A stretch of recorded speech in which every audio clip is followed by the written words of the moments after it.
Here. Focus.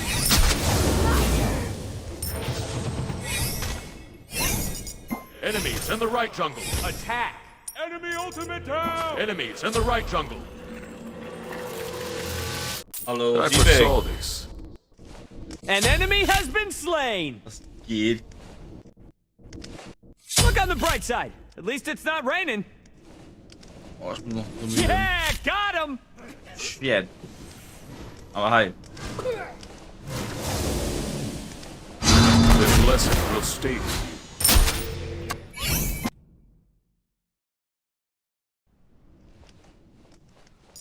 Attack right lane. Enemy missing. Spotted. Enemy ultimate down. Enemy missing. Ich habe kein Smurf. Das ist nur eine Lüge. You will listen. Nein, ich muss das geheim halten. Ich hab keinen Smurf.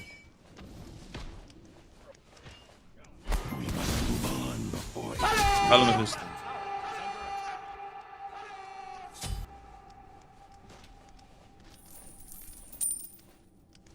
Anzeigen Hauptmeister, Junge.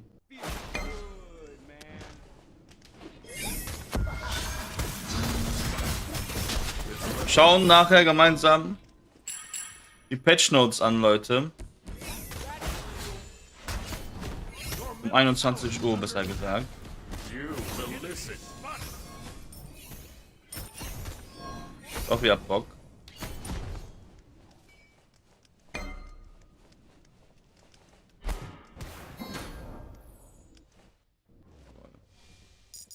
On my way. Completed! Yeah?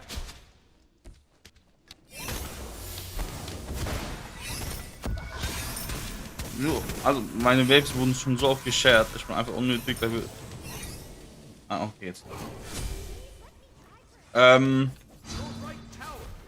Also mein jüngerer Bruder hat auch jetzt angefangen zu spielen, der ist 12 Jahre. Und sein Account, ne, sein Account hat 1550 und ich habe jetzt 2400.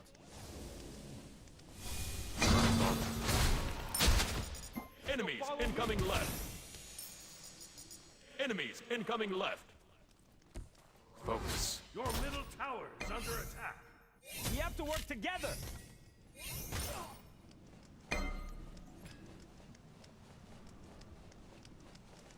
Enemy ultimate down. Revelation.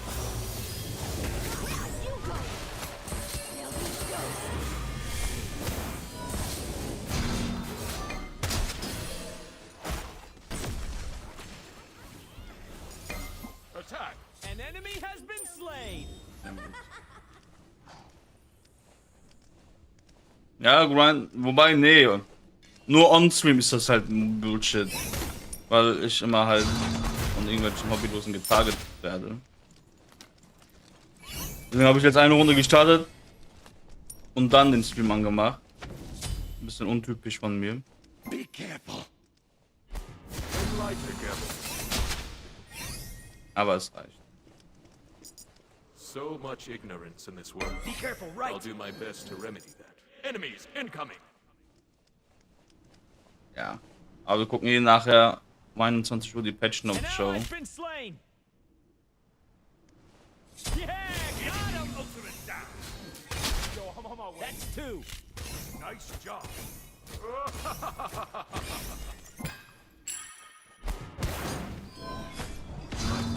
Your middle tower is under attack. Enemy missing middle. Wie geht's dir denn? Turning right leg. True gods learn to Echt avoid nervig, petty ja. squabbles. Schon ein bisschen sehr nervig, aber was willst du machen? Wir haben halt kein Leben. Aber ich schon. Also von daher bin ich deswegen froh darüber. Dann weiß ich, dass es mir eigentlich sehr gut geht.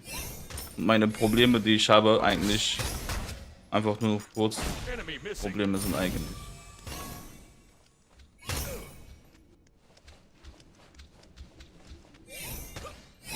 Enemies in right. Followers. Wenn wir jetzt irgendwas machen, ich habe irgendeinen Bock zu fighten. Oh, recht. Nee. Ultimate is ready. Yo, I'm on my way. You will listen. Krass, er hat ein bisschen zu früh geultet. On my way. This We have less to to work get together. steam. Haste. Out of my face, jerk. I'm returning middle Better lane. luck next time. Enemy spotted. Ja, alles, wie gesagt, ich habe echt ein gutes Leben im Gegensatz zu den meisten Leuten hier aus der Community. Und darüber bin ich sehr froh.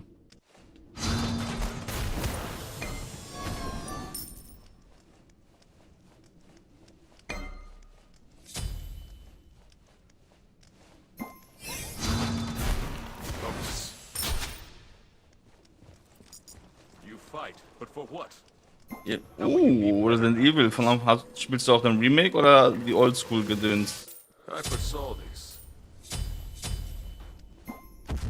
Was spielst du? Remake war geil. Ich hab's auch, glaube ich, vor 3 Jahren on-stream mal gespielt. Muss mal gespielt haben. One would be wise to stand aside.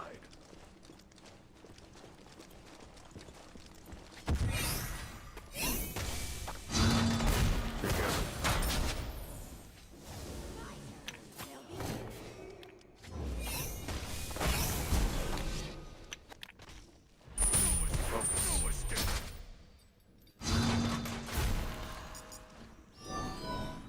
Muss man Tablet leveln.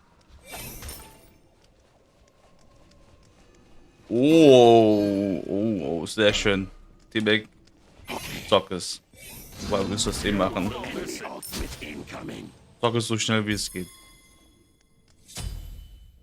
Jetzt ungern nach links rotieren, wobei muss ich auch nicht. Down. Der hat schon alles drauf. On my way. This lesson will stay. Braucht die Kohle von diesen Bastions. Enemy missing, foolish beasts. You will listen. On my way. An enemy has been slain. Ja, nice. Ja, ich kann es verstehen. Ich glaube, vor ein paar Tagen hatte ich auch so einen Nostalgie-Kick. Jetzt nicht unbedingt auf Resident Evil, Well done. sondern auf Sims 1. Ich wollte mal Sims 1 mal wieder spielen. Das Spiel, wo ich als Kind halt gar keinen Plan hatte, wie das funktioniert und würde das gerne mal in Story-Modus mal wieder spielen. Aber ich finde Sims 1 nicht. Also wie ich das auf dem App spielen kann. Kennst du sonst noch? Oh. Ja, nein. Ich glaube, Horror-Game technisch.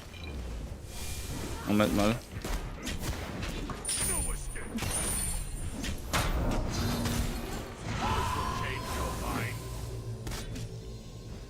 Oh.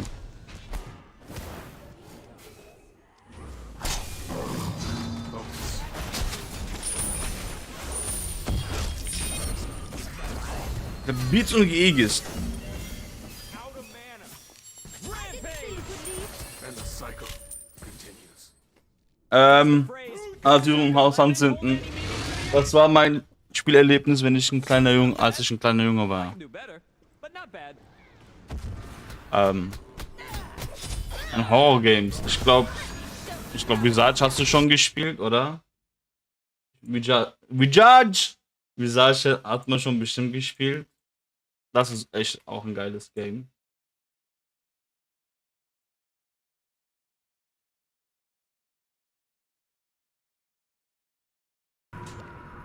Visage ist sehr geil. Also wenn du Resident Evil magst, Also ohne R, nur halt nur Visage. So halt Gesicht. Das ist ein geiles Horror-Game. Ja. Ich weiß nicht, wenn du so Oldschool magst, kann ich dir noch Resident Evil 4, Silent Hill 4 The Room empfehlen. Oh. Gank middle lane. Be careful, This middle. lesson will stay with you. On my way. Ja, Silent Hill 4 The Room.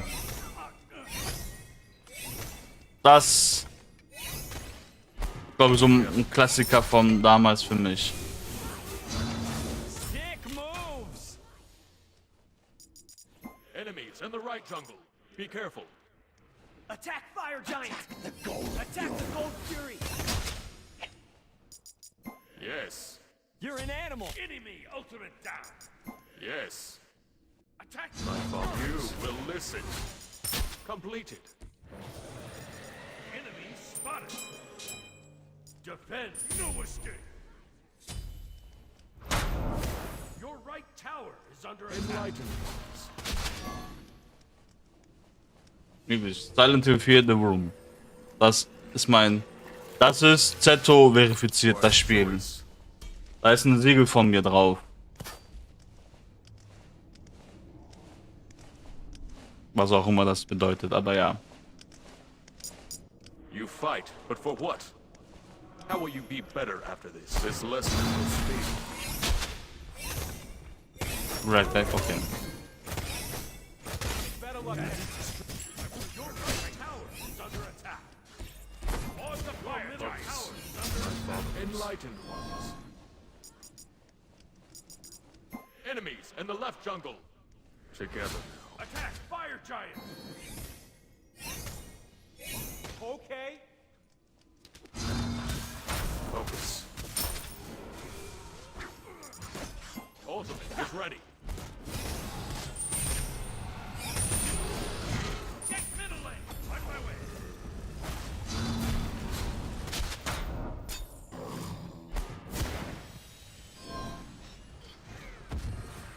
Es geht hier ein bisschen hart zur Sache. An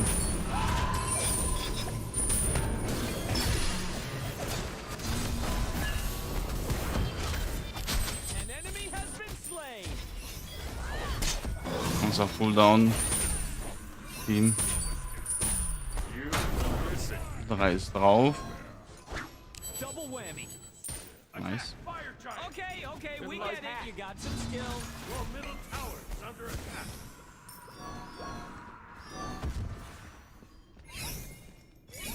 Help, Yeah, left lane. got My him. followers.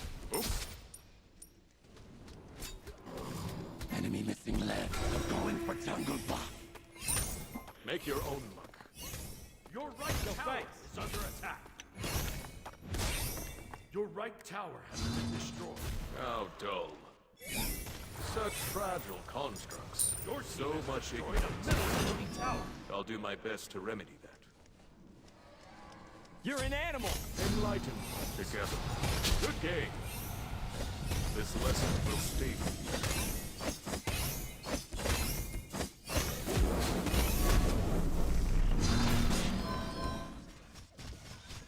you. You will listen. Your middle tower is under attack. True God. Wir holen uns noch Warlock Step. Scheiß drauf, Digga. Wir gewinnen eben. Und wenn nicht im Late Game komplett zerstören. Unterwegs. Enemies in left lane. Goodbye. I foresaw this.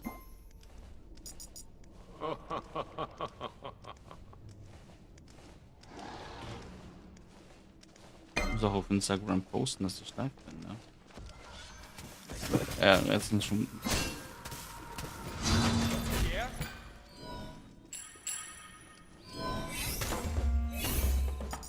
You must free your mind. Only then will on my way. Peace. Enemies in right lane. This lesson will stay.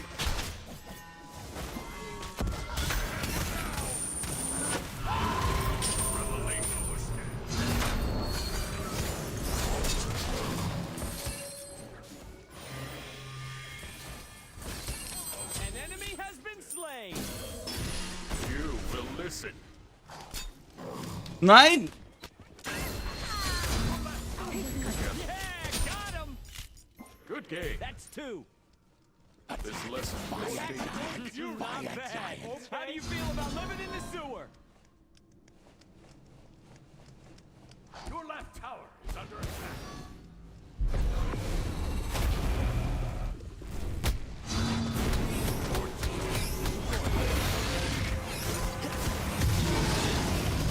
Autsch.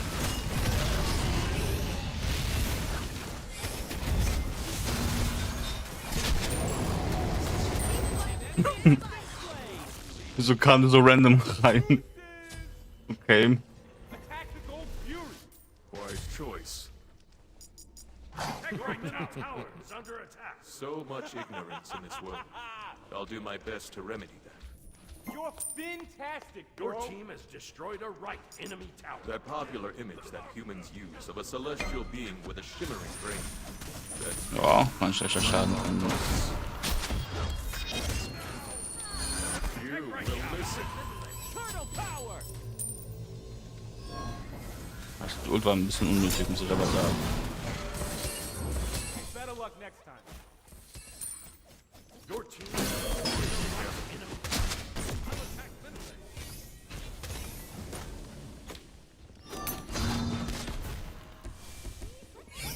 Yo, I'm on my way. Your team has destroyed a right Attack enemy middle tower. I'm on it.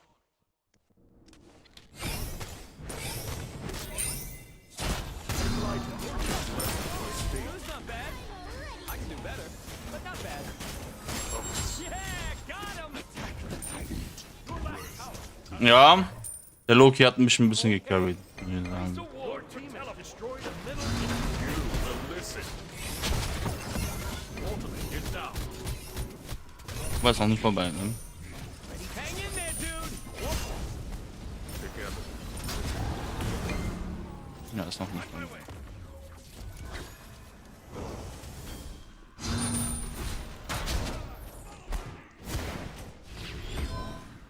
On my way. Yes. Finally, somebody with some real soul here. Shut down. Sick moves. Double whammy. Attack left tower. Gosh, I do hope there's more of those guys. Was ist das denn für eine Runde? So läuft das eigentlich, wenn ich nicht getrollt werde. Normale Teammates hat.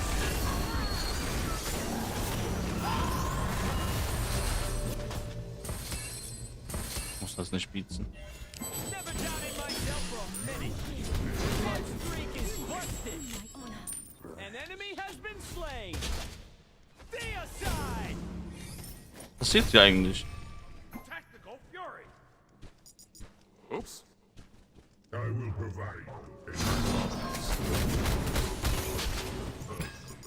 True gods learn to avoid petty squabbles. Hello.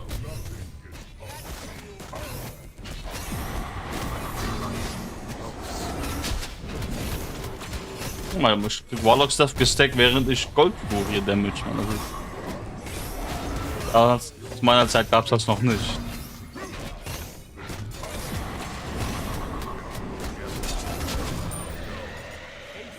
but for what? How will you be better after this? My followers. Focus.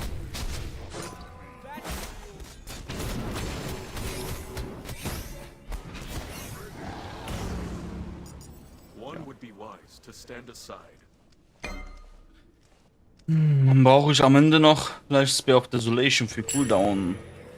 Das wäre, glaube ich, nicht so schlecht. I foresaw this. You fight, but for what? How will you be better after this? On my way. Yo, I'm on my way. Hier geht Kalitos und I'll wildes attack the Bild. fire giant.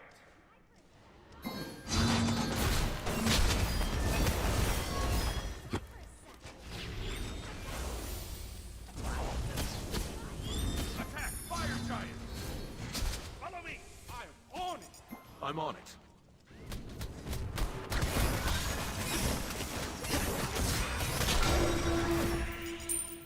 gods learn to avoid petty squabbles.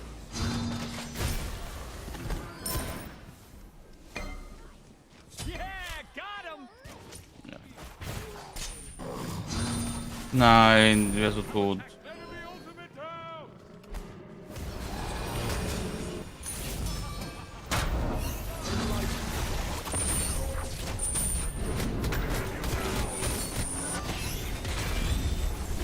You're an animal!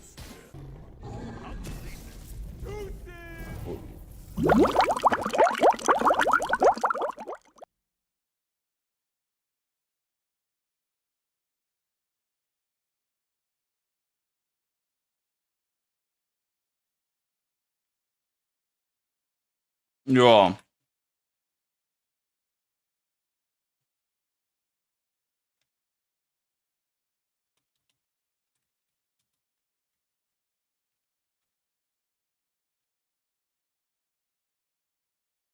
Irgendwo noch eine Runde bevor.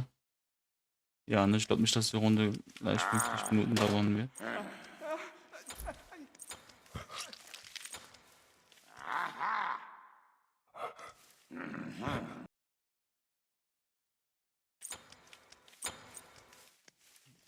Das schon, warum war das nur ein krasser Diff?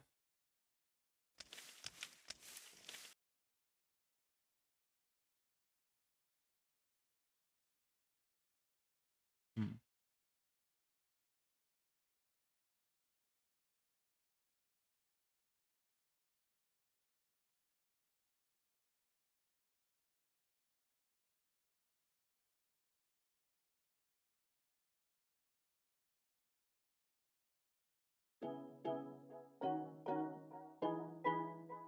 Naja.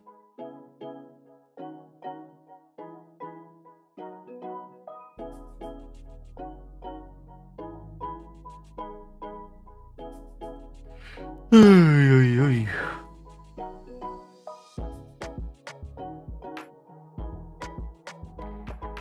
Warum hat jede Lane so gedifft?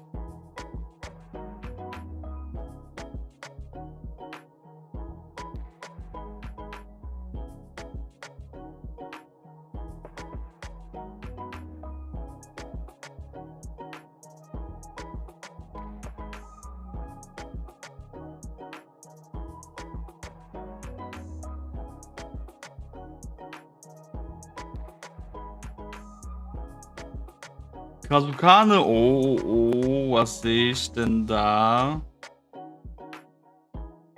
Kane. Was geht ab?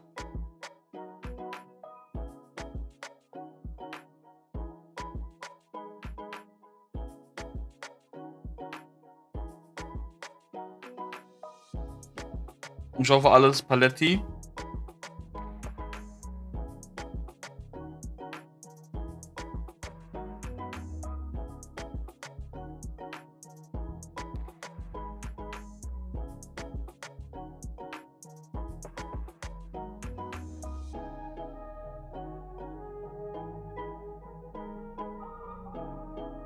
Wieso kann man auf Twitter, wenn ich stream das zwar gerade live,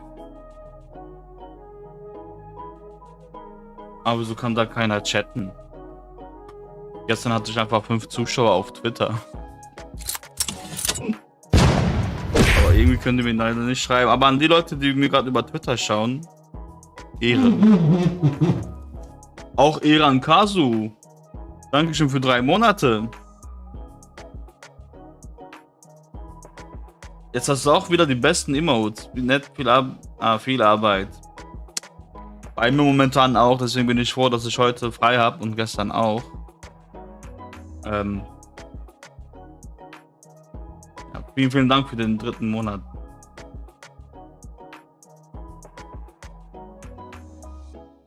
Dankeschön. Abo-Fall und so hast du vergessen abzustellen. So ein Jammer, aber auch schade, ey.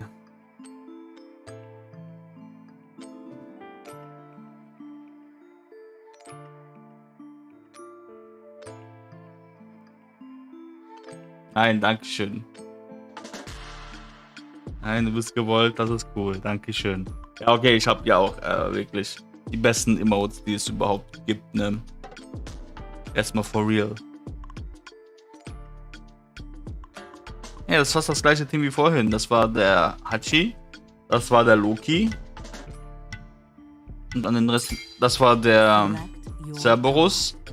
Nur Creamer ist jetzt im Gegnerteam.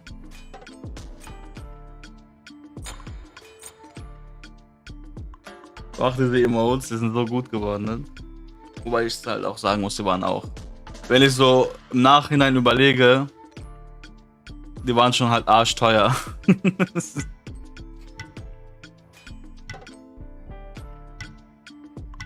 Aber ey, einmal haben und dann nie wieder darüber beklagen. Oder so.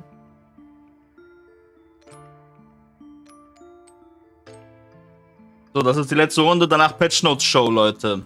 Ich muss das mal in den Titel schreiben.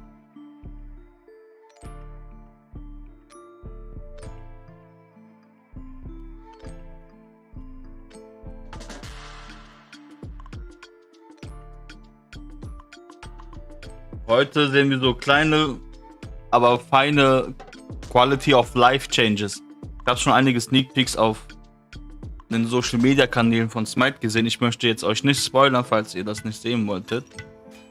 Aber da sind so wieder Quality of Life Changes und ein neues Item hat man uns auch schon zeigen dürfen. Oh, das ist ein Nuva.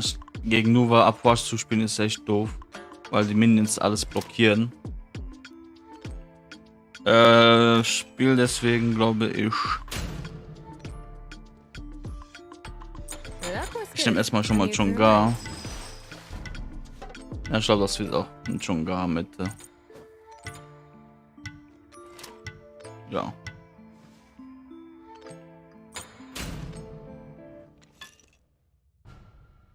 So, bin mal gespannt auf jeden Fall auf die Patch Notes Show.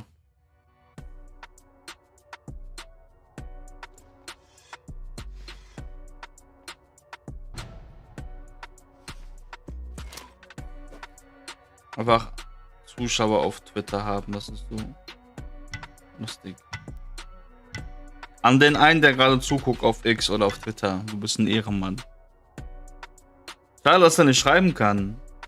Oder kann ich nicht schreiben, weil das mein eigener Kanal ist. Ich mache mal kurz dazu einen Test. Kommt das hier an? Nee.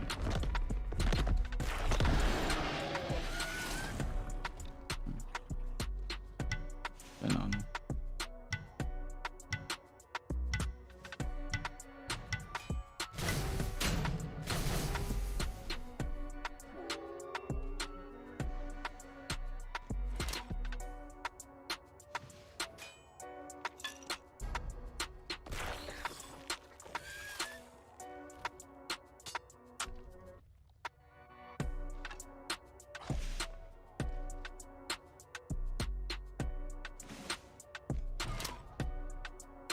Ja, mein Link muss einfach HTTPS davor haben, damit ich das posten kann auf Twitter. Das ist ja weird.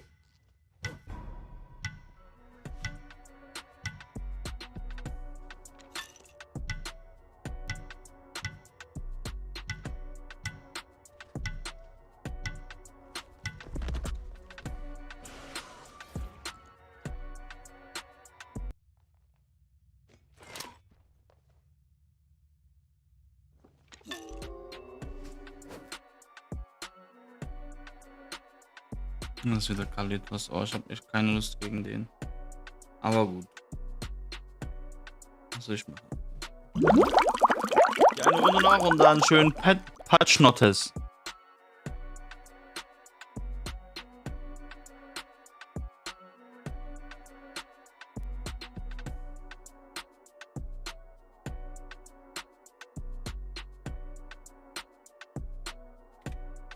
Nein, nicht weggeben.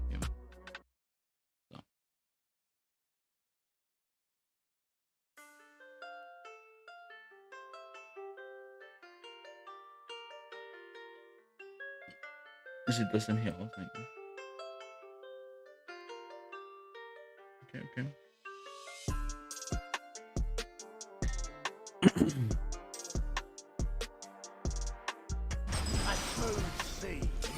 made a skilled pirate. Hoist that black flag! Best get used to taking orders from a woman. I am a sword type of woman.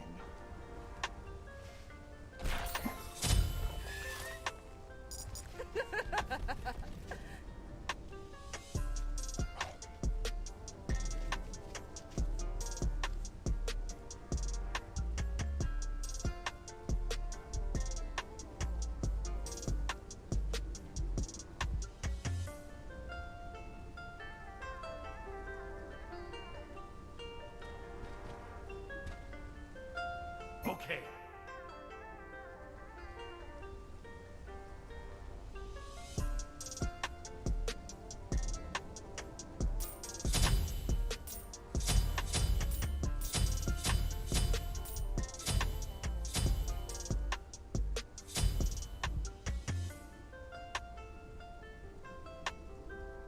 I take it you want to be marooned on an island?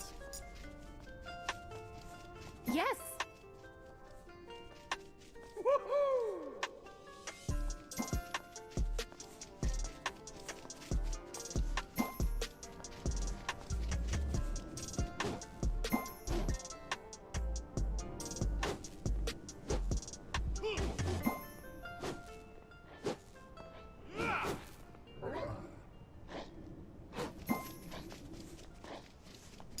Yes.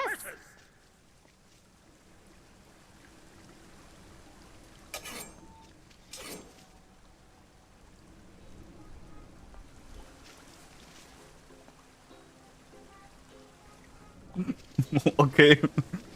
Dieser random Rap-Spruch, Toxicity.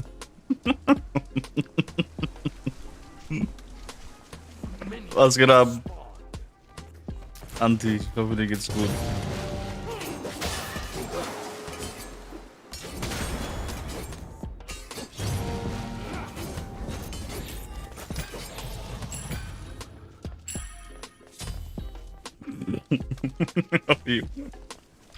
Ich hoffe, alles gut bei dir.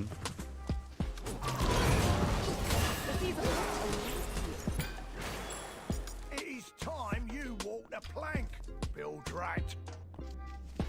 Wir waren ein bisschen langsam, aber ich weiß auch nicht, warum er die 3 geskillt hat als erstes.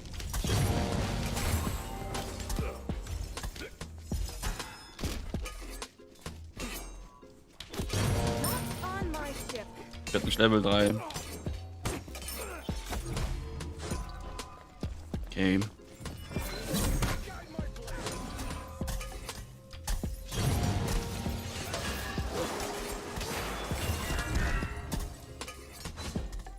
Ah ja, As far as I can find. Gem.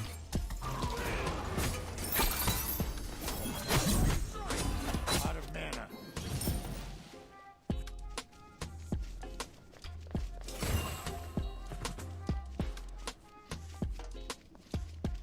Enemies incoming. On my ship. Wochenende zu erreichen motiviert mich. Noch ein paar Tage. Never saw it coming. Your right tower Enemy is under missing. attack.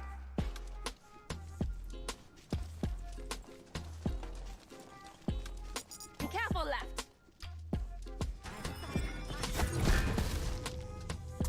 Gem, ne? Ja. Das ist ein super Early Item. Wegen super viel Bonus-Damage auf die Minions. Die habe ich zwar auch, aber noch lange nicht so stark wie Gem. An ally's been slain. Or back before you know it. Deswegen muss ich ein bisschen einboosten, was mein Early Game angeht. Enemies in left lane.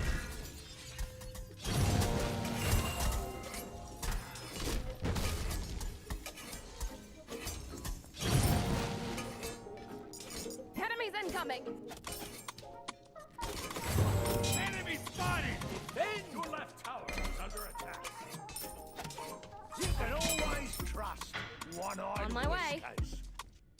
Oh. Cancel that. Completed.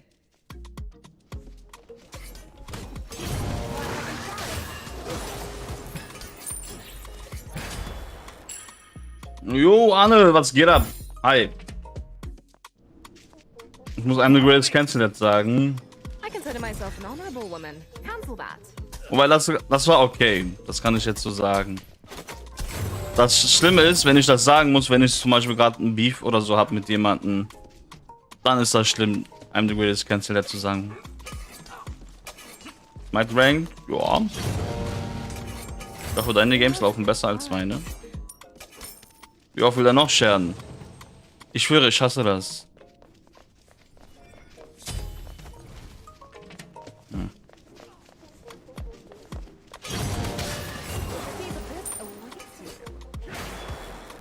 Ja, das auf jeden Fall.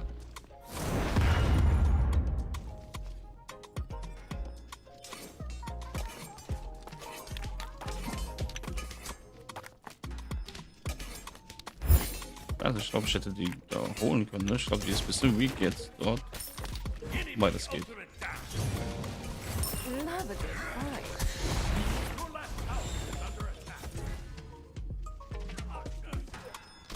Ja, besser als nix. Ich meine, ich krieg Mana zurück, weil ich Damage ausgewichen bin. Weit und breit keinen Fight zu sehen. Deswegen habe ich einfach die 2 gedrückt, bevor ich einfach so ein Mini-Poke-Damage krieg. Enemy missing. Also die Mana, die ich da benutzt habe, krieg ich ja wieder zurück, quasi.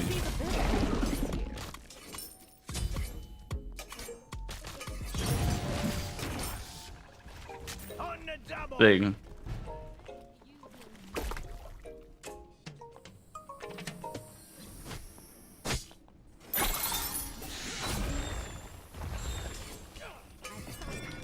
Ah, da kriege ich trotzdem nicht. Aber ich bleib mal hier in der Pflanze vom Silvanus, falls es noch ein Silvanus ist. Da kann ich auch die 2 machen. Hopp. Enemy spotted. On my way. On my way. Wobei ich glaube, wir müssen jetzt nicht alle unbedingt da rein.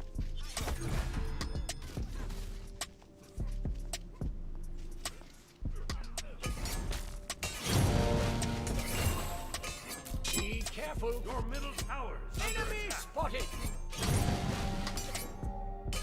Enemy missing middle. Be careful. Hang in there, dude. The sea's abyss awaits you. Well, you know what they say. Dead men tell no Okay, die tales. fighten da immer noch.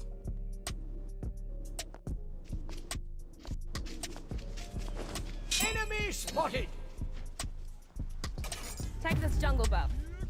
Oh, yeah. Otherwise I can find completed. Out of mana. Not a problem. Your left I'm tower returning is middle under lane. attack.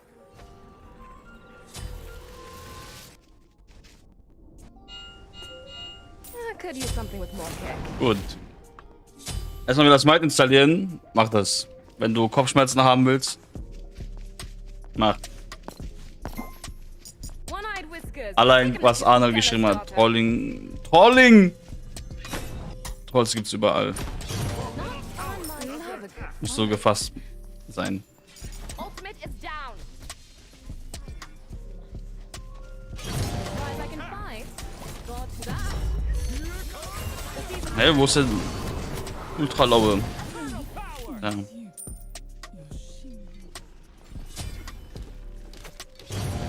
on my ship. An enemy has been slain.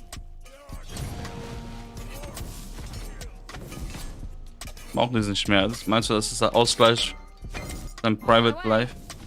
Thanks. Ultimate is down. No problem. Sagt der mir mehr? 2450. Also. Okay. Ja, es haben uns ein bisschen gut hochgekämpft. Zurückgekämpft. Your right tower is under attack. Sind genau gleich auf. Nice. Oh, ey, dann geht's ja dir auch gut. Oder was heißt gut? Okay.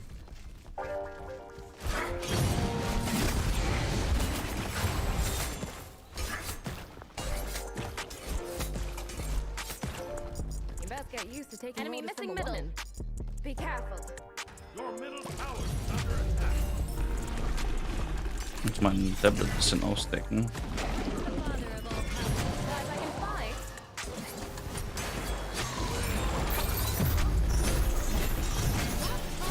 You have to work together. Off I go. Okay.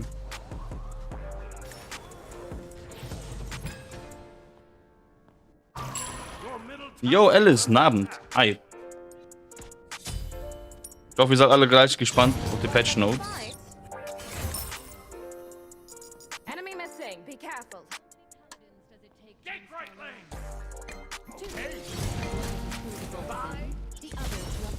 You requested that. Look on the bright side. At least it's not raining. Okay, diesmal ist das nicht so einseitig wie vorhin die Runde mit den gleichen Teammates. Schon ein bisschen. The sea's not on Yeah, my got ship. him. Brilliant.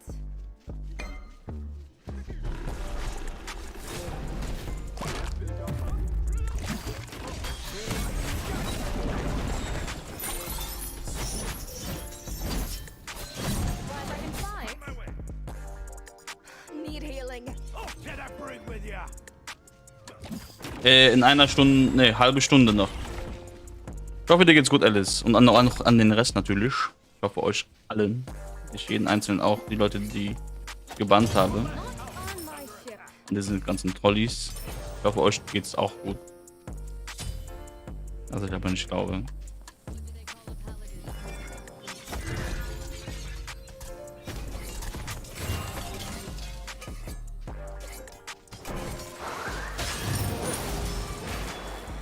Braucht gar nicht zur Base zu gehen, ne? Mit diesem Pflänzchen von Sylvanus. Mit meinem Heal. Enemies incoming right.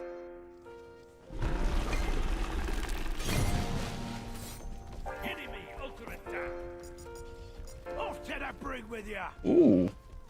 Ranking. Du hast gegessen und jetzt ranken. Okay. Ich hoffe, deine Games laufen besser als meine. Hoffe ich. Enemy missing. An enemy has been slain. Brilliant. Ahoy! Enemy missing middle. The sea's abyss awaits you. Aye, aye, Admiral. It is time you walk the plank. Build right. Bye. Enemies incoming. Guys, I can fight. Stand on my way. Your right tower is under attack. Attack right lane. Yes.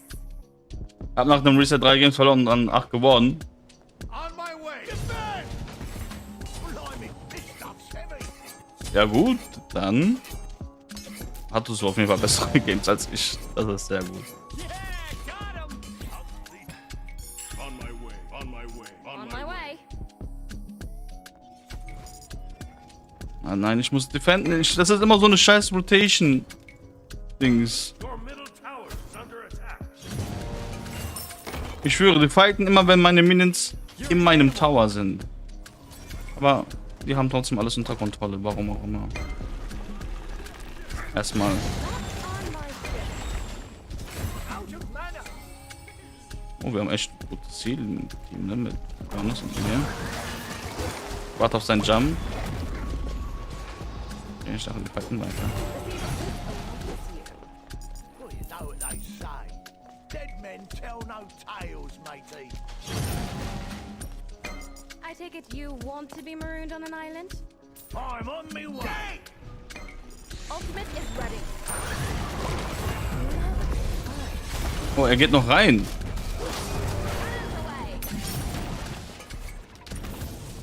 Hands away. Jetzt geht er nicht rein, wenn ich denke. You have to work together. The sea's abyss awaits you. Hallo, Exit. Hi.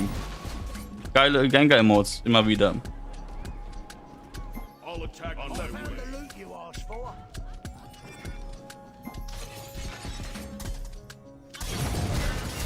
Love a good fight.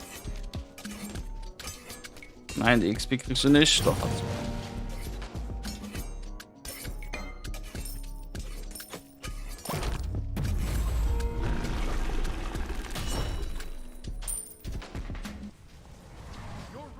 Oh, ich kann, glaube ich, Aegis holen, ne? On the double. Wäre, glaube ich, nicht schlecht. I'll attack. On my way.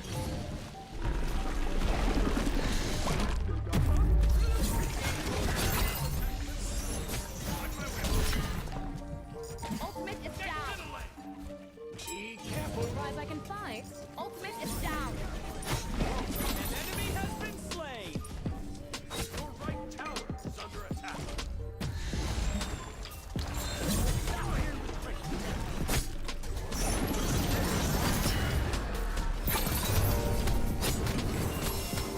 Yeah, got him. Warum? Susano hier.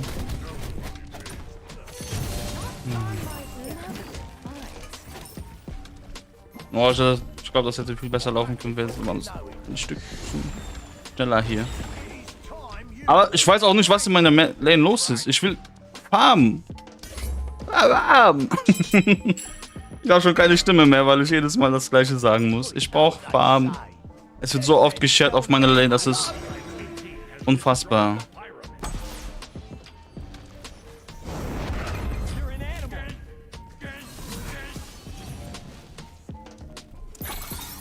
Och man. The seas of this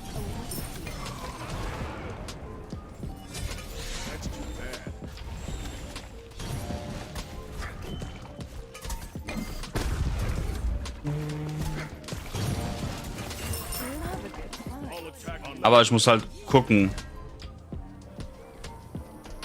completed. Enemy missing middle. Kochen ist gut.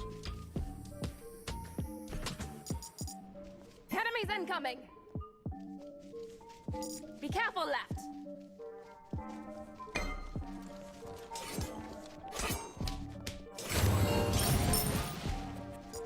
Let's get you. Hey, ich habe meine Wave mal für mich alleine bekommen. One-eyed whiskers. Take him to kiss the gunner's daughter. Ich bin mal gespannt auf die Patch Notes, ne? On my way.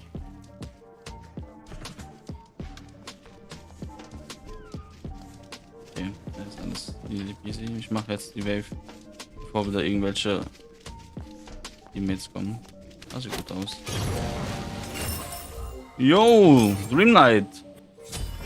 Was geht? Rampage. Bravo! Enemy spotted. Attack. On my way. Follow me. Double whammy. Nice. Habe ich mir eigentlich nicht selber schon GER-Verbot gegeben? Für die Leute, die das Spiel gesehen hatten. Boah, das war... Ich glaube, ich habe keine einzige Ult getroffen in die Runde. Scheiße, wieso habe ich sie überhaupt jetzt gepickt? Ich hoffe, ich mache das wieder wett vom dem letzten Mal.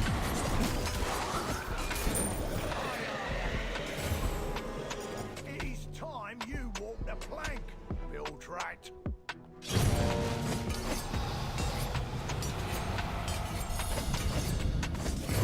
Love a good fight.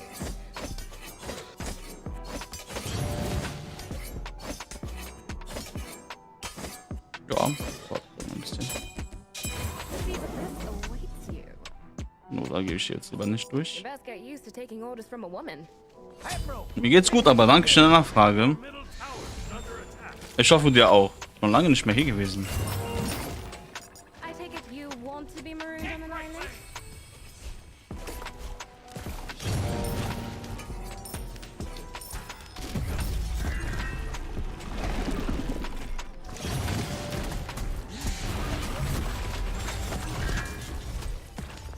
Sick moves. Ulted. On my way. Cannons away! That's two. An ally's been slain. Shredder must be getting desperate if he's throwing geeks like you at us.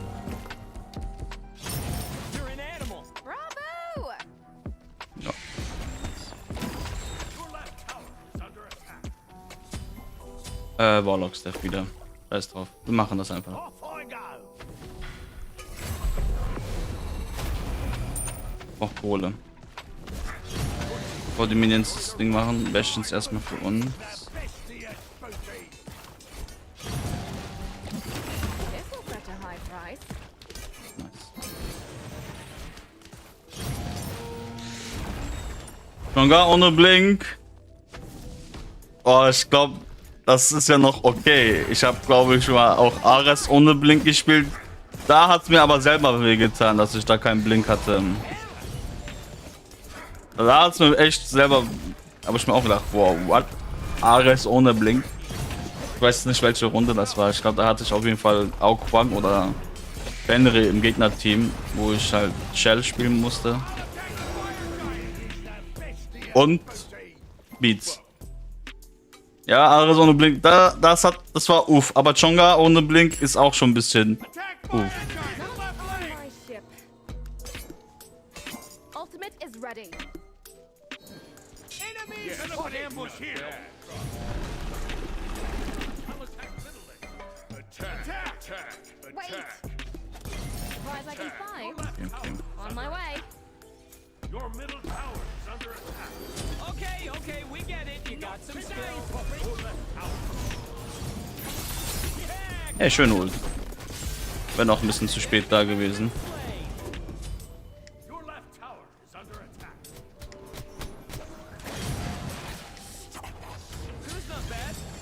Was passiert, wenn ich jetzt hier einkaufe? Geht mein Hase? Okay, nein. On my way. Hab eine Zeit lang... Moment. Eine Zeit lang nie Link auf Ares. Ich glaube, beim letzten Mal war es aber sehr schlecht. Oh, okay. Warum? Wurde es dann auch hart zitiert von Augwang oder von Fenrir? Wenn ja, dann ouch. Also so ging es mir beim einem Spiel auch, wo ich mich dann entschied, Spiel zu kaufen. Ja, oder so, okay, ja. Wie waren das? Ja. Prioritäten setzen. Boah, ich habe 4 Stacking-Items, ne? Ich schwöre, ich kann irgendwie nicht. Wenn ich nach etwas süchtig bin, dann sind das einfach Stacking-Items. Ist das schon eine Sucht? Weil mein Late-Game ist halt super gut, meiner Meinung nach, ohne abgehoben zu klingen. Und mein Early-Game ist einfach halt, ne? Will ich so schlecht wie Piscopat. Aber Late-Game bin ich eigentlich relativ gut. Ich weiß nicht, warum das so ist. Oh.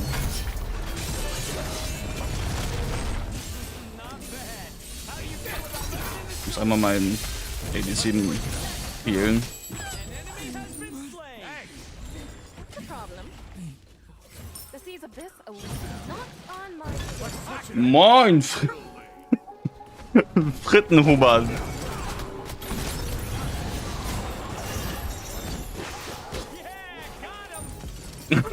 Frittenhuber.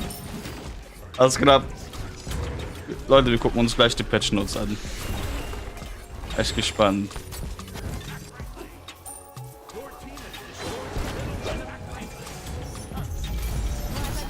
Boah, ich mach schon gut Schaden jetzt, ne? Das ist das Resultat an Stacking Items.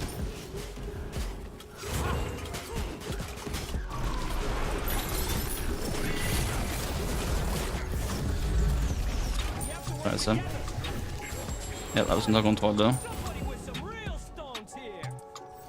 Ich schwöre, die haben insgeheim dieses Besoffensein von Bacchus gebufft, dass es so heftig wie shaky die Kamera wird. Das war vorher nicht so. Back before you know it. Shut down. Not today. Not on my ship. Ich hoffe, dir geht's gut, Frittenhuber. Freak is busted. Okay. Better next time. So haben die jetzt Not a problem. so. Surprise I can find. Ich glaube, als letztes Item hole ich bei ihr Death of Murden. Tower is under attack. I'm on my way. Your middle tower has been destroyed. It's time. Anstatt Corners, Pendant oder Desolation. Your middle tower is under attack. Wie schade mache ich weiter, ne? The seas of this Ja, okay, thank.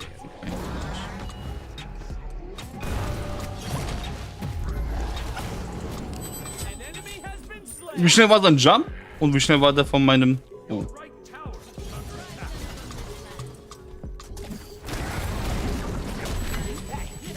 attack. Hat er noch geultet? Okay. best get used to taking orders from a woman. Wieso habe ich so viel Leben? Habe ich irgendein... Nee, hä? Wieso habe ich so viel Leben? Also ich weiß, dass Warlocks der ist nicht mal vollgestackt viel Leben gibt. Warum habe ich fast 3k? Hallo? I take it you want to be marooned on an island? Nicht, dass ich mich... Das hört sich so an, als würde ich mich beschweren, aber... Woran liegt das? Das ist schon gar Space. Space Stats. Oh. Oh, was ist da los?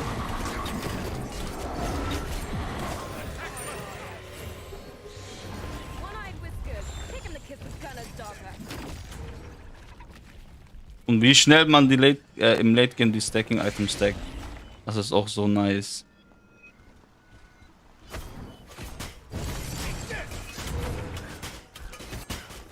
Ja, Attack by a giant. Oops. Your team has destroyed a left enemy lane. einmal Warden. April, this is for you.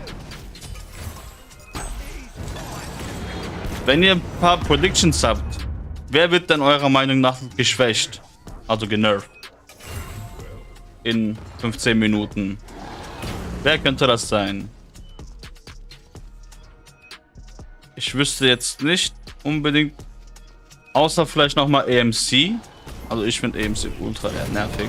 Er ist nicht mal... Er ist gut und nervig. Mit seinem Honig. Soll er sich mal Honig um die Ohren schmieren? Oder so.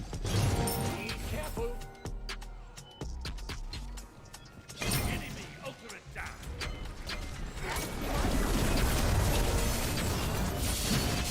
An enemy has been slain. Yeah, got him. You're an animal. An enemy has been slain. Place a war. Ja, ich schwöre, ich liebe es, wenn mein Team so gut harmoniert. Enter that. Full speed ahead. Ja. GG. Also mit Merriman's Ausprobieren hat mega geklappt. Was hast du denn probiert? Ja, zweimal mit diesen... Finde ich persönlich nicht schlecht, dass wir das so runtergespielt haben.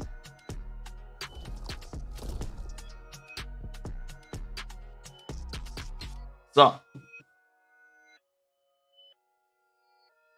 Und dann würde ich mal sagen...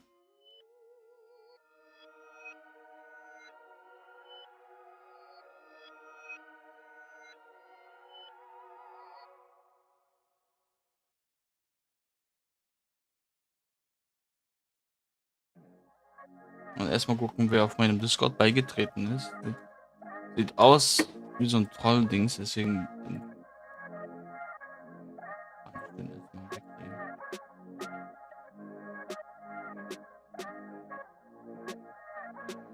So, mit dem.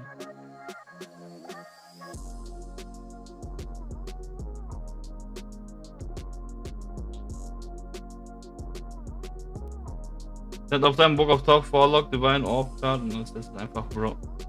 Achso, du meinst wahrscheinlich Road of Tauch. Road, einfach Straße. Hey, glatt 2.5, MMR. Cool.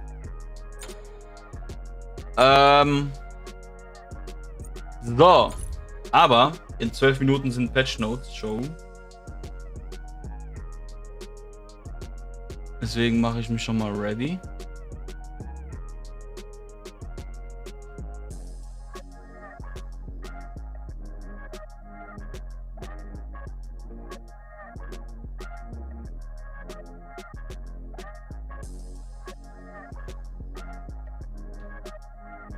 Okay.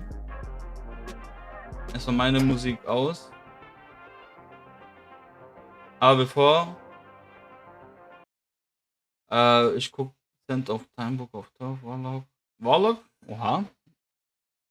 Coole Entscheidung auf jeden Fall.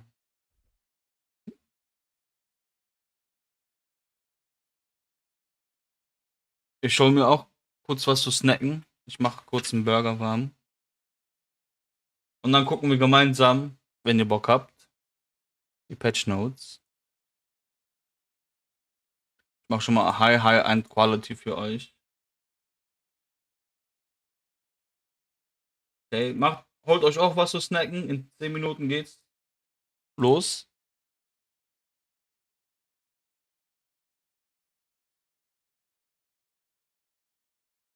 Oh, ist ein bisschen. Moment.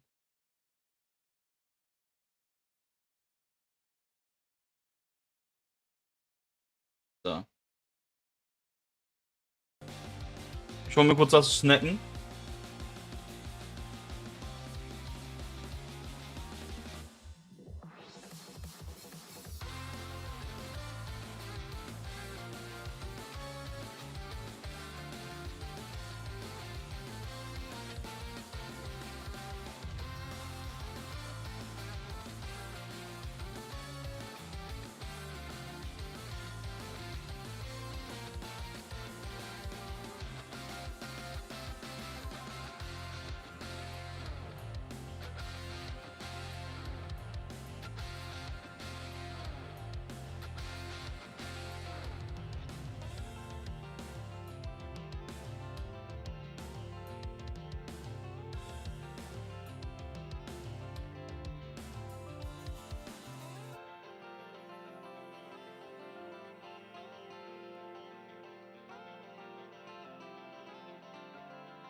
So.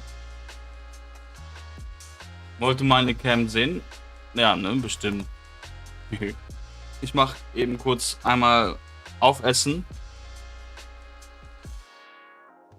Und dann mache ich auch meine Cam an, damit ihr mich sehen dürft.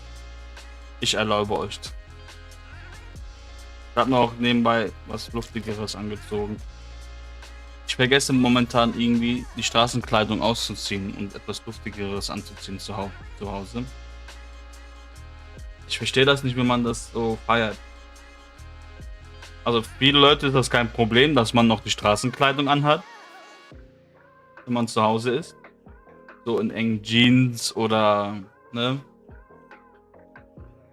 Aber ich kann das nicht. Was ist Milky? Oh je. Du warst doch gerade bei... Hey, was ist?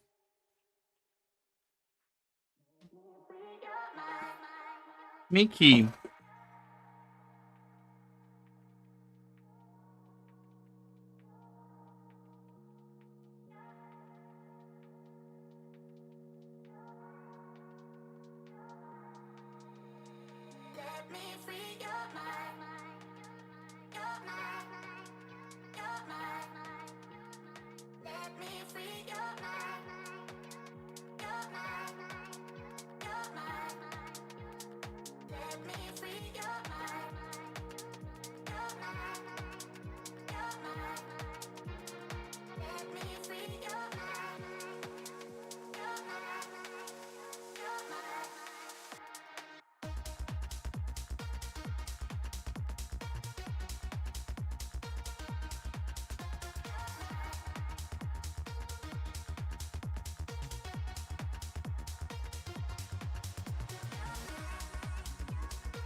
Bin echt gespannt auf die Änderung und ob es wirklich wieder so viele Quality of Life Changes geben wird wie beim letzten Mal.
Yes. Welcher Skin ist das denn hier? Halleluja. Hallo. Also mir gefällt ihre Persönlichkeit hier links.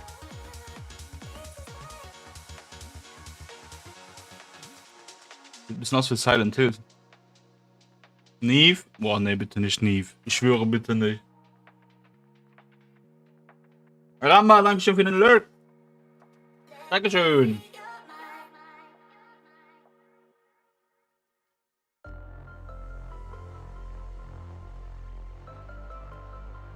Ja.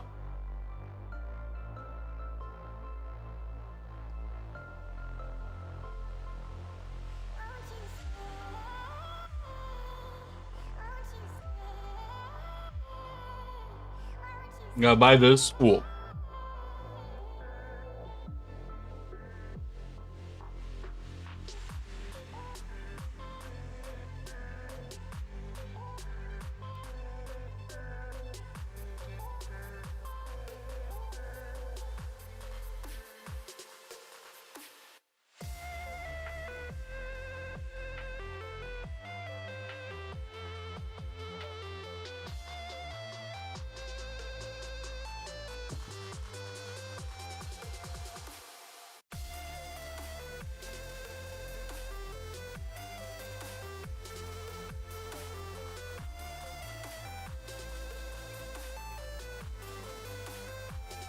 Ich habe gleich aufgegessen, dann könnt ihr mich wieder sehen.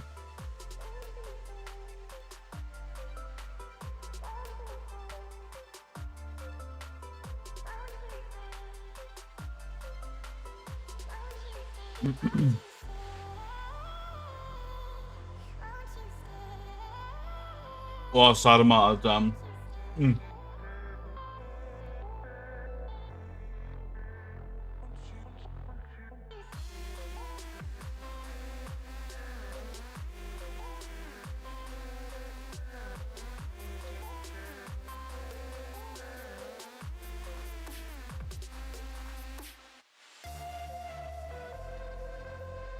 Doch, immer Conquest.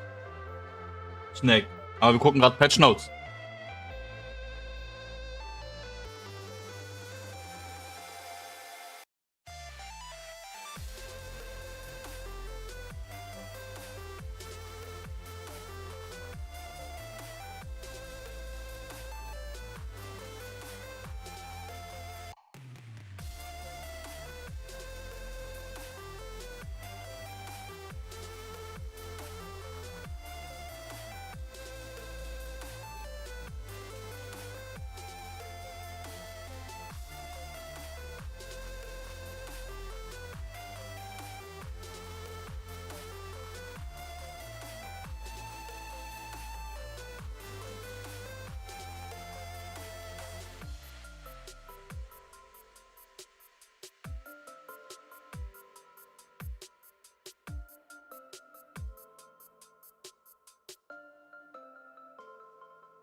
What's up, everybody, and welcome to another Smite Update show. I'm Titan Dandy, and I'm super happy to have y'all back here yet again to talk about Update 11.4, that's 11.4, in Year 11. It's our fourth one. It's crazy how much time is flying into Year 11 already. Feels like just yesterday we were at SWC. Either way, I'm joined here today by some super talented people and some faces you might be familiar with. We got Lermy and J-Mac. How y'all doing? Yo, what up? Not much. Chilling. Ready for the update show. You good? I'm so excited, dude. This is gonna have a lot of really fun changes, a lot of awesome skins, and some fun game mode changes that I can't wait to go into. Really? I'm excited. J-Mac, how you Game feeling? mode Feeling changes? pretty good. I'm also pretty excited for this one. I mean, this one has been a patch that we've been kind of working on for a little while with some really fun updates and some fun changes coming through. So I'm excited to see how the fans out there react to it. Yeah, I'm always happy to be on the other side of the glass watching y'all cook because it's just crazy. Like there's flashes of fire in the kitchen just constantly. So impressive stuff. So you might have noticed we all got the Smite 2 drip on, right? We're rocking it because last time we talked about the Founders Editions, about Smite 2 and being able to give y'all being able to buy your way into, you know, helping support Smite 2 and getting into those alpha tests we were talking about. But we didn't have any dates for y'all last time. You know, that was a while ago. We were still setting things up. There's a lot of work that goes into getting something from in-house to out-of-house. But we got some updates for you now about just that. So we're going to run it back with the Smite Founders Editions right after y'all see this video to get caught up or get reminded on what exactly each of those has to offer. Check it out. Rated T for teen.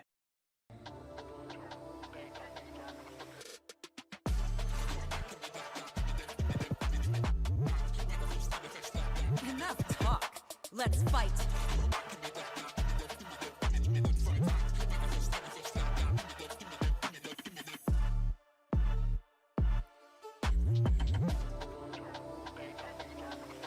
Open the gates.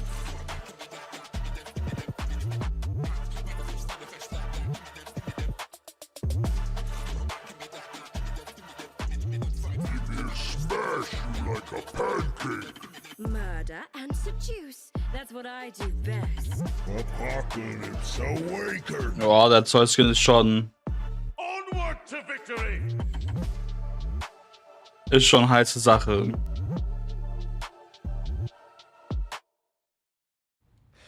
Man, watching Smite 2 stuff is always so fun, dude. It looks so pretty. It feels so fun to play, and y'all will be able to figure that out soon. So, starting next Monday, that's April 15th. That is right around the corner. Founders Packs will be available for purchase. That's right. We have a date now. We were finally able to do it. Sorry it took so long. Again, there's a lot of work that's going on. It's crazy watching these people grind constantly to get this ready to give out to the world.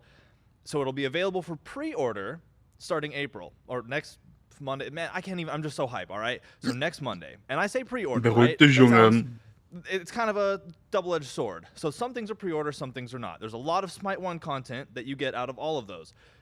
The skins, the tier 4 Warum ist er so aufgeregt? and the Zeus skin, the first T5 for Smite 2, will both be available in Smite 1 if you buy the editions that contain them. So if you pick those up, you got some stuff in Smite 1, you're rocking with it. Now, you're enjoying it.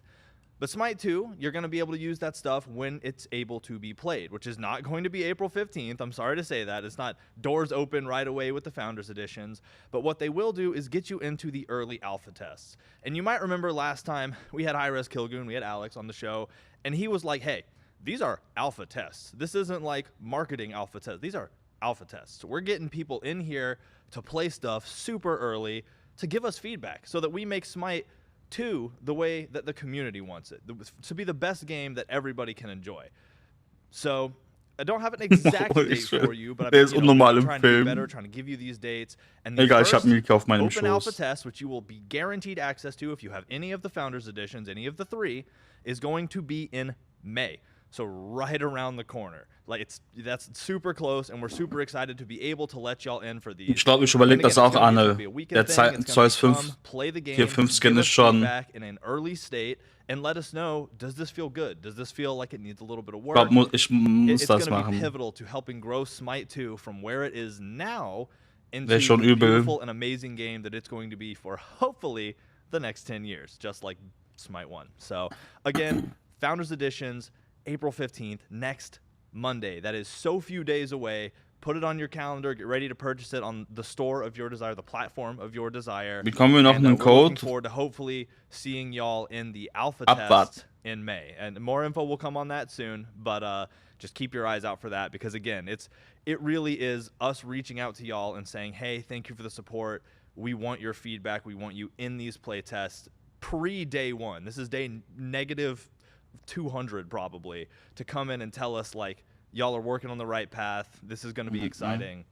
Anyway, I could go on about this forever, but let's talk about some of the stuff you're going to get in Smite 1 right away, right? You just saw it all in that video, which is always amazingly edited. Man, I love our video teams. But let's go to Zeus, right? That tier 5. That is the first tier 5 in Smite 2.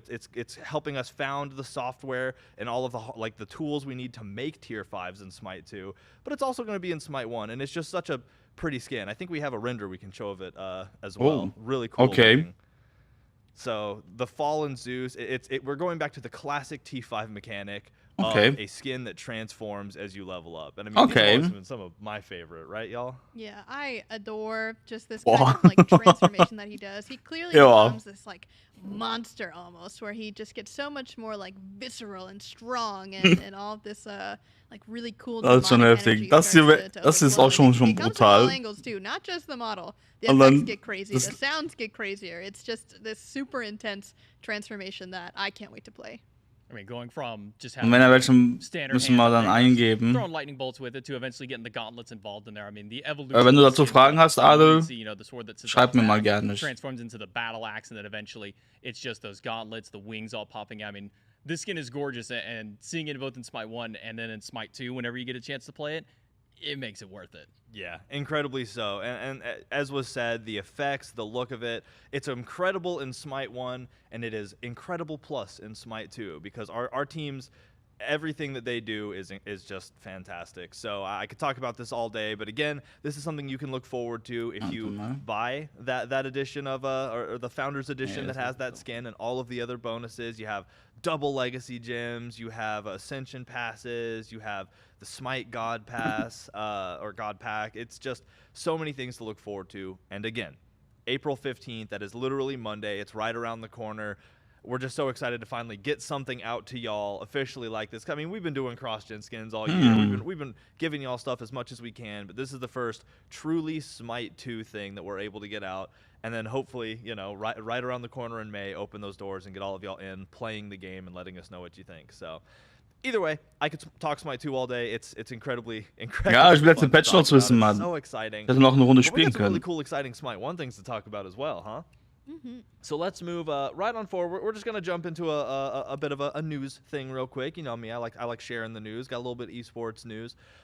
So yeah, if y'all been keeping up with the content creator show matches, we have another one of those coming up this weekend actually. So if you're looking to sign up, you have today and tomorrow, so through Thursday, to get those signups in and lock your team in and join in for the party. Hat jemand Bock mit mir diesen Creator Cup zu machen? I mean, J-Mac, you're Also ich habe Einladung bekommen. Oh yeah, I'm always excited to see the content creator come, not just for the creators themselves, hatte kein Team. but also the people they bring along with them for their community.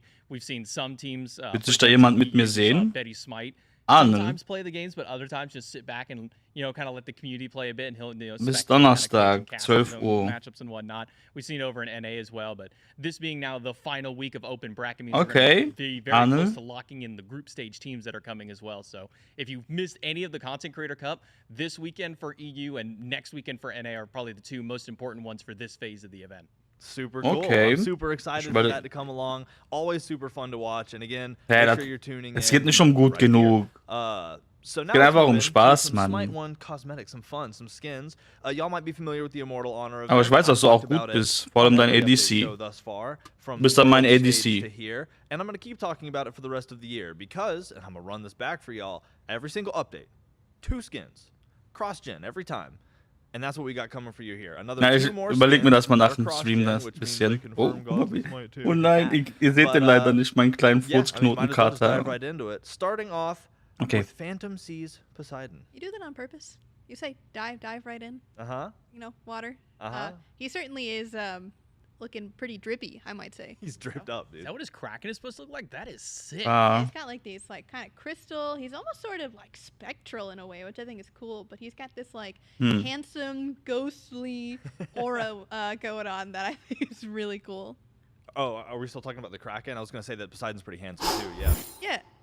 Yeah. All the blues that Raven, go was into it, geht? It really gives you kind of that feel where he Wie viel hast du bezahlt für die Katze? 250. more than anything else, because you know, like Yeah. King of the Sea, you Yeah. know, we've seen like, you know, the defaults where, you know, he's just kind of like, hey, I'm Ja, down den to Skin go. wollen wir You can kurz definitely mal tell hier. he spent his time down in Snack. the deep sea. Oh yeah, he's not getting much sun. Zeig dir mal there. eben. Not getting the sunlight he needs. He's got that classic like, blue hue to him, Yeah, you I know? like like, him. Da ist er. He's like Poseidon, but just a different take on him. yeah, I agree. Well, I mean, Almost like this could have been released like almost our like old tier 2 style of skins where it's like, here's the god, but like slightly different. I feel that this is like just past that line, Yeah. kind of getting to like that old tier 3 style. Oh yeah, he's got his whole Let me tell you, thing. I Er ist didn't ein write this Perser. voice pack. This I think was a Tina special, but it's certainly it's a good voice pack. I will say. I like the flowy Budget- crown. Now I'm curious budget what this Harry looks Cavill. like in Smite 2. So let's check out the Smite 2 I'm render. excited.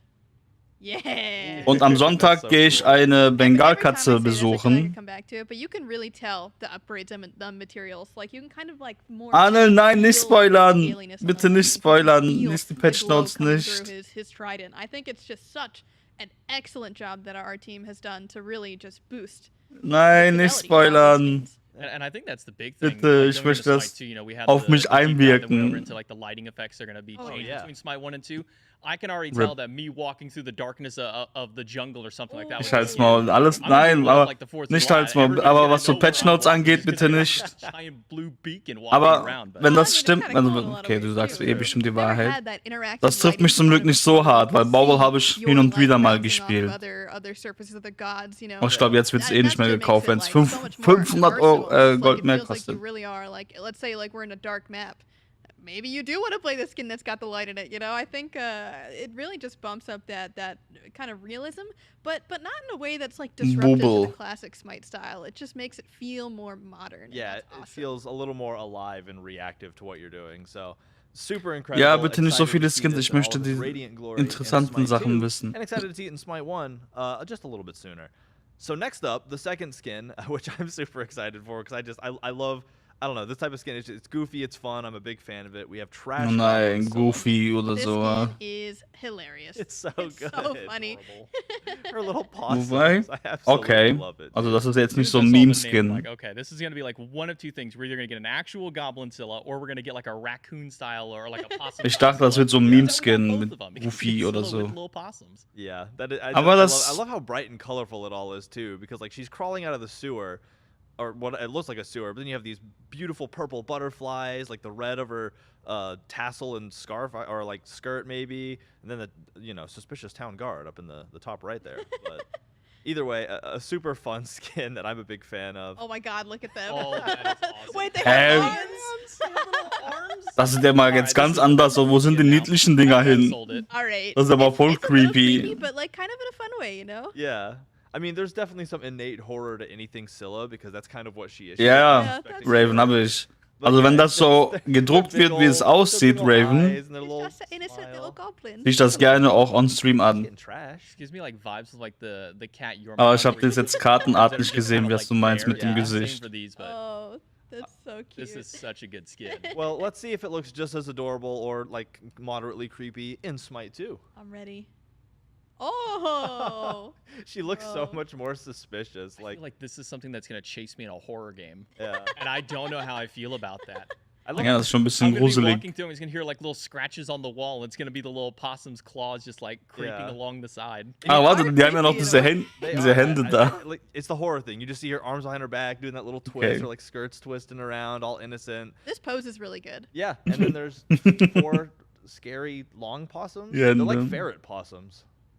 I don't think I've ever seen a possum look quite like that before. So. The infinite possum. The infinite possum. All right, so those are the 2 things that you can expect from the Immortal Honor event with this patch. Again, if you clicked buy all, you're just going to get them when the patch goes live next week. Don't worry about it. If you've been kind of holding out to see what's coming, you can buy in chapters or you can buy them individually, whatever you want. It's up to you. But all of these are cross-gen, so you can look forward to seeing Ja, this ist too. okay. So next up, we have one more skin to talk about from a chest. Okay, show one more next skin. patch, the Operation chest. And for those of you who are fans of the last Loki skin, this one might hit close to home. We have Nurse Nightmare Izanami. Izanami. Hello. Hello. Wow. The doctor is in. I'm feeling a little sick right now. Or the nurse, I guess, is in this case. Point yourself out in the Ich hab picture. gehofft, There's definitely irgendwie. bottom left. Ich bin auch krank. I look well. Stimmt, ich fühle mich auch jetzt auf einmal so irgendwas im Hals jetzt. Ich glaube, ich muss mal. Reference to her too as well. I think you know it's such a good look in general. I love just all of the spectral energy going around and her expression, even with the little surgical mask on. You can still tell it's really intense. I just Yeah. love how the artist took the perspective into account here. I agree. Incredible work. No wait, new tag. I'm the guy in the window in the back left. Just like watching from the outside, wondering what's happening. Yeah, me next. Oh, dude. Dude, the posture that Isa has just works so well for this kind of theme as well. Yeah. It's just already unsettling. Ich war schon immer It very much Izanami is. Main. I don't know. There's something. I don't know if I feel comfortable about the nurse that's about to operate on me being that. She just wants to fix you up, man. Oh, okay. She's just excited to get into the Oh my Yeah, she can fix anyone. Oh, okay. I can fix her. All right. So, like everything, or most things. Kopfschmerzen jetzt auch. Oh, ich glaube, ich habe wieder Corona. Ich glaube, ich muss You know this is a cross ein paar Tage you im know you're gonna see her Intensivstation haunting the liegen. Battlegrounds of Smite 2, so we gotta check it out real quick. Oh. Wow, that just. Was turns ist it das up to aber auch 11. für ein Wow.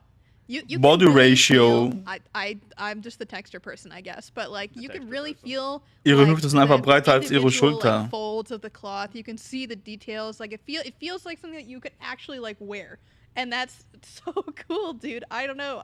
It's just really, really well detailed, and I think it really pushes it to that next level that you'd expect from a Smite 2 skin. I completely agree, and again, I'm just excited to see. You'll see this. You're gonna see that Loki skin, the T5, the knee. It's just so many cool skins. I am so excited. That's one of the reasons I'm so pumped about this Founders Edition release. Is because we really get to open the floodgates to the community and see people come in and try out these skins and do all kinds of things. So. Super, super excited. It's going to be really fun. And again, that's going to be part of the Operation Chest, which is coming in the next update next Tuesday, right around the corner. Next week is huge. Monday, Founders Editions for Smite 2. Tuesday, we got the Smite 1 patch. It's going to be a crazy. The beginning of next week is like starting on a high note. You got to love that for a week. Any reason to make Monday a good day? Okay, in my book. So let's move on now. We talked about some skins. Now we got to get to balance. We've been talking about how much the design team has been out here cooking, and they have been. And to help talk through some of this chefing they've been doing, to describe the buffet of changes they've created, we've added somebody new to the couch. So we have Lermy and we have Ro. What's up? Hello, good to be here. Yeah. Glad to have you here. Watching these shows for years, and now I get to be a part of them. Well, you're going to be a pivotal part today, and hopefully many times more in the future, because the way I hear it, you've been doing a lot of cool work around, but now you're stepping into the designer's shoes. I saw it on Twitter. Stimmt, so it der happened. hat die ganzen guten Quality of Life Changes gemacht. Das ist ein Ehrenmann, bevor man ihn jetzt hatet. Oh, ihr seht den gerade nicht, ne? It's all exciting work. And this is part of it. I get to be here, get in front of the community, and talk about the things we have been chefing up. Yeah, well, I'm super excited. Congratulations. Ja, first ich glaube. and foremost. Well earned for sure. And super excited to see all of the good work you do. Because, yeah, I hold designers in high Dr. respect. Nacken, Alter. I hear, I set the, I put the ball. Hat die I don't know how ganzen to guten phrase this Änderungen properly gemacht. because it's not T-ball. Long story short, all I do is set y'all up to be amazing on this show. So you're about to come out here and just bring it to the next level, and I know Oh you yeah. are. So. Everyone better be getting ready because this is gonna be a fun. Okay, was hat We're der, going a bit crazy, was hat yeah, er this patch, diesmal? patch, yeah, we've got a lot coming. Patch after that. Okay. After that one too. Yeah. Or Ich Ich maybe muss just den every Gesicht patch. verdecken, aber... Watch out for the patch after that one. It's gonna also be big, like all of the ones before it and after it. Wo, So let's bitte hör auf dive so right in. zu We're gonna talk about cringen. some game mode stuff, starting with a very general change to kind of everything, and that's kill rewards, getting a little tweak. Oh. Indeed. So this is gonna first change, and you're already getting a preamble. You know, we gotta start out strong, I guess. Oh, ich glaube, darüber hatten Essentially, sich there's voll a lot viele of discussion beschwert. around kind of the early game. This is especially true for Conquest, but it's kind of applicable to every mode, where the early game has been feeling a little bit, not necessarily sluggish, kind of the opposite almost, where things have been going a little fast, but it also feels like when you push your leads, you can get punished for it pretty easily. You make one mistake, and then you see... Ja, okay, das war schon ein back bisschen to brutal. even again, and everything that I had worked for the past, 10, 15 minutes kind of went out the window. Yeah. So instead of making one kind of big change, because I know throughout the years, and especially in like the past 2 or so years, there have been a lot of kind of anti-snowball measures we put in the game. This is one of them that has existed for a little bit, and we want to kind of do a couple of small changes here and there. Was and macht kind of da see where hinten we end eigentlich, up. der Typ? And if we need to keep making further adjustments, then we will, but this is kind of the first step on our kind of train ticket down the line of bringing it back just a little bit to make sure that people who are skillfully playing the early game, really playing through their team and taking those advantages where they can find it, that they feel like they're getting adequately rewarded and most importantly, not punished for being so far. Exactly. We're just playing with the risk versus the reward a little bit right now. It felt like more recently, maybe since the start of the year especially, the risk wasn't really worth it. Ja, ich muss einmal kurz Especially ein once you Bildschirm got up to a fixen. certain point of having a certain amount of snowball or lead, you could lose it in a moment from just one play that you might have just been, oh, I was just having fun. All of a sudden, my lead's gone. So now we're making that that fall a little softer, so you can take a bit more risks for that reward. Awesome. Well, cool. And that's good to hear. It's nice to be able to say I worked for that lead, and then I was careful to maintain it, and one little slip isn't going to push me all the way back. Exactly right. So awesome stuff. All right, so moving forward a little bit. We're getting into Conquest now, and Conquest has some really cool changes that I'm excited for. Ooh. And y'all might have noticed, J-Mac has not left us. J-Mac moved back to the driver's seat. Are you ready to dive in so we can start talking about this first Conquest thing? Yeah, no, I'm ready to go. All right, well, first up, we're going to introduce somebody you're familiar with, but in a different environment. We have the Bull Demon King. That's right. Let's dive in game and check him out. Let's see. So you'll see a familiar face is spawning in the Fire Giant Pit, and if you'll take a note here at what time the game is, Ich glaube, der hat sich to verlaufen. be 2 minutes on the dot An in eternity. the Conquest map. Oh, wait, no, it's not. And so one kind of brainstorm that we're doing a little bit is how do we spice up the early game? Because again, kind of going back to that early game theme of wanting to make sure like that players felt like they had things to fight over and to kind of choose to do on the battlegrounds, especially more neutral. Was macht der hier? Encourage fighting, encourage getting active, taking some more risks, and so having this kind of objective to do is one way to do that for sure. So we brainstormed a couple of things that we could do when it came to the objectives, but we just thought the Bull Demon King has. Ja, logisch, ich habe auch ganz dran gedacht, wenn ich sein Gesicht sehe. You have to kind of juke him, you can pull him around and do things like that. And he just overall is a very solid boss monster, you might say. Yeah. And I think he actually fits this area really well. He does. Yeah. You have the flaming on the shoulder pads and the wrist pads and the weapon as well. And just kind of scale-wise as well fits in this pit pretty well. But you can see it's only 2 minutes. Okay, nach 2 Minuten spawnt das. The meta, especially right now, or the combat early was very focused around mid. The only outside parts of that was when the jungler would go to the outside lanes to get Naga or the shield camp or the CDR camp, for example. But then they wouldn't be there long and they would go straight back to mid and they were just kind of hovering around Das stimmt. Das war alles immer nur Midlane irgendwie. Jungler is kind of trending a little bit more to the duo side and it just ended up being really heavy. Boah, jetzt die ganzen Early Game Jungler werden jetzt richtig krass. So we wanted to give the jungler Nochmal Fenrir, on the other side of the map, Thanatos. just a little bit, and have a global reward so that the mid laner, the solo laner, and the jungler can all come to this objective. So that's what it's for. It's an early game objective, just something to fight over more in the early game and get the game rolling. Really, get some action happening. Yeah, exactly. I was about to say that begs the question. What are you fighting over? I mean, obviously the Bull Demon King has to offer some form of reward for slaying him. What are we looking at here? Yeah, Oh, so okay, der ist schon ein bisschen the first bit of reward tanky. that you're killing a neutral jungle objective, you're going to be getting global golden XP for your whole team if you do kill this bad boy, which In general, we have kind of designed him Okay, to weil be das kann man nicht solo soloable by schaffen. jungle. It will just take you a long time if you do it by yourself.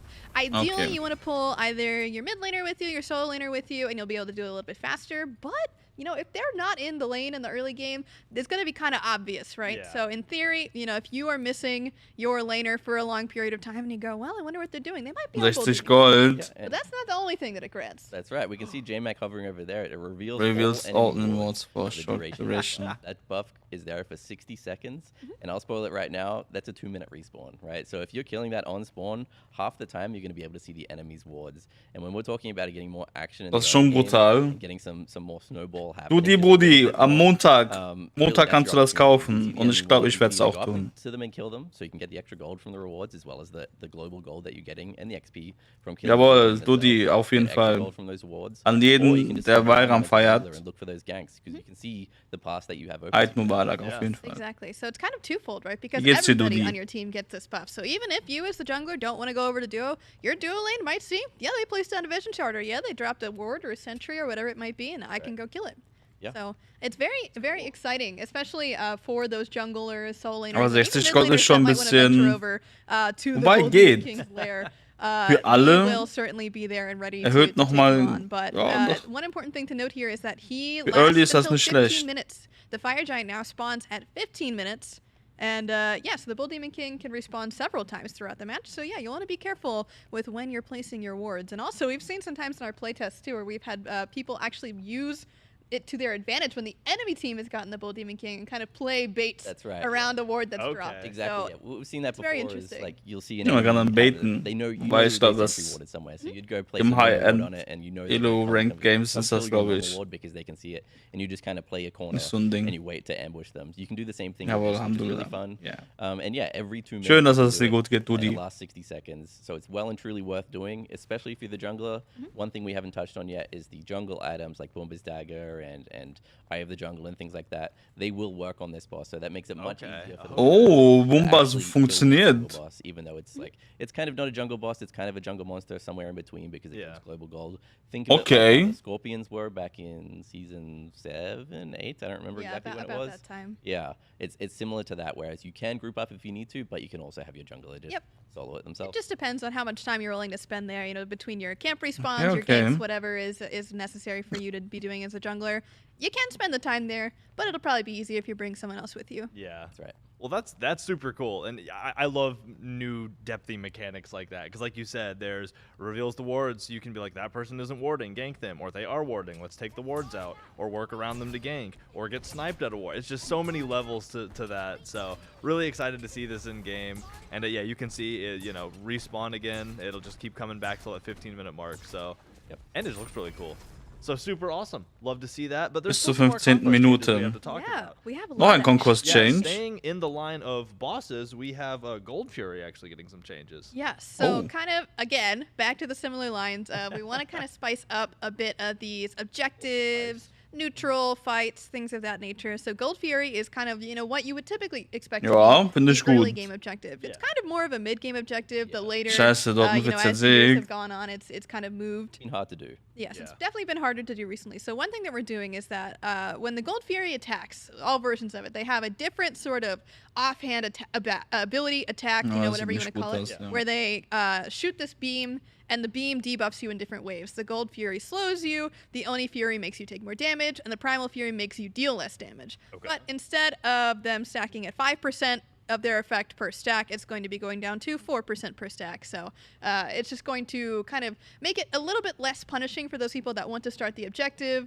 Because, you know, typically the way that it has always worked, especially in higher level play, is the people that start the objective, they usually lose the fight. Yeah. Not ideal. Yeah. And it stacks. Eine up, gute Änderung. So we're bringing it down from 30% to 24. 24. Yeah, so 1% per stack. Dr. Nacken it redet makes it a little bit easier gerade. to tank, and hopefully that more it encourages players to go for it a little bit earlier in the game. All right, cool. Well, to shift Moment from mal. the big Mach mal kurz. adjustment. Yep, again, So, ich kind glaube, of das same ist besser, idea, dann just ist meine giving, Camp nicht so the groß. players a little bit more agency to feel like Ja, they ich can glaube, go so and die do Position camps ist besser. without, you know, getting exploded by them, which certainly has been the case with the mid harpies. A little bit for the past, you know, few Dr. patches. Nacken, They've been a little Alter. bit more difficult ever since we made them 3 instead of 2. So we still like you know, the XP balance Das ist of that mega area, Update, ja. but it's just Wir been a haben nicht mal was little bit Richtiges difficult to gesehen. do as the mid laner, and even as the jungler with jungle items, Oh, they still hurt Abchillen. quite a lot. So Yeah. just a little bit less should be very nice for those guys. Yeah, not to be trifled with. That's right. Yeah, hopefully mid laners can just go to them, Wo du immer even if you don't have a health potion. warten You're musst, gonna take bis du them wieder damage, Cooldown you hast, still weil do sonst damage, die dich but it'll be less. verprügeln. So you won't feel so bad if you don't have a health potion. Sounds good. And is it a similar vein for the Nagas, which are also getting a change? This is actually a kind of a little bit different, right? Really? So Ooh. these next few changes are kind of grouped together in a way. Okay. When we added the Nagas in 11.1, they were kind of the teleporter guards that were there Ja, as und Hunter erklären das mit einer temporary Ability, das stimmt. camps to do. Yeah, hold it out till the teleporter shows But up. they've never really felt like they were worth it, really, at any point in the game. You know, they're a little bit Gute tankier than Änderung, your average, auch. like Harpy or even your buff camp. Yeah. But their reward really wasn't scaled to be, you know, as much as that time would allow that you had to spend there. So what we've done is we've pulled XP out from the side buff camps, so the shield and the cooldown. Correct. XP and gold out of there into the Naga. So not actually a change overall in what like the amount of XP there is in each Yeah. lane. Just shifting it But towards the center of the yeah, it's going towards the center of the map. It's going to Okay. let junglers get a little bit more involved if they want to, and just kind of give more value to that specific spot. Yeah. Got it. And that's coming from the shield and the cooldown buff, then. Correct. Yep. Yeah. We found that, you know, Soul Lane and myself and ADCs as well, we're just getting a lot of free farm because that shield buff and that CDR camp weren't contested by anybody outside of that lane. So it was Yeah. just kind of free farm for one of those two people. Bringing it towards the center of the map actually puts in the roaming supports and the junglers. They can contest for that XP, and it doesn't feel as bad now Okay, as well. shield When your buff jungler is wurde splitting genervt. the Naga, whereas it didn't feel so good when it was less XP. Got it. Well, that makes a lot of sense. Cool. Okay. And last but not least, this one's a little cool sounding. Invade penalties. Oh, actually, you have one more thing to talk about with did the I with the miss cooldown something? buff. Oh, please. So yeah, let's jump back to cooldown Back buff to really cooldown quick, buff. because cooldown buff's Teaser. very interesting, right? Because we had a long talk about cooldown in 11.1 where cooldown kind of felt like this stat that was all over the place. It was very easy to come by. Yeah. So you removed it from a couple items, but what ended up happening is that even though the cooldown buff itself is very strong, you still run into that problem where if I'm cat the cooldown, it doesn't do anything. Right. Yeah, you get So- golden Oh, das ist auch eine XP. gute, Yeah, that's gute kind of it. Lösung. You don't really care to pick up the buff at that point. 'Cause No. you're like, it doesn't matter if it's on me or not. Ist if I das have wieder 40%, Dr. I don't Nackens really care. Idee? So now, instead of you know, just not really having to care about it, you now can care about it a little bit more because it has an effect that allows you to have reduced cooldowns even if you have 40%. So Okay. you're not feeling too bad about picking this up no matter who you are, what cooldowns you have. A little bit of extra reduction there every couple of seconds. Das ist auch eine It's very nice. gute, Yep, gute and this Idee. one is Einfach one of those feels Mini-Chronos where You Pendant. get to see those cooldowns just tick down just that Yeah. little Yep. bit. Same as the Yep. Chronos Pendant feeling you get. I was about to say, yeah. Yeah, exactly. But this is every 0.5 every 5 seconds. So similar to Chronos Pendant, but in smaller increments. Yes. Cool. And I almost skipped Okay. over that. What a fool I was. All right, so now we're going to move ahead to Invader penalty, also getting tuned a little bit. Yeah. So again, we talked a little bit about this with the kill rewards at the Yeah. very beginning of the balance portion of the show. But this is kind of, again, in that same vein. We want to have players getting a lot more active. I know that players look back fondly upon Invade meta with a little bit of rose-tinted glasses maybe, but we Isn't quite certainly, that. it's not quite that, not even close. But we do understand that we want that to be a viable strategy that feels good for players. And so... course. Of course, the invade penalty is still going to start high. It's still at 70% compared to 75%. Yeah, and that's at 0 minutes. Like that's Yes, that's at at zero. the very Yeah, old that when is buffs spawn, minions right? are spawning, buffs are spawning. Yeah. It's nobody's invading at that point, and then it scales linearly until 10 minutes. Okay. Most of the invades really happening after 4 minutes, right? Yeah. So that 70% number isn't really 70%. It's 40% less than that. If you want to do the math yourself, that doesn't mean it's 30%. Big yeah. math on past Yeah. show. No, never. Look at But it yeah, go. so you will feel the more reward from just being able to invade those Yes. camps at that earlier point, and then after Exactly. 10 minutes, it's back to 100%. It just scales down faster, which is going to feel very nice, especially Yeah. towards that like mid part of the early. It's like a very weird time Yeah, to describe, yeah. but you know what I mean. You guys know what I mean. The way it used to be, Ja, hab ich auch you gedacht. really feel it when you got your first 1 or 2 buffs taken. Right now, it's kind of okay. You can get away with it as long as you get your third. Verstehe and das auch fourth. nicht ganz Right now, genau. after this patch at least, you'll really feel it more if you're getting that first buff taken, and then the second one a little less so, and so on. Yeah, so again, we're not trying Okay. to say invades are back. You know, invades not the meta per se, but we want it to be something that players worth can going focus on. Yeah, Yeah. If they want to play around the early game and really push it, they can. And Yeah. that should be something that they can do if they want to. Yeah, if y'all feel like Okay. diving into the enemy jungle and, risking it all or risking it some, then, it'll work a little better for you around that 4 or 5 minute mark, especially. So, and I will add just one more thing. Ja, ist das jetzt neu mit den 10 Minuten? The previous snowball changes or anything we're adding to the game that adds to the early game, we're going to keep an Keine eye on it. Ahnung. We've identified a problem of there just one not being maybe quite as action as we would like in that point of the game, especially in Conquest, and then 2 maybe just the risk versus reward not being worth it. If it doesn't shift enough, we can add more. If it shifts too much, we can scale it back. So this is something. It's a delicate process. You know, these may seem like baby steps. That's because they are. Yeah. We don't want to go back to the invade meta. That was really not fun for a large majority of the community. Yeah. As much as everyone would like to look back on it and say that was fun, it wasn't for most people. So we want to bring back the fun parts in baby steps. We'll get there eventually. Keep giving us feedback as well. So Yes. Yeah, We definitely are interested to see like where the data ends up after this one as well. I'm sure Max is going to have a field day with it. Max the legend. And I mean, yeah, y'all hear us say this all the time, but feedback central. Like we love the feedback loop. We say we're making this change. We think it's cool. Y'all come back and say yes, no, or somewhere in between, and then we kind of work to this happy middle point. Das glaube ich. Auch it's mal gucken, was er noch auf dem like, Petto that hat heute perfect, mit we den did Quality it. of Life So Changes. Continue to give us the feedback and let us know how you feel about invading. So now we're moving out of Conquest, though. We've talked some cool Conquest. We've had a good time with it. Now we're getting to where the Assault mains live. We're going straight to Assault Town. And this first one, I think, just starting off with a really fun change. We're talking God Select. So there's been a little swapperoo in the Assault God Select. Zweimal rerollen. Yes, absolutely. There's 130 gods. That's a lot of right gods. now. That's a lot of gods. So we were thinking about, what makes Assault very fun and what's cool about it. Of course, the randomness is a really key core component of Assault. Of course. But sometimes you roll up into Assault, you get a god that you don't like, you re-roll, you still get a god that you don't like, and you're like, man, I wish I could, go one more time. And sometimes you can manage to, get your teammates to trade and then trade you back. But if you're playing with randoms, it can be a little iffy on if they're going to re-roll for you, if they're going to even trade it back at that point. You never know. So a little bit more agency for the actual individual going into the lobby to be able to re-roll twice is going to be very nice. Although, again, healers still ineligible for re-rolling. And to accommodate for this as well, re-roll and trading time has been increased ever so slightly just to give you a little more time to think about your selection as well. With the Am second reroll Random, adding, so there's a lot more ihr trading kriegt as dann, well, so we keine need Ahnung, that Upwash. I think. Ah, And cool, then danke für den just gets Reroll, the kann ich den jetzt wieder ability to zurückhaben. When everybody's got a second reroll, that is a lot. Und dann you can really craft der a Random bunch so. from around whatever healer you have. Or you can, if you don't have a healer, you can kind of dig for one as well. Athlet It is worth 2-0. noting you can't, Oh, like if you scheiße. enter the match with a certain god, you can't re-roll into that god again, so you don't have to worry about that Dann too much. ist das, glaube ich, GG. Somebody else could roll it, they could get it back. So you could always, get gods back that you had before in case somebody else rolls one way that you didn't have. So there's no problem with that. It's just strict fun, re-roll twice, if you want to. It's crazy too how with both teams re-rolling twice. I'm trying to do math on the update show. I'm sorry. That's still even not including the trades. Just 5 people, the 2 re-rolls each. You're still coming out to like a quarter of the gods in Smite, even potentially being seen in this. Like it makes sense, because there's so many different characters for you to cycle through. So that's really cool. That's fun. I've been in that situation where I'm like not a huge assassin player, and I'm like, all right, cool. Loki in this game mode, not somebody I'm particularly good at. Let's try again. Ratatosker, not for me, man, but I guess I'm going to play it. And this gives me the opportunity to not get a third assassin. A higher chance to get Zeus. Or Atlas, maybe. I don't know. All right, well, cool. So now we get to dive in-game. We've gone God Select. In-game, we have some towers to talk about. So the Tier 1 tower is getting a little love.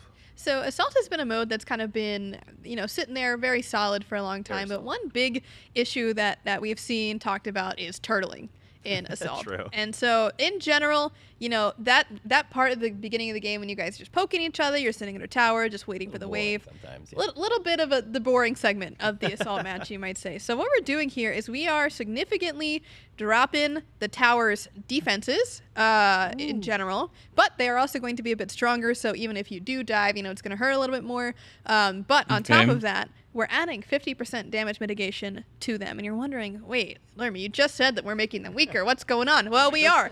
Let's move on to the next lower third here because we are going to talk about Bastions. Bastions in Assault. They function very similarly to the ones that you see in Conquest. If you kill them, they remove the damage mitigation from the tower. So again, they are ever so slightly stronger in terms of their defenses, Right. with both bastions, once they're gone, they are much weaker Yep. than they are right now in live smite. So Got it. you're gonna have to kill the bastions that are positioned on the outside of the tower line. So it kind of brings in this new mechanic of, oh crap, I actually have to fight to protect my bastions, or I want to go kill their bastions because their tower is gonna be much weaker after that. Yeah, very smart. And it Okay, helps the turtle. die You know Assault what, God Mains is way too good at und turtling in hier that game in mode. der Community sind sehr viele Assault Mains.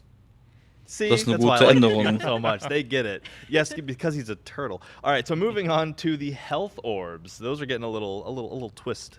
Yeah. So another kind of, this is more of a minor. More of a minor. Complaint, more of a minor touch Alright, here. more of a But little when we last made a pretty big assault change, we added health orbs, and what this did was to help kind of unify how much sustain was going on amongst the cast, which admittedly at that point was a bit smaller. That's it was a while ago that we last made some significant assault changes. But what also that means is that people are dying less, and in general, you know, if people are dying less, that means there's less kills, that means there's less pushing, and so we understand that feedback, and what we've done to kind of work around that feedback is that we're still like happy with how having these little bit of sustain orbs are like helping to, you know, if you get a character that has no sustain, you're still okay. You're feeling all right. Yeah, you can hold on. But what we've done is that we have moved the outer kind of, not jungle area, but you know, the outer kind of lane that exists in the middle of the map. That orb is going to be spawning a little bit later. So at the beginning of the game at 1 minute, the center lane orb is still going to spawn, same exact time, same exact place, but the outer orb is not going to spawn. So what that means is that you're going to need to actually fight over that guy a little bit harder because it's going to be your only source of sustain other than the ones by your towers, of course. Those guys are completely unchanged, but it's going to be a little bit more crucial to actually get to that one and not just sneak off to the side and go get the other one. Got it. I think that one's more fun to fight around as well. You've got the corners, and it's way outside of the tower range as well. Yeah. So any action that goes in there really matters because it's so much safety. Yeah, it's such a confined space that you start popping off with abilities, or I don't know if there's like a Hercules in the game or something with an ult. But we'll talk about that later. Yeah. So the last thing here is it seems like y'all might have affected the giddy up when it comes to getting out of base, getting out of the fountain every time you die. Yeah, I mean, this is mostly just to get people back into the action faster. This looks kind of scary when you're reading it, like, oh my god, people are going faster? Like, what's going on? Like, why am I going back to my tower faster? It's really only going to be getting you back to the action. It's not designed to persist into any team fights going on. It is purposefully durationed out to get you to the fight and not much else. Exactly, yeah. It's the same as the one coming out of the conquest base or out of the start of the map, start of the match of any map, really. It'll go away as soon as you enter combat or take damage or use an ability or whatever. You back into the action sooner. It can be disheartening, boring, whatever you want to call it sometimes when you die and you're spending all this time to run back to the enemy, back to your tower or the middle of the map where your teammates are, and they die before you get there, or the action's over before you get there. This will allow you to spend more time in the match playing the team fights rather than just walking back to base or back to your tower. Exactly. Yeah, makes perfect sense to me. Super cool. All right, so that does it for Assault. Hope the Assault mains are happy. But again, let us know how you feel once this rolls out. Die Assault mains sind next schon ein week, bisschen how those happier changes feel geworden. For you. But next up, we have another game mode to talk about. One we've talked about every time thus far because it is constantly moving and shaking. We have Duel. And looks like we have some ban changes to go through. Yes, it is. This is a very fun one because for the first time ever, all previously banned gods in Duel are now unbanned. They're back. All of the gods are back, except we are banning a new 38 of them, which is the 38 most recent releases in the game. And would you believe me if I said that dates all the way back to Season 5? Ich glaube, nach Conquest ist Assault doch the schon earliest god that is banned in this list, as you can see here. Well, these guys are the unbanned ones. Sorry, I apologize. These are every god that is coming back from the old gods. The old gods are in, and the new gods are out. So welcome back to these guys. And yeah, goodbye to the, das ist doch voll unnötige Bandings, Mann. We won't be seeing you. Yeah, later. All of those guys are out all the way back to Season 5. Can you believe it? Cerberus Warum Season 5? machen das so random? I know, it's crazy to see like Newt, like world premiere, like recently came out, super crazy. Cerberus and then, ist nicht so alt. The, like, Cerberus ist noch last of the gebannt. 38, and you're like, Cerberus. Ich dachte, been around Cerberus since the dawn of time, I thought. Like the Ja, dawn of sagt, the pill. What? das sagt It's er so auch funny, gerade. all of these gods still feel like new gods to me, just because I've played the game so long. Fair. So this is almost taking it back to when I Cerberus used ist to auch play noch Duel gab. more, Hey, and ich it dachte, goes Cerberus back to gibt the schon seit old Ewigkeit. school dual god meta, which I'm really interested in, where it's, you know, unhers, like 1v1s would be really, really fun. Yeah. So it Komisch. takes away like a lot of this new stuff. So if you haven't played Duel in a long time, especially since season 5 or the Ja, start of gut, season Duel ist auch 6, schon so maybe alt. this is the time to go back and try it again, because it might be just the way you remember it. It's going to be very interesting too because there's a lot of new items, a lot of new mechanics since that time as well. But it's also interesting Schon too krass. because you've got characters like Kali back in the meta. You've got Bakasura. Like who else is crazy? I mean, you said Anhur is like kind of the mainstay, right? Classic, He usually yeah, gets like through a Uller. lot. Ja, stimmt, kam Baron nach Yeah, Uller I Cthulhu. think was back in the previous one as well. But AMC, Freya. oh yeah, lots of goat Okay. OG classic dual gods coming back.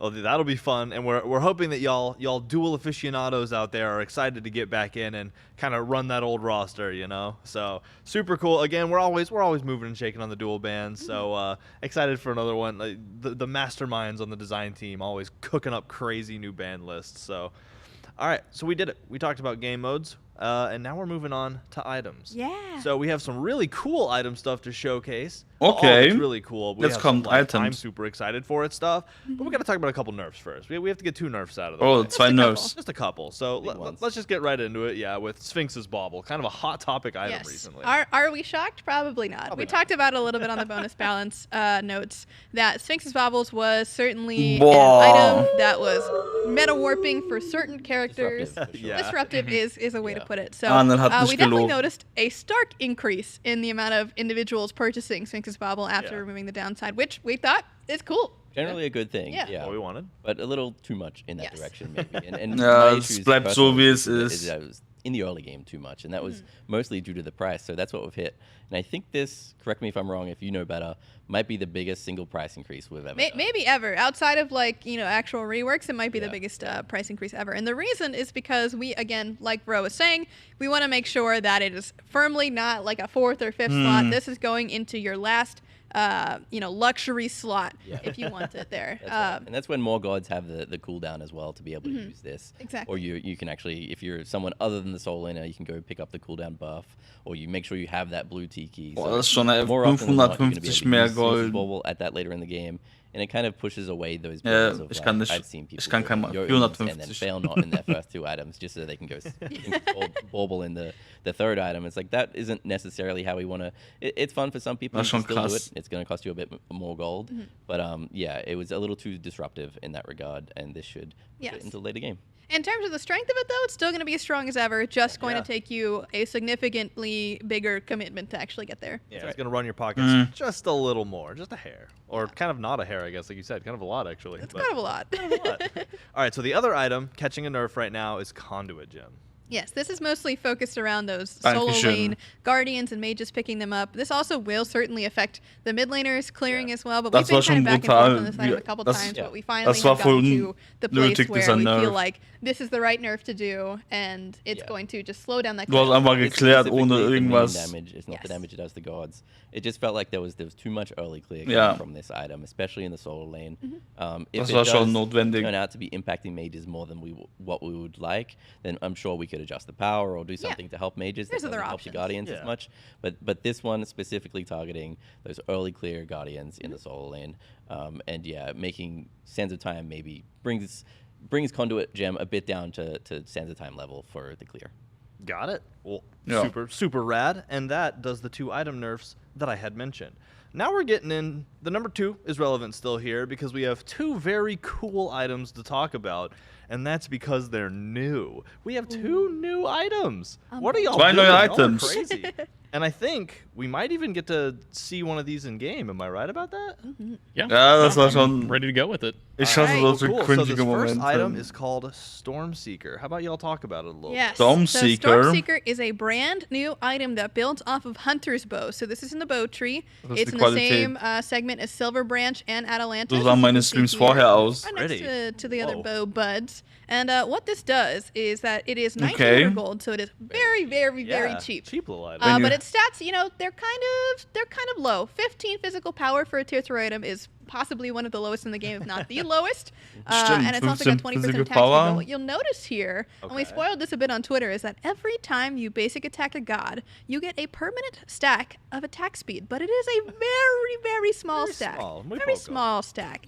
But the other thing that you'll notice, if you eagle-eyed viewers were checking out that description, is that it stacks all the way to 999. That's a big number. We're gonna be here a while. Yes. Yeah. Press tab, see how many auto attacks my hunters. It's true. Das ist Actually, what I'm excited interesting. about is building this item in like the first item, so you can really start to get into the action. Deshalb, It's only wie viel kriegt 1900 man gold, pro so you can Stack? buy it on your first back a lot of the time. Kann man Yeah. damit And you can come cappen? back into your lane and just box the enemy hunter as much as possible with Yeah. that attack speed. And by the time you hit like a threshold of a couple hundred stacks, it ends up being a really efficient Kann man item Attack Speed and definitely worth 0,15? using, and it's been fun this whole Oh, time. ich muss mal einen Taschenrechner You holen. can see J-Max not getting stacks from hitting minions. Yeah. Absolutely intended. We wouldn't want people to just go in, tank a PvE buff Come on, that way, Captain. just Yeah. 999. Get a low farm and Yeah. Yeah. This encourages them is to actually so get into the action. fun. With I have been enjoying this item so much in non-conquest as well. In arena, Man in kann assault. cappen. Oh my god. Man what braucht was kein the highest, einz- I think, kein that, anderes that I can Attack remember Speed from, Item from fürs playtesters, Cappen. like 450, I Yeah. think, and I was just slamming it as Ishtar Oha, in arena, da- trying dieser, to get as many ähm, stacks as I could. Maybe a little bit of inting for stacks there, you Der might Bogen, say. ne? it's worth it. It's for the Diesen minute. Bogen spielen und das mit dem Attack Speed cappen. Dude, Oder It was a lot of fun. gibt's I das wanna noch do this überhaupt, on, wo du I'm Physical thinking Power of kriegst? Charybdis. Für Oh, on Yeah. Charybdis it was really good too. I So bet. much Over fun. Captain With Attack the Speed. restack, Gibt's of dieses course, that means Item you have noch? to hit those knives, which is not Yeah. where my specialty lies. That is the but- problem, hitting basics. Yeah. Little skill check, Eins but mal What about Griffin Boah. Wing as well? Help a little bit. Ja, damit mal kombinieren. That sounds like such a fun combo, dude. There you go. You can Also do it. müssen wir Alright, I'm running OP. Hunters in Arena now. Cool. But yeah, a super cool new item. I love things like this. Absolut things Müll-Item. stack- I guess Das it's hier not jetzt meinst technically du? Infinitely stacking, but for the sake of yeah, good luck. the normal duration of a game, if somebody hits a 999 just in a I'll be normal impressed. game, yeah. I'll be impressed. If it's like, you're bot stacking and it's a 57-minute game, then alright, sure. But like in a normal game, it's basically an infinitely stacking item. Yeah, I mean, we were That's seeing so averages crazy. like, and our Aber ist das playtest echt so kind of, untypisch, they vary a little 999 bit. We have Mal? new players come and try things out. We have very experienced players. I mean, obviously, Nur auf Rowan, Götz? SPL Ach- coach. ach We have people so. like Chaos, who previous SPL players as well. Yeah. Okay. And they, we were sitting, between like 200-300 on the Ja, upper okay, end dann of ist das things. schon And, ein when you bisschen- get kind of crazy and into a little bit, maybe it's up in the 400s. Games get long. They can get up in there. But yeah, I will Schon be ein sincerely bisschen, impressed if anyone does hit the 999. But it starts to get worth it. Wobei dann fördert man die around that, like, ganzen 150, 200 mark, where I feel like Hacker, this is a ne? really worthwhile Die purchase for me. Aim-Hack haben. And I just want to say, if somebody does hit 999, please tell us. Screenshot, tweet us. Please, Ja, please, dann please. I direkt want nach to der see Vote. it. Absolutely. Please. So yeah, we have JMac working on it right now, but how you holding up, JMac? We're currently at 240. Ooh. So I think one fun way to think about this one as well is, if you want to think about how many stacks you can get, think about how much damage you do in one of your normal games. And remember, that includes ability damage and item damage and everything like that. If each one of your auto attacks is only doing 100 damage, and let's say you only have, Bei ADC 22,000 Builds damage in leider your komplett game, raus. then that's not Aber wenn that du many sagst, stacks, Obo right? raus Just think dafür. about, you're going to have to do a lot of damage to be able to get this many stacks, or you just do a lot of little hits, but a lot of attack speed. Like you said, Griffin Wings I think will be really good, Yeah. and just build stacks that way. So it'll be a fun challenge. Aber for ich the glaub, community. it will be. And I'm so excited. again, I have always enjoyed the game within the game. Like you're playing Conquest, you're already there's already maintaining your lane, boxing out your lane, and all this other stuff. But then you add this additional while I'm doing it, I oder can gar make nicht the number spielen. go Wenn das up. nur zählt, wenn man nur That, to Götter me, that trifft. just it's like Brain happy. checking off something ist on das your schon checklist. Number It just go makes up? brain happy. Exactly. So, Unmöglich. but that is not the only new item. So the next Kathi, we danke schön have für den one Alert. more new item called Equinox. Now, what is Oh, Equinox? noch ein Item. So, first things first, what we should probably talk about is that Equinox is a katana. And you might say, A katana. learn me. There are four Oh, Golden katanas Blade ist already. weg. Golden Blade is out, my friends. Bye-bye. I Oh. want Golden Blade. We sold it at the pawn shop. This is a bit of a Ja, tough auf jeden Fall decision for us, probieren. honestly, because Probieren we know geht that immer. Golden Blade is an item that has existed for a long time. It's been a favorite of many a junglers between your Mercuries and your Kalis, Arachnes, Yeah. Bakasuras, etc. And even had a brief stint in the solo lane for a while. But ever since the introduction of Golden Shard, we felt like its purchase rate has just kind of fallen off a cliff. and it just has not been a necessary pickup. And we thought, well, we might as well add something in its place that feels like a fun new replacement for it. And that, my friends, is Equinox. Equinox, Alter. Das hört sich an I wie... think there might be a lot of semi-upset people in the chat right now being like, oh, I really love Golden Oh, Blade, but günstiges trust me, Item, you're gonna love this. You're 2200 on the nur. same gods that you bought Golden Blade on, you're probably going to buy this item too. And I will argue that it's a lot better, and I think it's a lot more fun as well. Exactly. Very fun item. We're taking a look at the stats here. 2,200 gold. It's about the same kind of stat level. Yeah, it's the same exact stats that you were getting from Golden Blade. Okay. And you'll see exactly why. But if we flip over to the next lower third to see the passive here, there are 2 of them. But you probably are wondering, how does this trigger? Well, you guys know backstab, right? Loki passive. Loki passive. You hit someone from the front, it does something different from the back. It's kind of the same idea here, where when you attack an enemy with a basic attack from the front, you're actually going to heal a little bit. So if you're sitting there boxing someone, mano a mano, fighting it out, you're going to be healing a little bit. Just a little bit, though, and it's doubled against gods. So if you're actually doing this against gods, it's going to feel a lot better. That sustain's going to be really nice. But if you are attacking an enemy in the other direction, it's going to be doing extra damage, which is going to be feeling very nice, especially if they start to run away from you, or you're a character that can get behind someone, like, a Wheelix, for example. You do a little feather step, bop them from the back, any of those kind of things. That's going to be also a nice little burst of damage there. So it's been so much fun. It has just being able to, even in solo lane, being able to box a little bit better with this item, and then they start running away from you, and you're like, oh, this is just what I wanted, actually. Exactly. And now you take a little bit of extra damage when you're running away. Yeah, even as the person facing it, you kind of have to play that game with yourself. Yeah, exactly. Wie soll man einen Solo-Laner dann, they're getting healing. You have to kind of do the math in your wenn head, er like, Devs toll hat und or das... do I need to turn around and run, take the extra damage, and just get out of the fight as soon as possible? Yeah, it's really fun to play with. I've been playing it in the solo lane. Osiris mit das I Item, think it's really strong oder mit because diesem it surprises Item, enemy, ist and halt most of the der time they Gegenstand. want to run away from you. Plus You're doing Devs extra toll. damage. But also one thing we haven't talked about is that it'll also do extra damage when you're hitting from behind a jungle camp or a jungle boss. Yeah. So that's a lot of objective damage as well. It'll heal you when you're hitting a jungle camp in the jungle, so it's a lot of sustain throughout the jungle. Wobei, So the item okay. works everywhere on the map, and it just Stimmt, kind of das changes ist the way you so play ein and Early-Game-Item which irgendwie. is really fun. Exactly. It definitely has been very impactful, and we've noticed in a lot of our playtesting that, when you're fighting Gold Fury, Pyromancer, Fire Giant, any of these really big boss objectives, and you are doing it with a tank, it has made it very significant. We've noticed a difference in our playtests where before, carries are kind of the people doing the really big DPS to it. And sometimes, your basic attack assassins can contribute with mannequins or whatever it might be, but this item will also help contribute to that as well. Even as a tank, if you're building this item, you're going to be doing that extra damage. It does not scale off of your own damage, it doesn't scale off of really anything. It's just flat damage. Yeah, just your attack speed, really. Yeah, it's how quickly you're attacking. So I could see this on like Amma's, Gilgamesh's, Erlang's, any of those characters, Vamana's, picking this up, and it'll feel very, very nice. That's right. Yeah, I think it was actually a playtest. I think I was against you, in solo. I was playing Surtur solo. I went like... Did I do something bad? It wasn't me. No. Like just the amount of boxing we were able to do by having this item, because I think I went like Death's Toll Equinox as a combo, and it's just you and I just sitting there slapping each other the whole time. So it's a really fun item just to encourage that level of fighting. And then, if one person's got to run, you got to have that risk. Do I stand my ground and fight and try and sustain, or do I run and maybe risk taking the extra damage? Right, yeah, I think there's a lot in this patch that just really encourages you to get in there, play the game, and fight. Yeah. Get into those combat scenarios. I think that's really fun. Yeah, I couldn't agree more, and I couldn't be more excited about these two items. There are a lot of gods in Smite we've already talked about. There are a lot of items in Smite though as well, and for y'all to be able to pop off and just make two new items that both sound insanely fun to play with. I'm just super excited to hop in and start playing with these. So next Tuesday, by the way, really close. All right, anyway, we got some more items to talk about, and we're gonna move on to Erendite actually coming up next, in some more traditional balancy ways. Yeah, so we've got our two new items off the board, and now we are back to ye old Erendite in the Gem of Fate tree. So this item has kind of had a hard time finding its place into builds. Yeah. It has a very unique stat spread, and even back to recently we added movement speed to the actual base of the item and took a little bit off of the passive.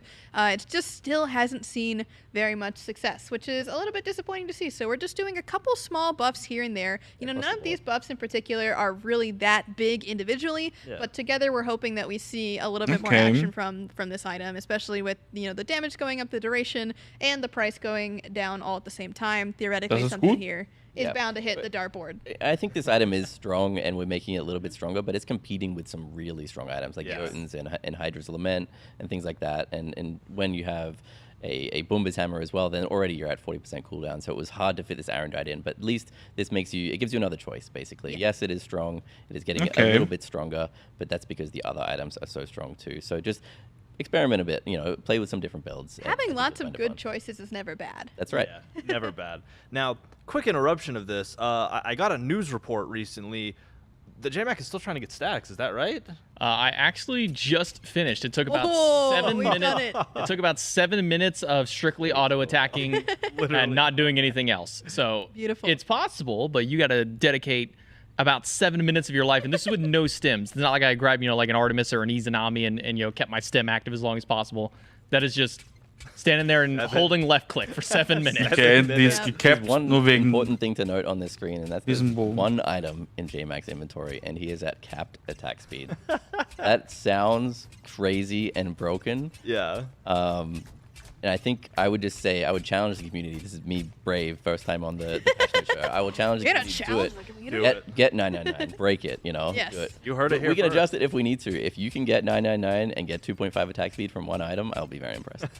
I want to see it genuinely, please. Yeah. I've been we've been getting a Silver Branch bow request. Yeah. Oh, I can go back and get that. All right, let's do that right now. See, this is why we love you, chat, because you challenge us to see things that are crazy.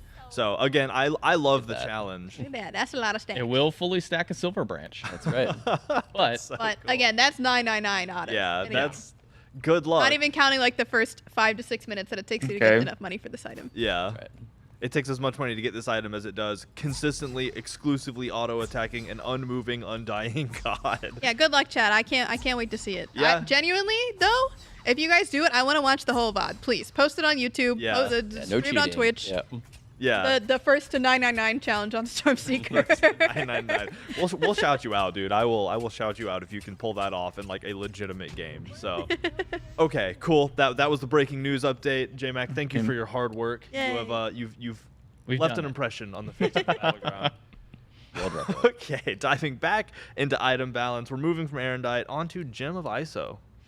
Yes, these next two items, they kind of go hand in hand. All right, let's tie them You know what together. I mean? then. Gem of ISO and Oh. Frostbound Hammer. The hammer What do of they gold. have in common, I wonder? They make enemies slow. And here's the thing. They have not been very good as of late. They've been kind of falling off a Barely bit. touched. Okay. And Ja, dann ist das a auch wie lot of vorher. this has changed since we did the Wie lange adjustment geht to dieser make Slow Frostbound AoE, Yeah. Buff, and die the Buff? way that we adjusted Gem of ISO very similarly as well. Auch, glaube ich, so But the way that 2,5 this is different Sekunden, now ne? is it still functions Es ist in einfach- that same exact way where it pops when you hit an ability, but now Mach you doch dann can wie have a alten 100% Mal. uptime on it if you are constantly refreshing within the 2.5 Mein seconds Gem for Gem auf of Isolation or the 3 seconds for Isolation. Frostbound Hammer. Okay. So assuming Wie that lang you geht are der sitting Debuff? and able to keep up with the individual, if they move away but you're able to catch up and keep up with them, you can reapply it again after that 3 Ja, für seconds to 2,5 essentially have that Sekunden. uptime. Right. It also means for like Gem of ISO. Das ist einfach jetzt wie der alte Gem of Isolation. 3 seconds or more.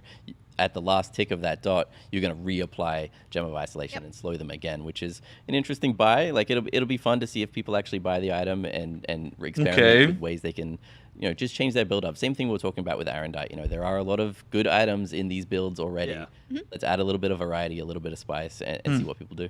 Yeah, I'm all about variety and spice in items, so excited to see it come to the battleground.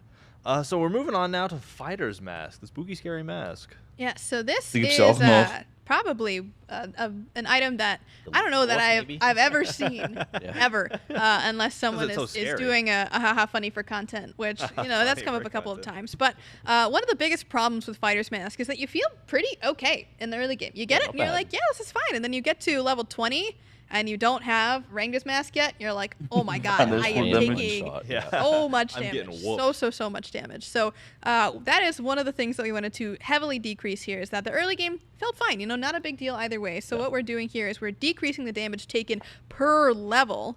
So as you get later into the game, you're taking less damage, but you're also dealing less damage at the beginning of the game by 1%. So a very small nerf to the damage that you're dealing up front to decrease the damage that you're taking by quite a significant amount by the end of the game. That's right. Yeah, it would just ease that transition into upgrading the starter item. Because once you got it upgraded, it felt great. In the early game, Fighter's Mask felt great. It was just that midpoint where it was really rough, where you're just taking so much damage. And I keep going back to me wanting to get people to fight more in the game.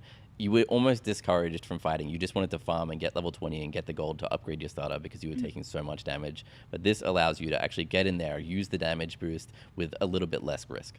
Yeah. Awesome. Well, again, all about fight. That's just the best part of the game for me is the skirmishes, the brawls. So every time you say encouraging fighting, I'm over here like, yes, for me.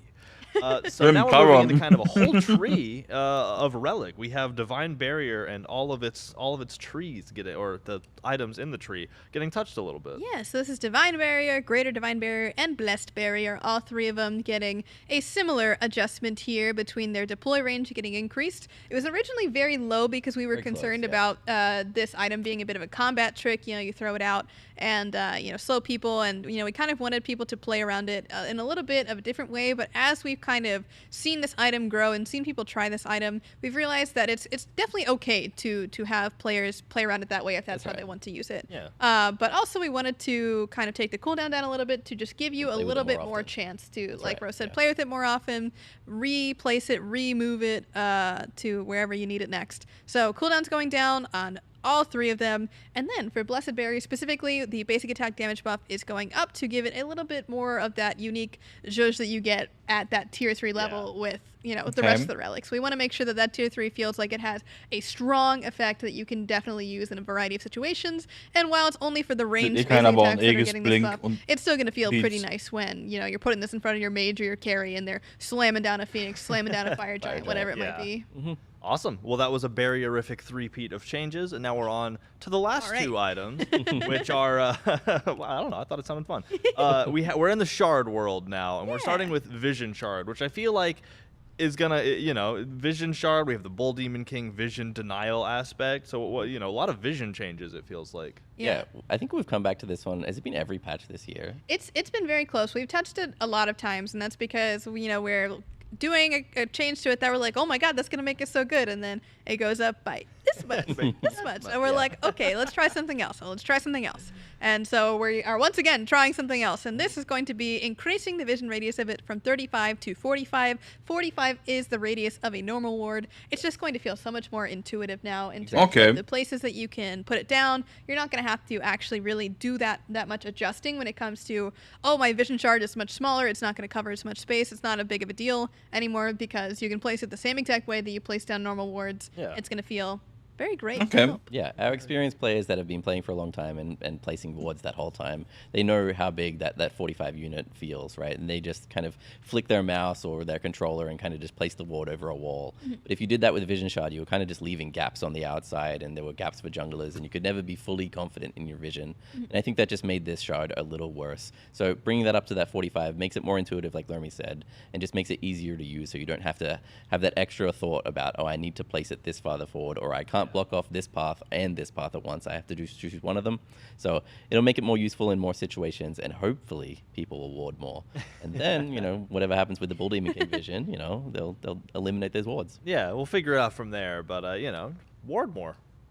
All right, so there's one last thing, and I feel like you could relate this to Vision. It's Wing Shard, but you don't need a ward on Fire Giant if you just run there really fast. Yeah, yep, and that's why nobody's buying wards. Okay, yeah, that's it. The shard was kind of a superstar when it first came out. Very, very strong because it was at this 15% movement speed originally, and we very quickly nerfed it down, and then since then it's kind of been a little bit less potent than it was before. It definitely fell behind Horn Shard and even Claw Shard to a certain extent. Back when that was a thing.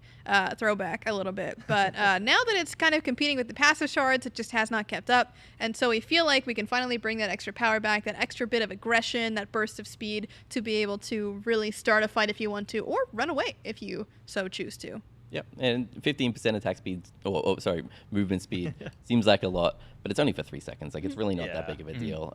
Short burst. Yeah, so bringing it back and just allowing people to play with another shard, give that more variety, a little bit of spice. Yeah, I'm all for it, because like you said, it's either I'm going to get in there and get you, or I'm gonna get out of here. I'll see you later. So, and equally likely Kann to ein bisschen happen, aufhören especially mit diesem- considering, you know, with this whole new fight thing we're working towards, being able to trade a little more. I'll definitely be doing a lot more running away from the 1v1 I was really confident about 4 seconds ago. So, cool. Well, we've talked about Ja, das ist schon. game modes. We've talked about items. And now we're going to take a little break from the balance world. Obviously, we still have some gods we're going to talk about later. Don't you worry. But we're going to kind of step outside of the balance zone and go back to the skin section, the event section. So That little guy next down up, there. Maybe we'll talk about him. that little guy down there? No, I doubt it. Probably not. I feel like I'm gonna betray my words by saying that let's talk about the Dapper Denizens cross-gen pass. I almost said event pass. It is an event. It's a cross-gen Battle pass. Pass You know nochmal. what cross-gen passes are, though. You've seen them before. They're coming every single update. It's this year's version of the Battle Pass, but now they're cross-gen passes, which I know I've said on 3 other shows. I get it, but you know, it's just to reinforce and remind that all of the skins in these passes are cross-gen. So that Smite 2 thing that we keep talking about and are infinitely hyped about and is available for pre-order on Monday, these are skins are going to have available for that. So, you know, hop in these alpha tests and have a little fun with these cool Dapper Denizens we're about to talk about. So again, make sure to check out the pass. It will be launching on Tuesday with the update. And it's going to involve 2 skins, one of which you might have seen somewhere already, although I'm not quite sure where. Ausrufezeichen, And that please. is Dapper Catter Bacchus. He's just There he such is. a goofy little guy. Look at the little mice. Oh my Please. goodness. Is that on her? Could be. Little on her cameo, little set cameo See as a little well. set over the side. Dude, Absolutely. he's so dapper. My He is gosh. so dapper. I think Bacchus might have our biggest variety of weapons in the game. Maybe the biggest variety of cat skins, too. Specifically. He's got a bunch of them, yeah. He really does have a lot of like animal style skins in general. Yeah. He's got the the bear skin, the cat skin. Those are the 2 that immediately popped to mind. I was trying to think of what other ones he had. Well, there's 2 bears. There's the alive bear, the zombie bear. True. There's 2 different versions of the cat. Bacchus just makes for a nice cuddly animal. Indeed, and this one is very fun. I like his little mustache. Yeah, I like the tie clip that's also like a bell. So Cute. what an absolutely dapper gentleman. All right, so I believe that there it is. I was going to say I believe we get to see this in game, and yeah, that's Bacchus. Okay. All And that right. tongue is just out all the time, it seems, as well. Yeah, you don't see that That's a confident shot. stance in anybody but Bacchus. Oh man, he's had a little bit too much of that catnip, you might say. True. That's a catnip tea in the jar. Oh, actually. very Yeah. fancy, very fancy. I like Oh, his yeah. little fish as well. Das hat dann- Stimmt, Well, eben was. fish. True. All right. Well, I'm a big fan of the dapper stuff, so I think that this is worth seeing in game. So I want to dive right into it. Oh yeah. Larry, Might already. Bit of a snack. just a mid Dankeschön fight für den Mid-fight Raid. snack. 8 Oh Leuten. yeah, look at him go. Geht ab, Leute. I love. Herzlich I love willkommen. this. I want. Oh, he throws the fish up. Yeah, That's Hey, so throws cool. it again. And back on. Dang. Der arme Dang. Fisch, ist das schon Talented as well as Tierquälerei? dapper. Some guys just have it all. Oh yeah.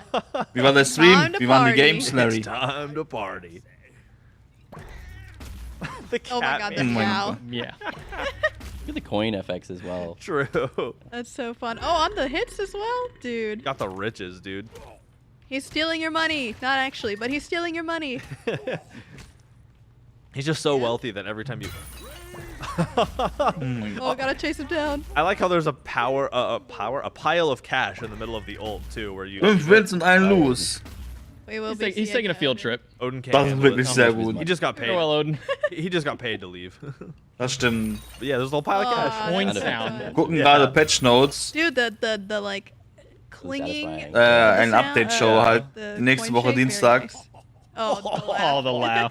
gibt's diese Änderung schon. Aber Man, nice, I used to own 5-1. 2 top hats, and I could not find either of them to wear today, because I would have had one on my head. Endlich right Gold now. gated. So, super fun. Nice, absolutely man. love it. Gonna have to go Schön back and dranbleiben. buy this suit, and gonna have to look at this in Smite 2 now. I think. Let's Oh, check yes, out the please. render. Let's take a look. I love this pose. Why do they go so hard with the poses for these? Like every time. Dang. Yeah, that is really cool. That is excellent. Okay. Dude, I can't wait to see what Ein his bisschen aus der line looks like as Dämonologist. well, or Aber his ach T, so, I ist guess, auch in this Unreal case. Engine Yeah, 5. and shout out. I'm gonna pull a page from the Lermy book here, and shout out. Just look at the fur, like on the hands specifically. Like that's just Yeah. such well-defined fur. It's just absolutely gorgeous The looking. fish has scales. Yeah, even the scales The on the fish has fish, like scales, I all the think. way Yeah. down to that minute detail. It's so cool. And how shiny the. We already talked about that, but Absolutely, 10 out of 10. Ja, schon hat mich Dapper im Rucksack, gentleman das cat. wird Fish on the schon. jug as well. I just noticed that now too. Cute. All right, so now we're moving on to the Ah, ja, ja. second skin Shiro that you forgot will his find Passwort. in this wonderful Kenn ich. cross-gen Der Name pass. sagt mir was. And this one is our dear friend Vizier Egbert Beakington Raw. Oh yeah. What a gentleman. Another banger skin for Ra. More This one cameos. might be the best one. Honestly, I don't know, man. I know that Ra has some good laugh spams, but this one's got to be top tier. This one has to be top tier. And Boah, again, Junge. more cameos. We have Wukong and Fenrir in the back there. Fenrir with a top hat. With a top hat. Oh, what a classic. A refined gentleman. Oh, and now Ra gets to be part of it too. Dude, that's so awesome. I know. The more people that get accepted into the society. Boah, of Junge, was das ein Fine Scheißskin, ey. Good for me. Yeah, right. So I know we have enough for one full team, but we're getting close to being Oh, able to we do, I think, gotta two be. teams We now. have to be. Dude, that's awesome. Oh, That's gonna be Mann. the best world. Leute, That's- bleibt that's a little- dran. That's a Smite 2 world. A team where both Naja, dein teams Gesicht. dress to the nines to duel. Äh, It's absolutely der Skin wird's gibt's im Battle Pass nächste Woche und ich Oh, krieg als A Smite-Partner little pipe as well. Codes Quite für den right. Battle And Pass. the monocle.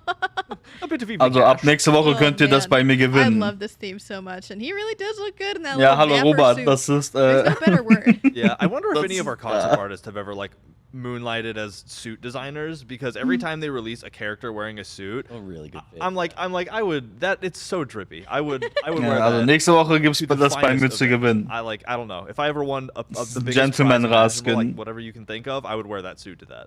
So just saying, if y'all if y'all are trying to make some scratch on this, go design suits professionally. I can see this. Gibt's im Battle Pass nächste Woche. I just absolutely love this. Oh yeah.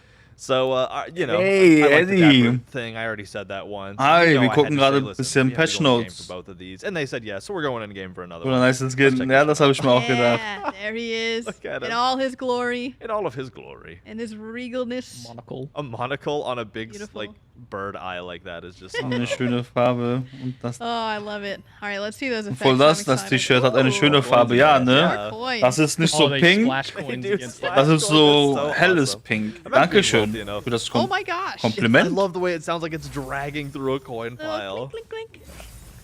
Love that. There's some multicolor, and there's that buttons in there as well. These just different gemstones. Oh my Oh, god, that is gemstones, yeah. dude. Dang. Yes. All right. That is so awesome. It was a 3. Aber ja, das Loading T-Shirt, money, everyone Loading grab money. it. Einer meiner Oh, it's like those games Lieblings-T-Shirts. at the mall. Yeah. Oh my goodness. Gonna be standing there like, yes. Hallo Marie. $4. Oh my goodness. Ja, irgendwas stimmt da nicht, wenn Eddie ein Lass sie dann Kompliment Ultimate. gibt. Oh, die Ultimate. Boom. Oh, Yeah, they got the gems popping out too. Illusion of Oh, that's so Oh, Junge. cool. Dude, I want to also give a very Hey, special shout Zetto, out bist to, du nicht der What was that? beste deutsche Solo-Laner auf der to our boy Xbox? Mifflin. This was Mifflin's first ever Und official dann denkt man sich am Anfang, God boah, geiles character voice Kompliment. pack. Congrats, Congratulations, Mifflin. Mifflin. And what a banger voice pack it warte mal. is. And what I mean, we all know how refined he is. We saw him on the Deutscher birthday stream with the Konsole, art. Solo He's a man Laner. who has defined quality for the better things in life. So it makes sense that he would write a skin pack for something so refined. So refined. Wie geht's dir, Marie? Auch an den Rest? Ich hoffe, euch allen geht's gut. Sacrifice, but it's wasted on you. Oh, what a taunt animation. One would think you were aiming to entertain. What's the laugh? Hit me with the laugh. Oh no. No. Oh no, Yeah. it's so over. What a harsh contrast between simply devilish and then. That's so Oh, Man, cursed. that is a good laugh spam. I'm That so is- excited. That is all around 10 out of 10 Okay. banger. And you know that this is in Smite 2, and you know we're gonna look at Ja, the der winner Typ ist for schon- Smite 2, Yes, so let's please. let's check that take a out. Yeah, baby. I can't get over Yeah. that. That's gonna be stuck in my head all day now. That will definitely Yeah. be against my. Oh It's man. just an extra level of detail. It always impresses me. Yeah, I just like looking at them. But again, if you think looking at this is, Raskin, I man. mean, this is just one frame. This is a beautiful render, but it doesn't give justice to what it looks like alive. Like this is, renders are one of those things that I feel like you can, you're like, oh, it's a render. You can make it look prettier by staging it just right, whatever. But no, that's not how this works. You get these in game. You play like, I've been able to play around with a few of them as we've done testing and Ja, stuff. der Typ, And they really do das just muss transfer into game. bei dem Typ looking die just ganze as Zeit beautiful eigentlich as in laufen. this, like professional headshot. So. Yeah. Especially, we're talking about these last two skins that have all these coin effects. With the new lighting engine, imagine all just the reflections on the coins as they, Oh, they fly man. through the sky Yeah. as well. Especially in Raz 3, it must look really, really And I cool. can't I even bet. imagine the sounds too. Like imagine like through a corner you're hearing the jingles of a raw. Like a horror movie, actually. Yeah. The jingles of a raw. All right, well, cool. So this is the Dapper Denizen cross-gen pass. That'll be coming again, next Tuesday with the 11.4 Update. You know, get it and Geil, play through the pass. Ich glaube, einen buy it all Code at once von if you diesem feel Battle like it. Pass werde ich Completely mir up mal to you. That'll be snacken. available right around the corner. So now we're stepping Alles back gibt's zu into the gewinnen nächste land Woche bei mir. of design and balance. We are so back. We're back. We are so back. So like last time, we're gonna start off with just a little nerf. We have a nerf we want to talk about before we Oh, get a into some other nerf. stuff. So let's just get right into it then. Pele. Yes, this is going to seem Pele? very weird. Yes. I understand completely. You're going to be like, Lermy, Pele, what do you mean? And I'm going to go, okay, I apologize in advance. We're not going to talk about why she's getting nerfed for a little bit, but this was just the best place to put the nerf. So Eruption is getting nerfed because, spoiler alert, we're doing a bit of a timing pass throughout the game. And what's happening is that Eruption is going to be getting sped up quite a bit. Yeah. So she is getting a bigger change than perhaps 90% of the gods in that timing pass. So she is getting a nerf in accordance with that. And we'll talk about that more when we get to that section. But again, I totally understand. Okay. This looks really weird. wollte schon Especially sagen. for those that are slamming the games all the time and they're like, Pele's like, fine. Like, what are you talking what about? are you doing? With this change, she would definitely be a little bit too good. So we want to preemptively nerf her wahrscheinlich because zu we den understand Quality what's of gonna- Life what's going to, changes.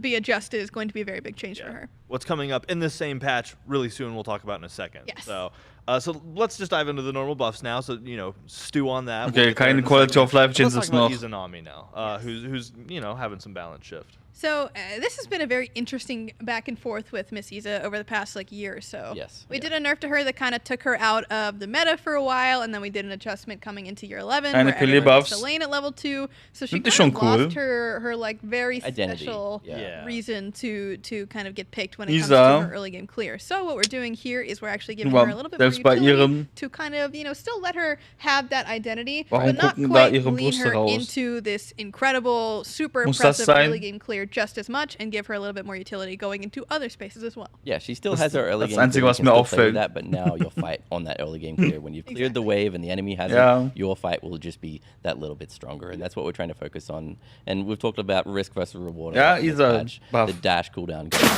You can actually get in there and dash out in the early game, and you get 2 Hydrate. seconds Oh, ich glaub, sooner ich hab for hier that dash nur to come back up.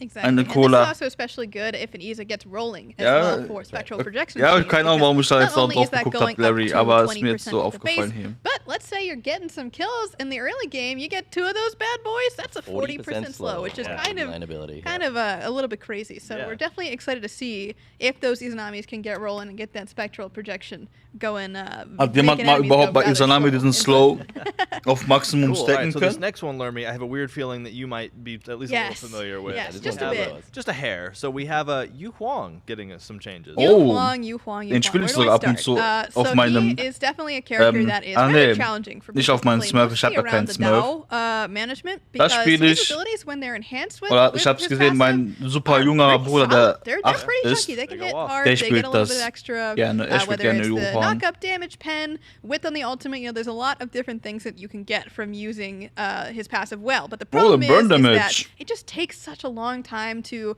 either let Ja. the passive charge up naturally or wait for DAO cultivation to actually get you back up to that point. So what we're doing is we're Okay. cutting the time it takes for him to get stacks of Weil ich DAO find den from schon ein 6 bisschen seconds to 3 interessant, seconds. Yu So that's Huang. cutting it in half again. It originally was 12 seconds. So just a little note there that it needed to go down Und by mein this jüngerer much. Bruder, der 8 But it's geworden going ist, to feel a lot better because you're going to more Auch. consistently have your DAO up to get those enhanced abilities and have more instances that you're going to be like, yep, that felt really Yeah, good. that felt good. That's not it. We got more things to talk about because Findest Flames of the du? Phoenix is his one. It tends to be that Okay. this ability has not been keeping up with the rest of the kind of people in his class Ist when we were so. comparing his damage numbers to other Schade, ich dachte, Yu average Huang wird so ein mages richtig and other meta beliebter mages. He was way Magier. far behind the meta mages, and he was, slightly under. Allein so wie der average. aussieht we're und giving sein him a couple Auftreten. of touch-ups to Flames of the Dachte Phoenix so and locker DAO einer der besten cultivation here Mates and mit seinem there Escape across the noch. multiple stages of his abilities, because of course, Flames of the Phoenix has the cross damage, and then it's got the field damage, then it's got the burn. Das ist nicht immer ohne there's a lot of parts G. to Yu Huang as well, Yu- so Yu you can Huang. tell it gets split up a lot. So even though this damage increase doesn't look like a lot, it's going Das to ist feel kein like Magier, it ist ein Kaiser. Ja, between ich Flames dachte of the auch Phoenix and wegen DAO seinem cultivation, which is on the Auftreten, next aber ich lower gedacht, third das tier, which wird is getting so... some increased scaling as well. Gonna feel a lot better towards Oh, the noch late ein Buff. That's right. It would just hopefully bring him into the mage meta, because I think the Yes. mage meta has been, I don't want to say stale, but it's kind of been the same way for a couple Okay. months now, and Yu Huang has not been a part of that mage meta. So if we can bring him in a little bit, just Yeah. bring a little bit of Ja, variety. wie Damage into the von lane. 50 auf Gotta love a little 60. variety, and gotta love one of your designed gods getting that little. It is nice, Yeah. it's hard Okay. to say no when Max says, "Yeah, Yu Huang's bad," and I go, "So we can buff him." Yeah, we can buff him, please. All right, so now to move Guter Buff. away from the mages a little bit and into a wild swinging guardian, we have Maui. Yeah, Maui, another moderately Nein, recent character. Maui you might buff, say. Another scheiße. first Yeah. for our designers with Agra, who is not here with us today, but shout out to the boy. Shout out to Ja, Ash. stimmt. We're giving Maui a couple of Im nice, Hintergrund der Arme, like, der Arme. quality of life-esque buffs. These are not like Right. the craziest Not things in the world. game-changing, yeah. But it will feel rather nice to get a little bit of extra swings going on, especially towards the Yeah, I late don't game. know what I'm You're doing gonna here. feel your ability to Ich glaube, er denkt pull gerade, was a er little nach bit dem Show faster machen off of möchte. Your passive is going to be a lot nicer, especially with that faster attack speed. It's just going to be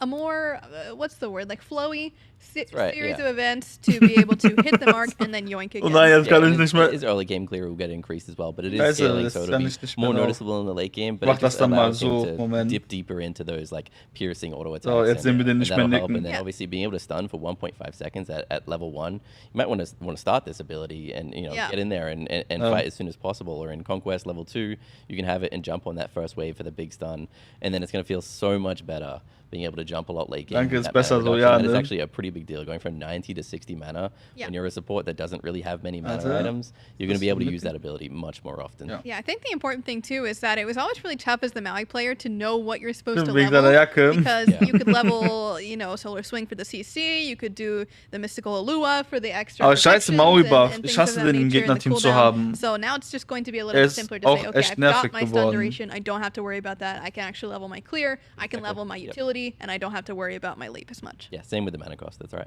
Cool. Well, hey, I like Maui changes because Maui's just fun to play in general. Such a vibrant. Wobei, nee, character. wenn ich das I don't jetzt so know, I've mache, always sieht enjoyed the man voice die packs, Köpfe nicht like von base diesen skin Leuten. since it came out. Das But ist anyway, we're moving from the sea to the stables because we got to talk Lancelot. What's going on with Lancelot? Lancelot. bitte, Lancelot yes, buff, he has not Alter. been showing up a lot, and quite, you might want to be calling him Lanta Little here, but we're doing a couple small changes, kind of across Lancelot's kit. So the first er thing ist that schon you're ein going to see is Camelot's bisschen- Quest. This is his passive. Essentially, this is stacking up on minion kills and various other, requirements. He's gone on a quest to fill up his stacks. That's right. But it actually was, to get one stack, you have to kill a certain amount of minions beyond one. It's not just 1-to-1. Yeah. So 60 was actually turning out to be closer to like A lot. 300 Yeah. minions, which is a lot of minions, especially as a jungler when you kind of want to balance going between the jungle and fighting in lanes and Ich ganking finde den and doing all richtig these things. schlecht You're just momentan. not getting this passive very easily, and it is a strong passive when you can. Der ist actually get to relativ it, neu, but Larry. It's just very frequent that you're not getting Wir this hatten ja to letzten super, Patch super late sehr, game. sehr We gute want Quality players to of have Life access to this just a little bit Changes. sooner, so we're bringing the stacks down Und by 20, Typ, which is going to be very, very. wo good jeder for halt him, gedacht which hat, also boah, ey, requires us then to shift richtig the geile movement speed and the basic attack damage reduction up. This is Quality not of Life changing the changes. amount that you're getting, it is just Das war der ending up Typ at the hier. same Der amount, hat die but ganzen shifting guten how Ideen much you gehabt. get per stack. Yeah, a little sooner. Wir haben den, oder mein But Bruder that's hat not den all. jetzt We've Dr. got Nacken more. getauft. Und hallo Blade Boso. Skilled Strikes. This is his 2. This is the knockback. So this is getting Wie geht's increased dir, shield Blade damage. Boso? This is the up close and personal really close. Yeah. bump. Gleich that die he's ganzen doing geilen back Änderungen into kamen von the, ihm. Lance Slash. Yeah. So essentially, the reason that we picked this one Bester and Mann, the flat ja. damage as well is Deswegen because auch you kind Dr. of have to Nacken. be very close to someone and really committed to the combat if you're going to be hitting this initial attack. Yeah. So we want to again kind of encourage people to in really there. play around that mechanic of getting the initial hit Dr. into the Nacken, sweet spot Alter. bonus damage, and this is just a way to kind of incentivize him to do that a little bit more, to start with that. and Super, not macht just auch jetzt echt Spaß. Jupp. and then Diese finally, quick kleinen turn, this Änderungen one waren is on schon his horse. echt Just a little bit faster turnaround wichtig. if you want to be a little sneaky. Yep. Mir geht's gut, Lancelot, ein bisschen walk up müde, to someone, aber mir or geht's rather, I guess gut. gallop up to someone and then turn around, and then you can turn around again Ich hoffe, in dir 2 auch. seconds rather than 4 seconds. Yeah, especially as an assassin, you're kind of going in and out of fights a lot. And if you were on your horse, going in and out of a fight, it was just like this really long U-turn, and it was like, oh, this is kind of weird when your quick turn was down. But now with it a 2-second cooldown, you can kind of U-turn and U-turn back if you need to go in and out, and then Okay. eventually make your choice and decide to go all in. Den ist get up trotzdem and immer noch close nicht so and hit gut, that shield glaub ich. damage, and feel a lot better as a Weiß back nicht, rower. irgendwie. Nice. Hey, Hab den schon before ein paar we Mal move on, I kinda versucht. humble, flex a little bit because I already got the achievement for the passive. So that was a really long game, though. You were like you were I saying believe all it. that, and I was that like, would take a while. I feel it because I told my team, I was like, guys, I'm gunning for this. You got me, right? And they did. That's your Oh, whole der It Typ took a hat concerted auch effort. ein Mikro bekommen, All der right, so redet we auch don't have to nie. leave the castle for this next one. We're staying in the same place. Ah, and talking to King stimmt. Arthur now. Yeah, from the Knight to the King. This one is pretty exciting. Pretty cool. I've got to say. King Arthur, his basic attacks previously did not proc basic attack items. There were no, bumbas to be had. Mannequins, no guest hole. And guess what? Now you can. Anything you want. You Anything can run you want. King Arthur jungle, go Boomba's dagger. You can get Boomba's hammer in the end. I can't imagine that. Use an ability Boomba's like hammer hammer, quicker cooldowns. You just get these damage abilities constantly on King Arthur jungle if you want to do that. Or you can go Death Hole if you need sustain in the solo lane instead of. We had a playtest with the King Arthur jungle, actually. Shout out Mwek for that one. That was a very fun game. I had a very interesting jungle battle against jungle King Arthur with proc items. That's cool, though. It was very, very fun. But yeah. Krass. Yeah, nice. Another fun change, especially with all these cool items coming up. All right, so now we're moving on to Chang'e with Jade Rabbit getting a little mix up. Jade Rabbit does quite a lot of things. So we're going to be Oh, ja, doing danke a schön. little bit to every aspect of this passive. So first things first, the rabbit movement speed is now being increased from fast 3.5 doppelt so times okay, nicht Chang'e's fast, movement aber speed to 5 times anderthalb Chang'e's movement schneller. speed. So the bunny, it's been doing some training in the background, getting stronger during the winter, and now that it's almost the springtime, or I guess it is the springtime. Wichtige Änderung. Crazy how time flies. But now this bunny is going hyperspeed, so that's going to feel really nice. Up next, though. So is she. She is, certainly going a lot faster during her dances. A lot of people don't actually know that this is part of her passive. No, That you get a little bit of extra movement speed when you're dancing. But yeah, 25% to 40% is a pretty significant change. You're not dancing for that long, so you're not keeping it for a very long amount of time. But it for just feels for the longer dances, like 40% Movement Speed, wie soll man die jetzt feel like a kriegen? bit more like a kind of a dash almost, because you're getting such a big boost in movement speed, and if you just hold that one direction key, you're gonna go forward or whatever direction you're going a decent amount. So Boah, das makes ist her a lot more krass. mobile, and she is a generally pretty immobile mage. Gets stuck on walls and things like that. So she still has that downside, but this will make it so that she can rotate faster if you are able to spam your abilities. Mittanzen You can einfach, sit ja. on the edge of a team fight easier because you can kind of go in and out with your abilities. So all in all, just a straight buff. And if you didn't know that it gave movement speed before, you will feel it now. Yeah, you will know now. And finally, she has this third aspect to her passive where every ability that she hits that does damage to an enemy leaves a debuff on them that increases the damage that they take. Das ist auch gut. This debuff previously lasted 4 seconds, just going up to 5 seconds. A little bit more consistency for Chang'e to be able to keep a high stack count, especially because she has to kind of go between her 2 dances that do damage, or if she's comboing into her third one, it just gives her a little bit of extra help in case she's not using her ultimate at every situation. Yep, exactly right. Ja, Yeah, got sehr it. So, gute all Änderung. around just a sprinkle of little additions. Nice. So we're moving on, keeping going. Heimdall up next. Yes, Heimdall. This Heimdall is another buff. a fun one, you might say. A fun So one. previously, Heimdall would throw the sword straight into the air during piercing sight. He would just throw it up.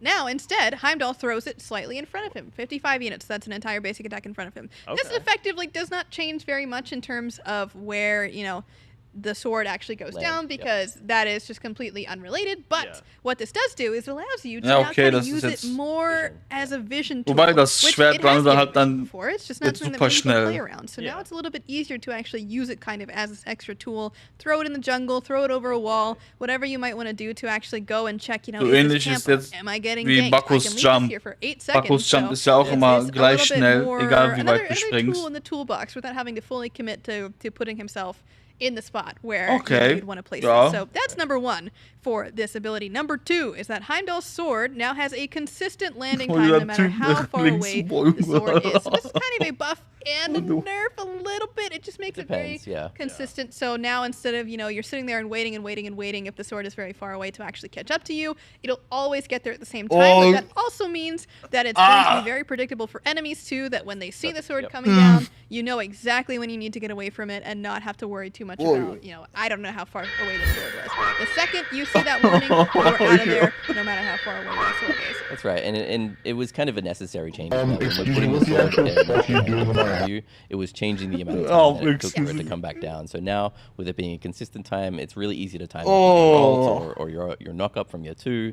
And as well, yes, it is. Schade, dass der easier for Typ im enemies to understand Hintergrund that timing, but all nicht around seinen just Platz einnimmt. Yes. just going to be very intuitive. And speaking of intuitive, Das we're soll doing nicht a reden, change to einfach. how this ability functions with targeters to make it a little bit nicer for our quick Okay, cast ist aber and jetzt instant kein cast richtiger users. Buff. So on Das quick ist- cast, normally, well, das ist noch when you're okay. usually casting this ability, you would press it and then the targeter would show up and sit there, so you'd need to right click it to make it go away if you wanted to get back to basic attacking, Exactly. using your 2, anything else that you wanted to do, you'd have to right click it. And that was just kind of a bit of a pain to have to do every single time. I mean, this is like your clear ability other Right. than, you know, using your portals for that if you're super cracked at Heimdall.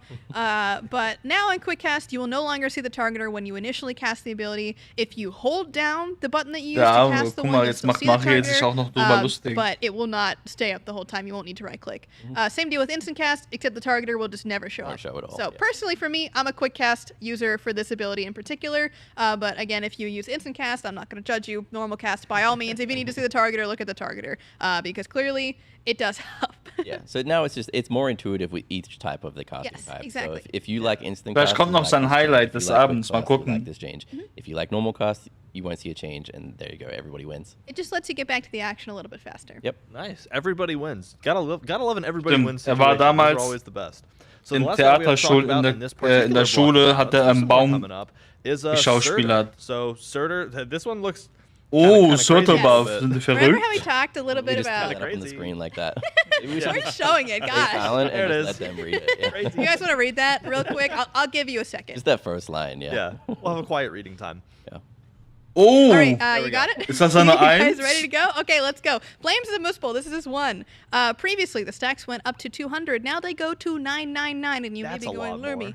that's a lot of damage. Man muss jetzt nur noch What am I hitten. gonna? How am I supposed to get to 999 when I get a stack off of killing a minion, and that's killing a thing? Well, now you get stacks in a lot of different ways. First off, you get 1 stack when hitting an enemy non-god. So minions, jungle camps, anything that you're hitting that is a non-god, you get Oh, 1 stack shit. with your 1. Yes, you have to have your 1 active. Got a bomb. But you get 2 stacks if you kill an enemy non-god. So you can hit them to get 1, and then kill them to get 2. And this is when the burn is active on them if they are killed while the burn is on them. So even if you hit them and they die to the initial hit, then you still get the 2 stacks. So that's 3 between the hit and then the kill. Extra but damage. there's more. There's more. Surtur also gains additional stacks. So now we're at 3 when you hit an enemy god. So you get that same exact reward that it would be from hitting and killing a non-god, just from hitting an enemy god. So you can kind of pick and choose, you know, do I want to use this on the wave and have to do a little bit more of like micromanaging to actually be there and like make sure it dies to the burn, or I could just go up and Oh, smack my lane opponent and get it. Increase von So 5 auf you can make 1. that choice. And you also get a little bit of an extra bonus here too when you kill an enemy god with the burn active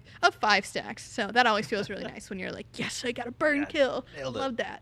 Yeah. Feels so fun. This is Okay, another one of those. I toll. want to see who gets 999 first. I want to see these solo lane streamers. I'm calling fine, okay. I'm calling these SOT. YouTube Where you videos, guys I at? want to see them more, 'cause it's still going to take a long time, but the important thing is it's going to take a lot of action, and I think that's Ja, the das really haben die fun jetzt part. genervt. The damage will work out to be about Das- the same, but it'll be a lot more consistent. Ein in the extra attacks that Damage you're statt getting. 5. Yeah. Before we've seen 200 stack Surturs, they're not really playing the game. They're just kind of sitting in lane, you know, just kind of last hitting minions for I don't know what the record 40 was. minutes. Yeah, Yeah. but it's like I think it ended up being around 30, maybe even under that. But they weren't playing. Schade, the game warum for that 1? amount of time, and it was fun to see. It was cool to see people race to 200. I mean, it took a while for somebody to actually be able to hit that for the first time, and I think it'll take a while for 999 as well. But throughout that time, they're going to be putting themselves in much more risky situations. Wollen wir mal If they wanna gucken. Go in there and get in the actions. If they want to just hit minions, it's going to take. Ja, forever. aber du If they brauchst hit jetzt voll, God, voll, it'll voll actually lange go das really zu fast. So if they stacken. get into Es geht nicht teamfights, um die stack that Zahl. up quickly, Das hätten wir auch rotate ruhig around, von get mir aus into auch fights bei and 200 behalten get that sollen. 999 and then just start hammering people with your 1. Yes, it is going to be actually very nice for the starter player as well, because previously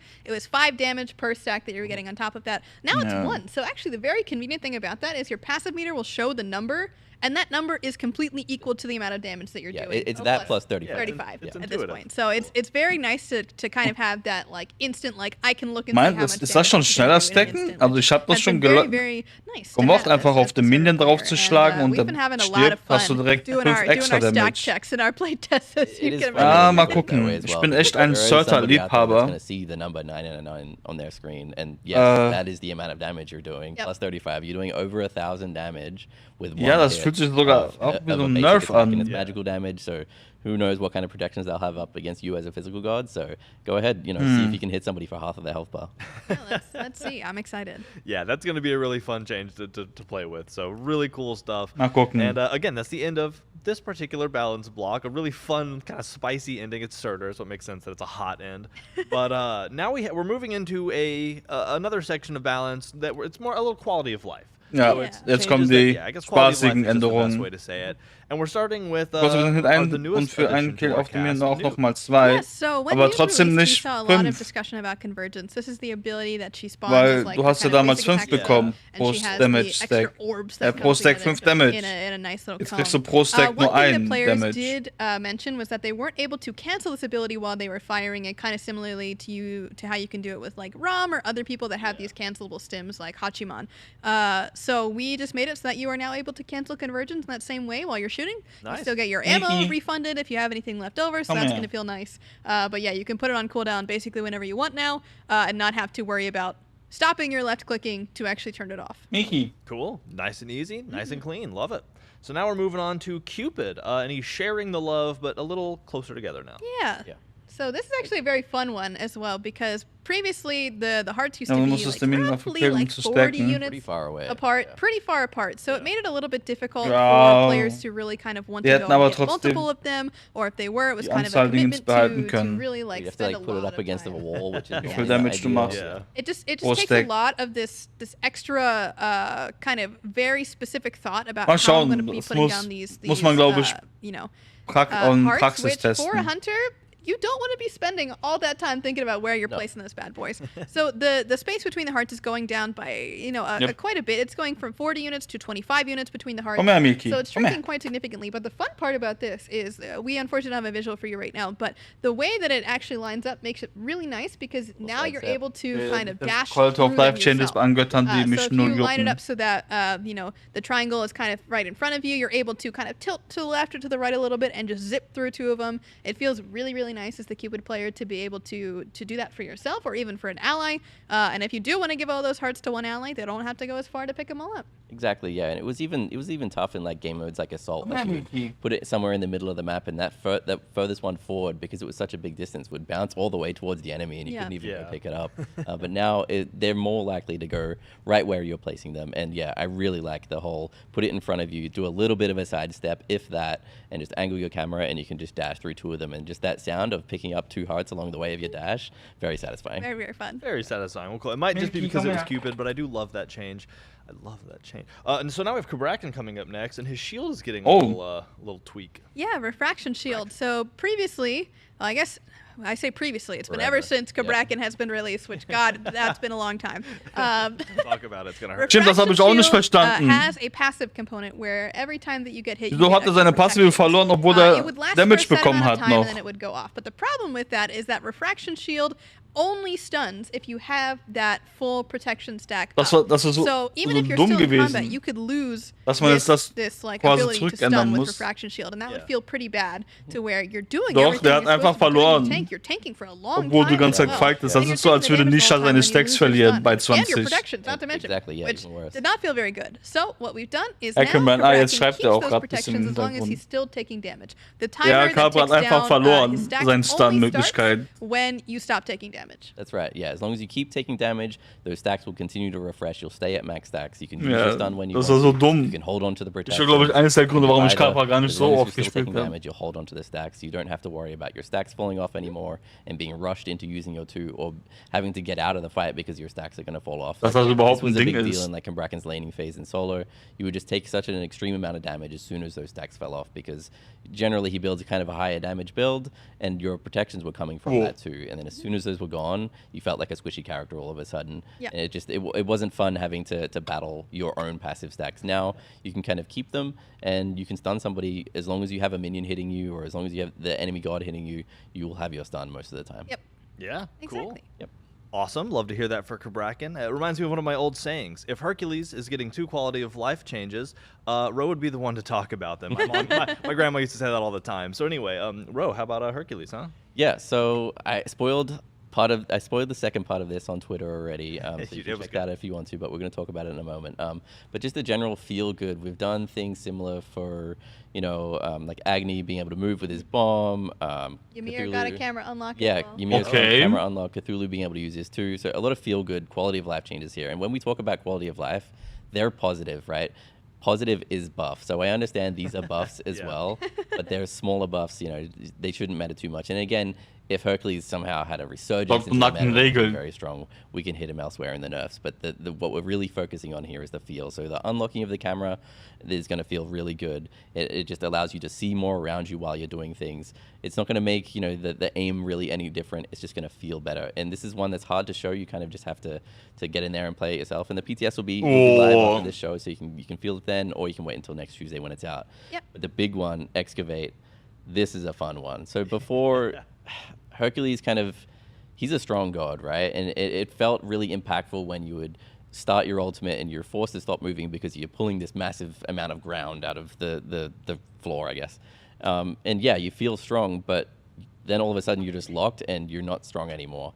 We've unlocked him, so he now can rotate, he can move his camera around and aim that elsewhere. So it just feels like he has this added strength of being able to just yeet this rock wherever you want, and you can flick it wherever you want.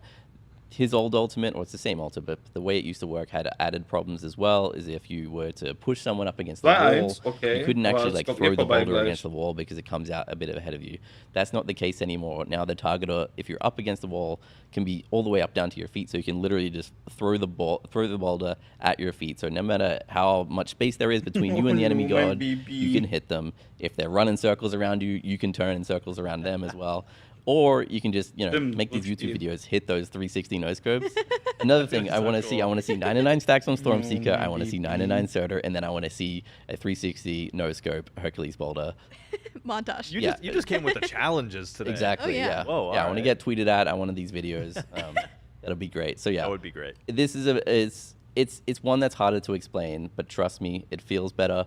If you're worried about balance concerns, don't worry. We can take care of that. Yeah. And that's not even to mention the change to Earthbreaker too. This is such a fundamental feels good that like I can't even explain how good this feels, because previously when you use Earthbreaker, it's the ability that you would stomp down, the ground would come up, and then they'd start flying towards you. And usually you want to do a big 180 to be able to push it back into your team. Really fast. But you have to flick so fast because your camera's locked this whole time. Now that it's unlocked, oh my god, I feel like they're up in the air forever. I understand now from the other end of getting tossed around by Hercules, and you're like, huh, okay, where are they at? Oh, there they are, and you're 100% ready every single time, it feels like. So it feels like unlocks his potential so much. Yeah, it felt like before when I played Hercules, I'd have to pull them and then flick my camera, and no matter what, I was always flicking like 180 degrees. Because I had to just do it so fast. Now you can kind of turn around and you can kind of intentionally aim where you want to push the enemy god. And you don't have to guess either, which is nice. You can really like feel out that time that they're coming. You can say, okay, they're coming. Okay, now I'm ready. Whereas before you'd kind of have to like do it so fast that you're like, I just got to pray that they're actually coming. Yeah, so we're just adding a lot of fluidity to his kit. Yes. And to make him feel a lot better in that regard. So get in and play him and let us know how it feels. Yeah, that's the cool thing about all these quality of life changes is they're very specifically designed to just make the experience feel better. And I think that it's hard not to win with that kind of thing. So moving on to the last of the QOL box, and that is Achilles and his looks like combat dodge. Yes, so this is a very similar vein to Heimdall's adjustment, where this is specifically only for quick and instant cast, and this is if you opt into those anyway. On quick cast, the targeter will not show up unless you refire the ability. So again, if you wanted to cancel this bad boy, it's just automatically canceled for you. You can go back to using your 1, your 2, whatever you want to do. It's going to be there for you, and if you need to see the targeter again, you can. Instant cast, the targeter will never show up, so you just push the button again and it fires. Again, me personally, this is an instant cast ability for me, so it's just going to feel so nice to not have to worry about micromanaging this right-clicking that I have to do, or maybe getting stuck in it and dashing when I don't mean to dash. It's just going to feel very, very nice to be able to do all of these things that kind of unlocks this potential for players. The easiest one to explain this one as well is if people play Susano on this quick cast or instant cast, it's the same as this one. Yep. It's just bringing that in lane, Nemesis dash, Lancelot, all these characters that have these kind of abilities that bring up multiple stages of targeters, it feels the exact same. Yeah, exactly. So it's just, like I said before, instant cast are going to get what they want. Quick casters are going to get what they want, and then normal cast will be just the same. Nice, awesome. Well, that's the end of that. And like you said, what a fun little section to talk through, because it was this exact phrase was used several times, bringing out the potential of these different gods. Some of them that have already been people have honed certain things to perfection. Like there are definitely Hercules players out there who have honed that craft of the knock up, the push, the ult. But now it's adding an additional layer. You can get back in and kind of push beyond what was there originally, and you learn how to reutilize these. I don't know. It's always fun to see this kind of stuff because, like you said, there's more potential for people to get in and utilize their skill expression to push a god from 100% to 110%. So excited to see a lot. That's all. So this next section here is, I'm going to set y'all up for this before I pass it over to them.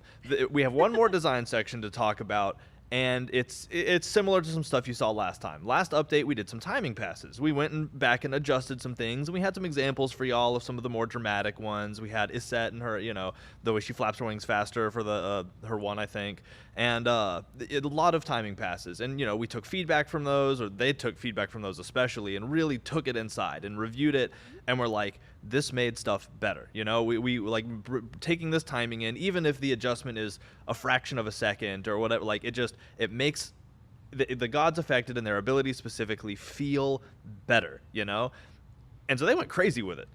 I'm about to let them talk through it because they know what they really did. They have all the specs, but I just want to let y'all know, like, I've been watching from the outside. Like I said, I'm on the other side of the glass, and they're working with the pans, and they're chefing back there, and they're cooking in the kitchen, and they have created a lot of heat. So what did y'all do for the timing pass for this update? Phew. All right. Okay. So let's just start at the beginning here. Dive in. We reviewed every single ability and passive in the game. That's a lot. And there's 130 gods, so that's a lot. All right. So let's start there. That's a lot. At the end of the day, we have adjusted 103 abilities across 72 gods. So not every god got adjusted. Yes, true. But we did evaluate all of them.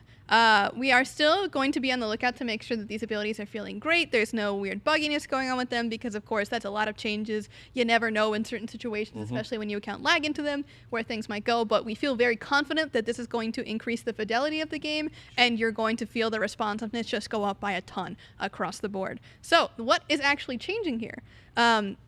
I kind of explained this last time, but to break it down a little bit more of a technical level, there is a time period before your ability actually activates, where you, as the character, start animating. This is called a pre-fire. So your ability has not yet come out, but you are animating to show that I'm about to attack.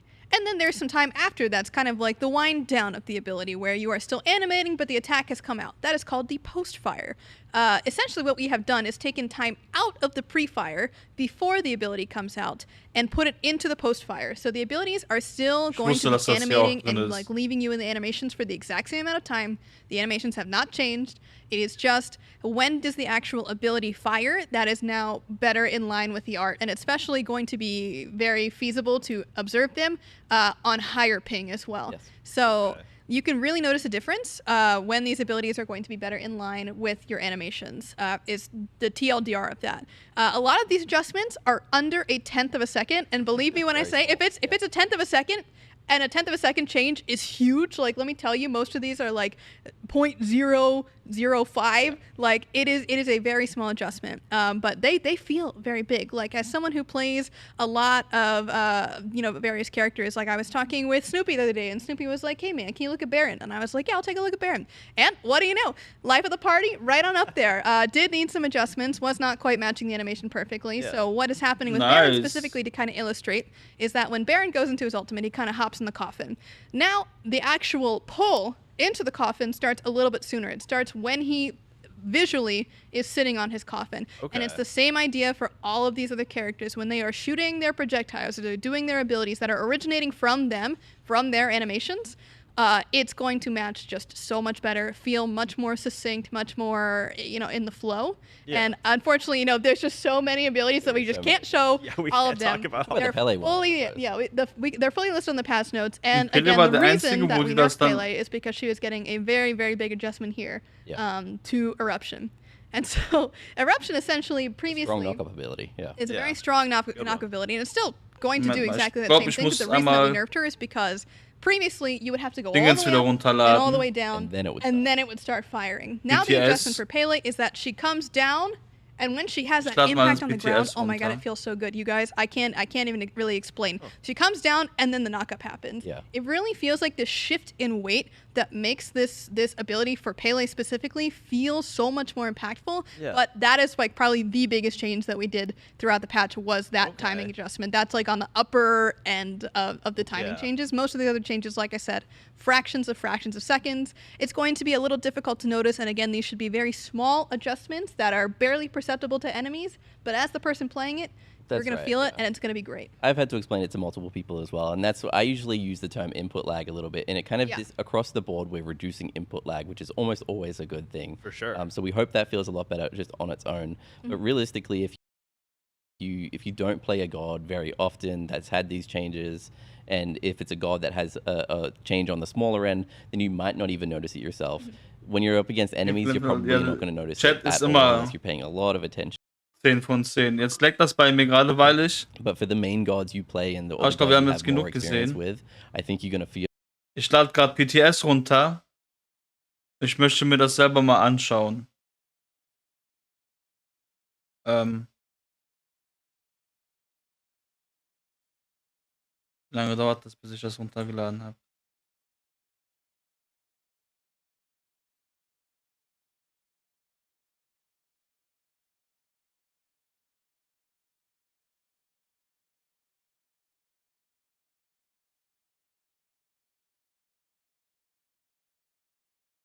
Ich sehe das jetzt hier leider nicht, ne? Weil... Doch, hier. Nein.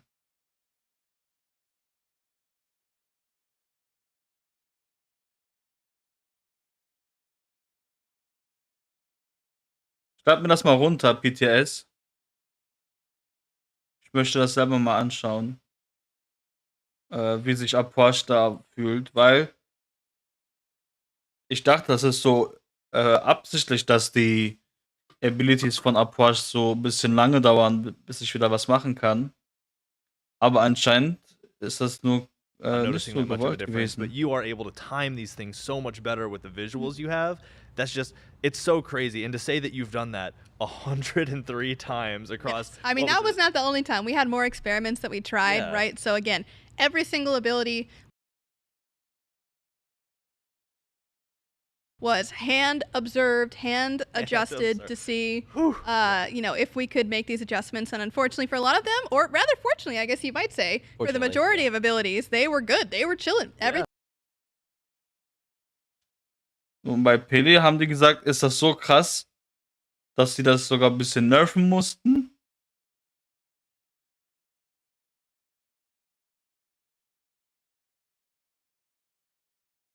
Aber ich glaube, bei Loki war alles okay. Bei Loki mussten die, glaube ich, nichts ändern. Ja. Weil Loki läuft smooth. Smooth.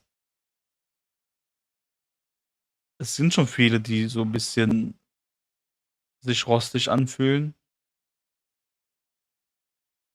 Bei Chernobyl einfach 3 Sachen. Hat sich Chernobyl aber so clunky angefühlt. Chernobyl ist auch direkt 3 Sachen. Oh, hättest du, der Olaf fühlt sich doch auch voll geschmeidig an. Nee, guck, da ist der auch nicht.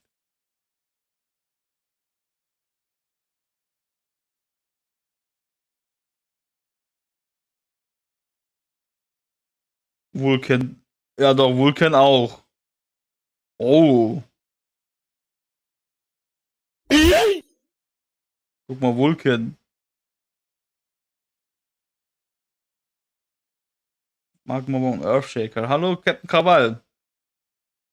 Ich lade mir gerade PTS runter.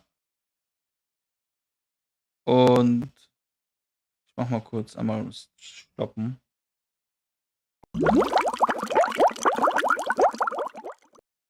Wir warten,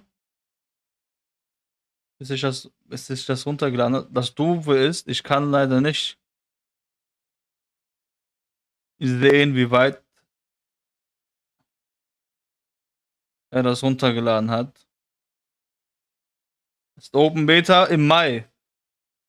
Also, okay, Mai ist Closed Beta.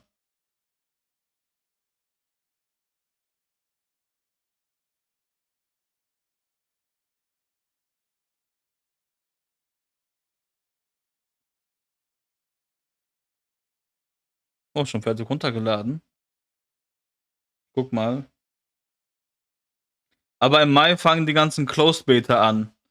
Also, und am Montag ist Founders Pack. Da könnt ihr das vorbestellen quasi. Oh, ist ein bisschen laggy, weil ich gerade BTS runterlade.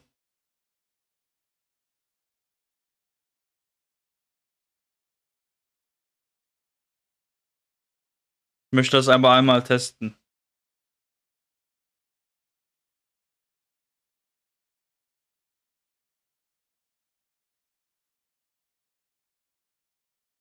Guck mal, wie meine Katze die Maus verfolgt. Aber das seht ihr jetzt nicht.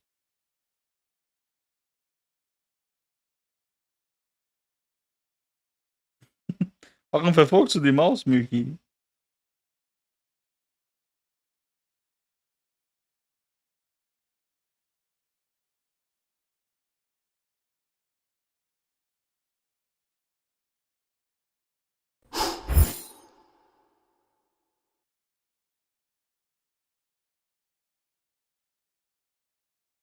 Du lädst BTS runter. Er ist auch ein Army. Ich meine PTS. PTS lade ich runter. Also Smite Public Test Server. Dort, also es gab ja Änderungen. Und, okay, ciao Milky. Es gab ja Änderungen, die am Dienstag dann live sind. Aber auf diesem PTS kann man die Sachen austesten. Wie geht's dir, Bart? So, 60% schon runtergeladen. Wir warten noch ein kleines bisschen. Aber ja, irgendwann lade ich BTS vielleicht dann auch runter. Oder so. Bis dahin.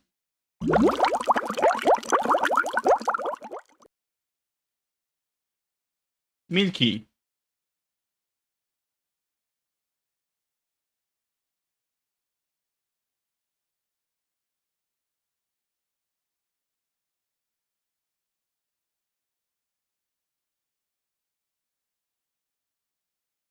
Milky.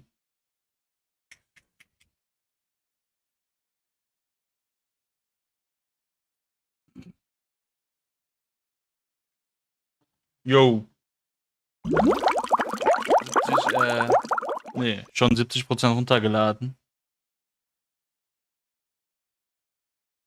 Die immer ihren Puppe hochheben, wenn man die einmal so streichelt.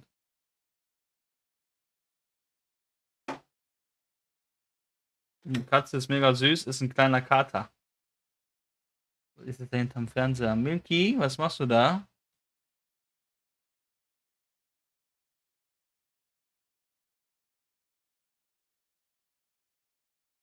Milky?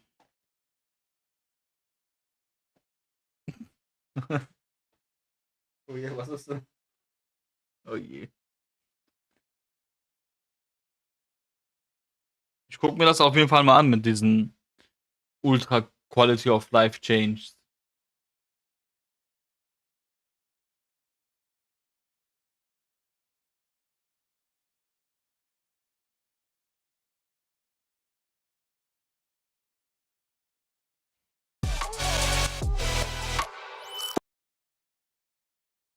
Ja, deswegen entschuldigt jetzt kurz diese Wartepause, Leute.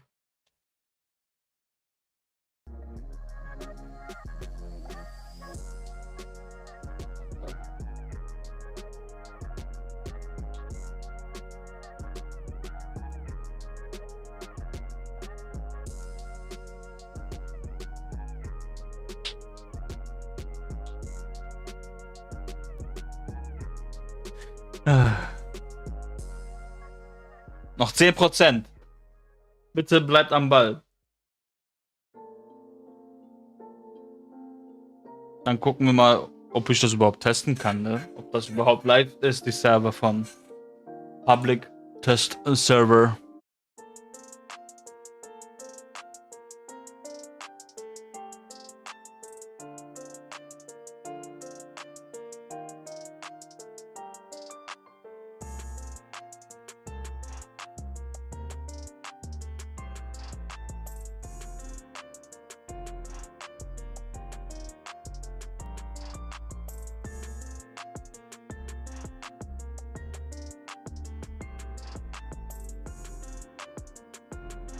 Closed Alpha Week starts in May. Leute, ich hoffe, ihr habt im Mai nicht so viel zu tun, weil dort sind die Closed Beta.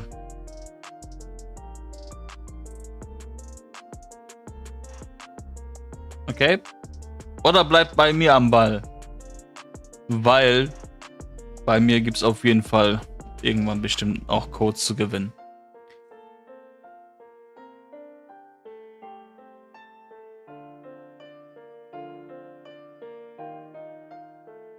Okay. So, wir haben es fertig runterladen können.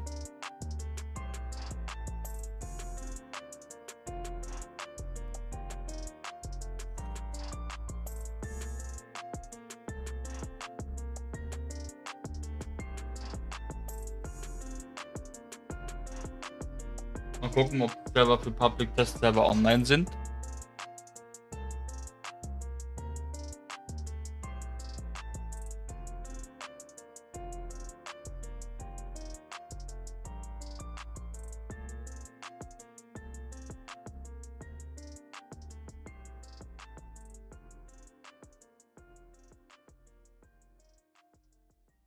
Ich glaube, das ist es nicht, ne? Das sind noch die alten.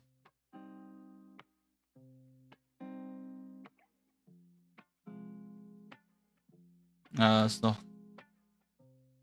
Shit. Nee. Ey, ist doch die neuen. So, dann gucke ich mal, ob ich einen Unterschied zu Approach merke.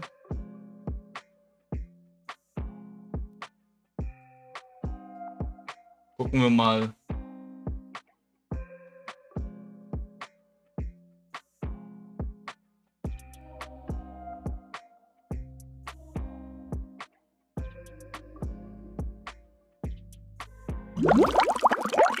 Schläft schon.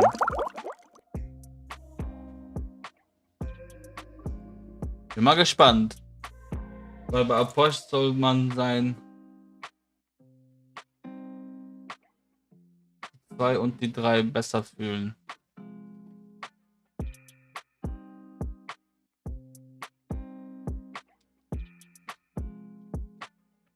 Und Baubull kostet jetzt 2,9, Alter. Ich guck mir das nochmal an. Ne, 2800. Boah. Ja, warte mal, haben die nicht 2900 gesagt?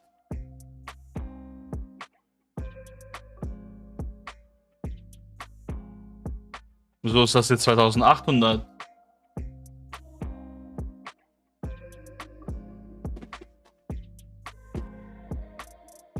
Woher haben sie sich hier vertan?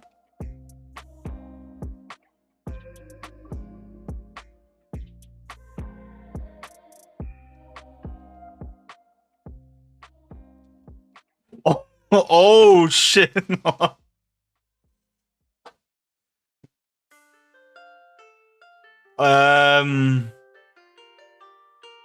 Okay. Ich weiß nicht, ob ihr den Unterschied seht. Oh, das ist krass.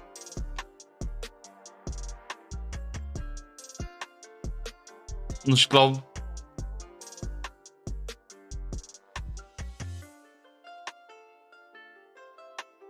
guck mal, wie smooth das jetzt geht.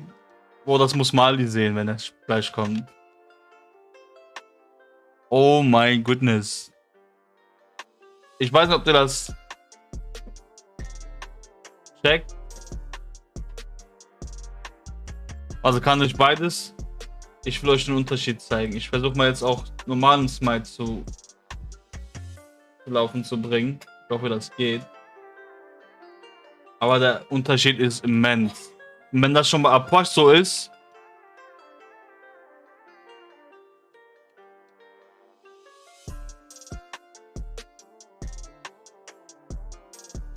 so, das wird auf jeden Fall geladen. Ja, stimmt, okay. Ich kann nicht gleichzeitig das und das spielen, okay. Das ist krass. Das muss ich nachher mal zeigen.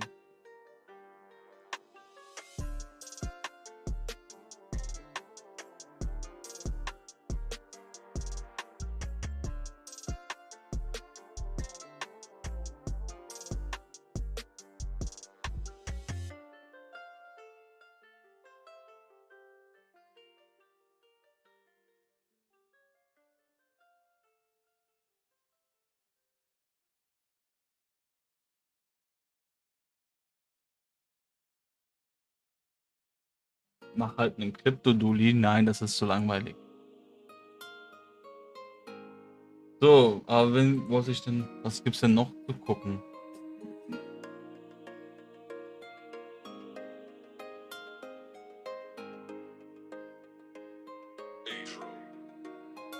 Ich guck mir mal Surtles Passive an jetzt.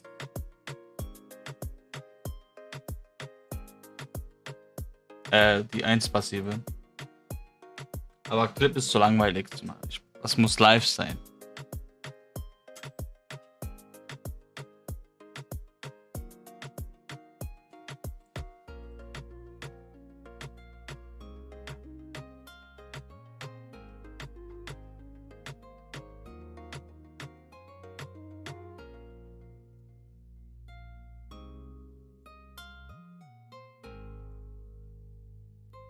So, Surtles Passive ist also jetzt. Ha? Ja, der chillt da jetzt oben.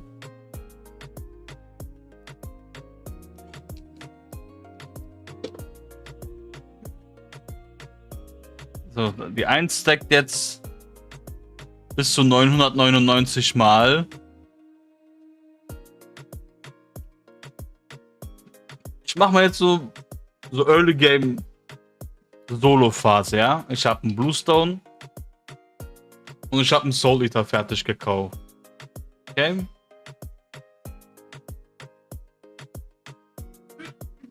Okay, ich bin jetzt vielleicht nicht Level 20 in Anfangsphase. Moment mal, ich mach was mal so real wie es geht. Sagen wir mal, ich bin solide Level 5. Okay? So.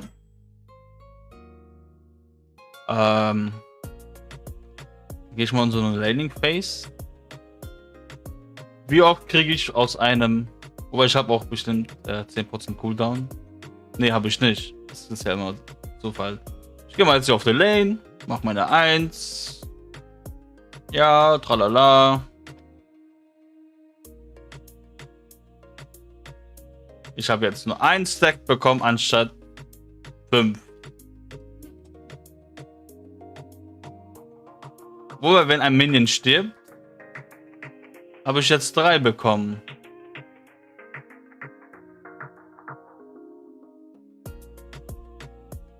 Okay, ich versuche das jetzt mit einem sterbenden Minion, okay? So, welcher Minion ist schwach? Ja, dieser Minion ist schwach. Ich krieg 3 statt 5 extra Damage. Boah, ich weiß ja nicht, Bruder. Ich hätte jetzt eigentlich vor der Änderung 10.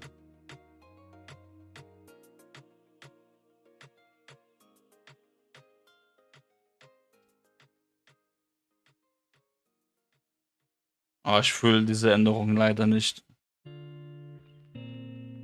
Wir hätten das vielleicht auf 2 pro Stack, 2 Damage pro Stack erhöhen sollen, nicht 1.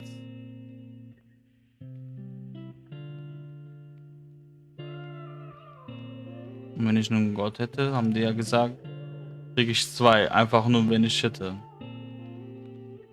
Dann komm mal her, Ra.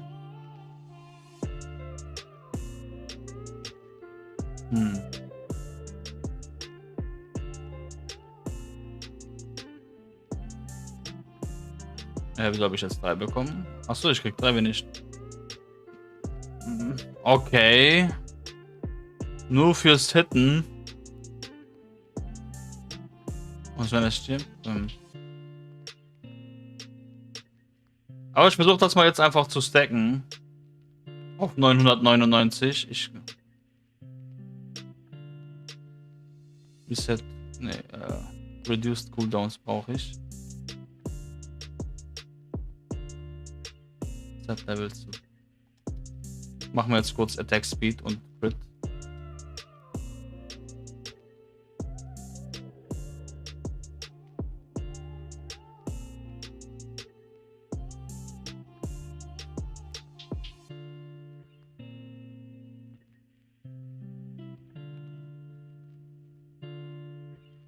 Das sind die neuen Items also, ja? Das kann man auch als Solo-Lane kaufen, weil man auf der Solo-Lane so viel Auto-Attacks hittet. Mach das jetzt mal testhalber so.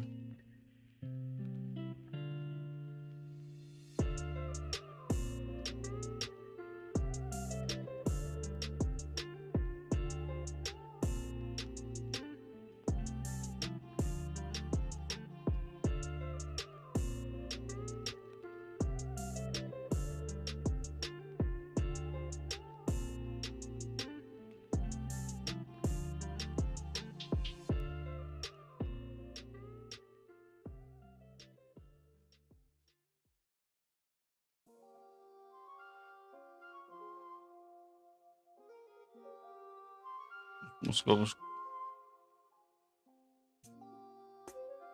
Geh mal auf Max Stacks auf 1. Ich wurde fast von einem Arabot gesniped. Wo ist God Mode? Können wir mal versuchen auf Max Stacks und auch gleichzeitig auch Max Stacks auf meine Ult kriegen. Oh, falscher. Oh ja. Das zählt ja auch hier. Ich muss ja nicht unbedingt kämpfen. Also, damit ich bessere Auto-Attacks hitten kann, nehmen wir mal Boombas. Kann ich schnell Auto-Attack. So. Und vielleicht ein bisschen mehr Attack-Speed. Dann brauche ich ja Crit hier nicht und das hier auch nicht.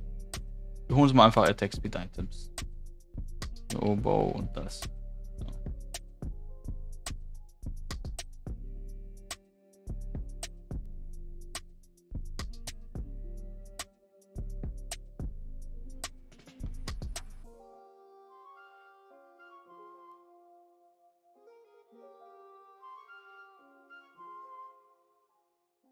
Ah ja, wieso, ihr habt keinen Sound, wieso sagt mir keiner was? Moment mal.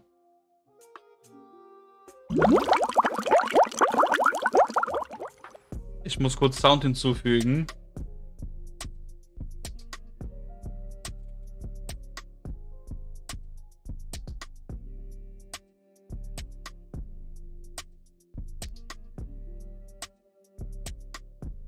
So.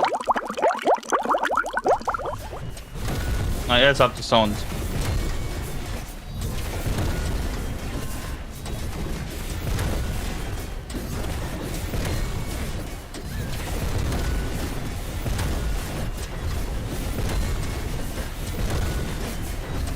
Ja, das dauert ein bisschen, bis ich das gestackt habe.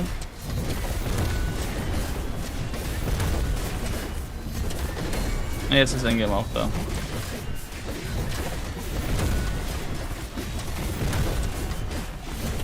Ich finde, weiß nicht, das ist eher ein Nerf auf Surter anstatt ein Buff.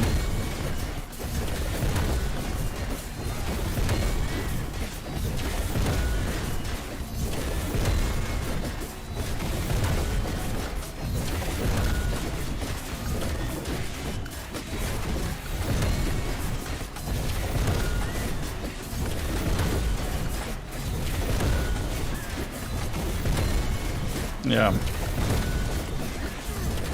Da steht aber noch nicht, wie viel Attack Speed das hat jetzt, ne?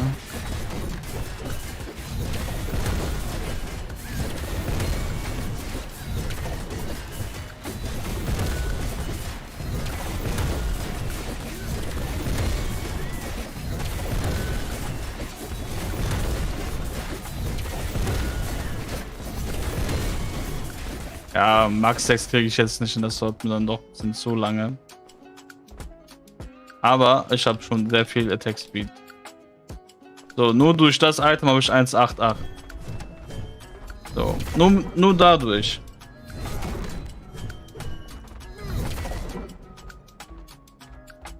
Und auf der Solo-Lane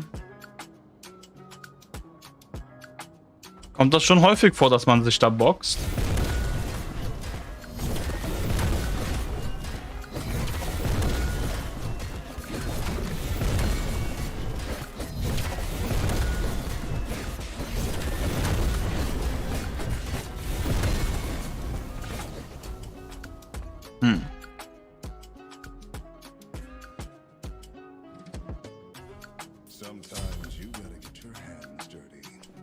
Ja, aber das war jetzt nicht nur das, was ich testen wollte, sondern eher die Passive von von der 1. Ich bin zwar kein Vulcan-Main. Spielt jemand von euch Vulcan hier im Chat? Ich möchte nämlich da auch diese Speed Quality of Life Änderungen mal testen. Also das bei Einfach, das ist echt krank. Nö. Gucken wir mal, wie smooth sein Earthshaker und sein Magma Bomb ist.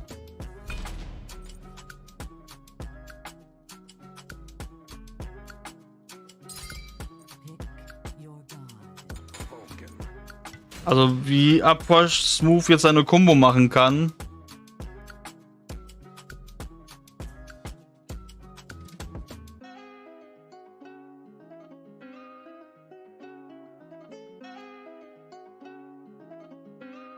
Und Susanne kann ich auch mal gleich testen. Susanne hat auch 2 Sachen, die sich smoother anfühlen.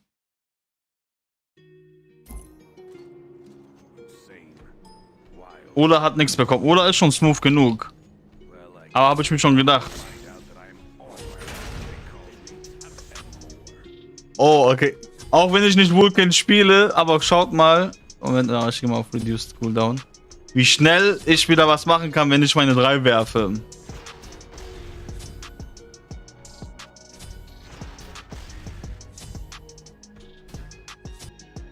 Das war nicht so, ne? Das ist schon echt heftig.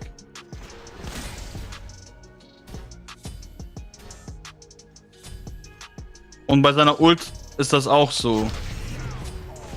Okay, da merke ich jetzt zum Beispiel nichts. Ein Unterschied.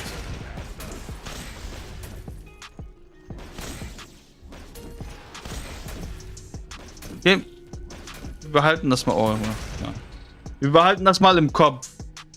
Ich kann die 3 werfen und bevor die 3 landet, die 1 drücken. Moment. Ich teste das gleich mal im normalen Smite.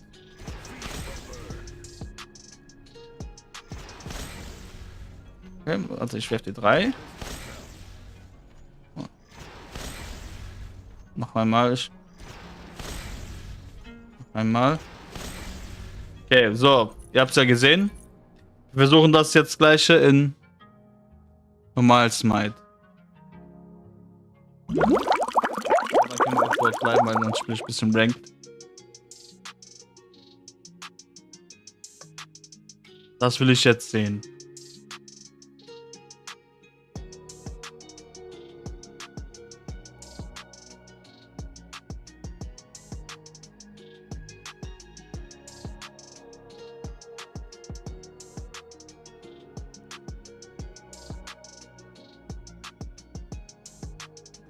Das will ich jetzt echt auch so von mir aus sehen. Oh, ich wollte noch Susanne testen, RIP.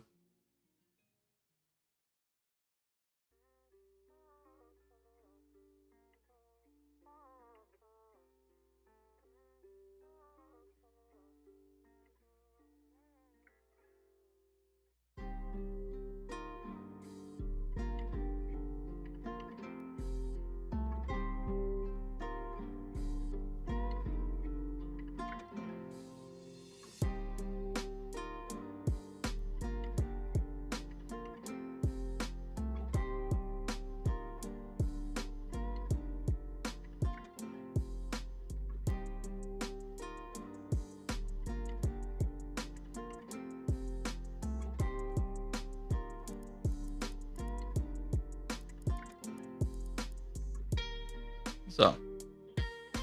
Loggen uns einmal kurz ein.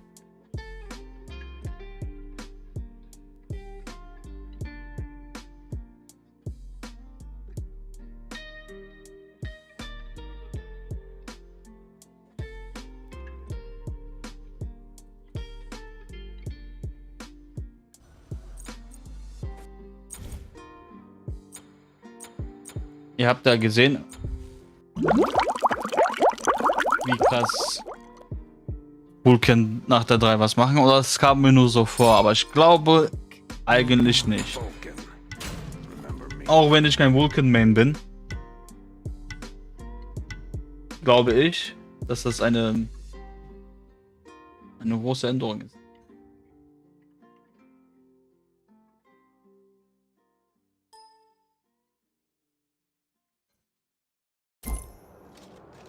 Ja, ich war Level 20, hatte keine Items.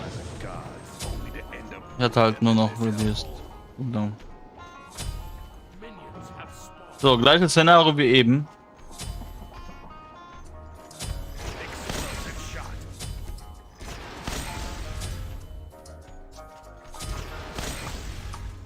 Okay, das ist ein ganz kleiner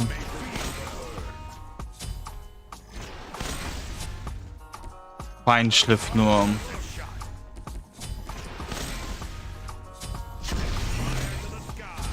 Bei der Ult.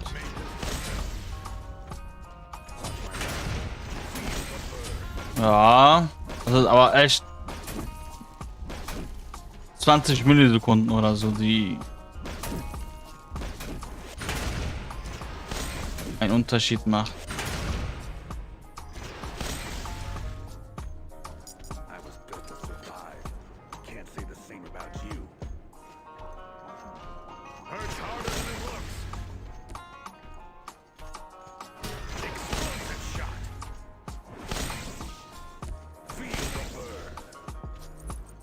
Okay. Dann wollen wir mal ein bisschen Ranked Arena spielen.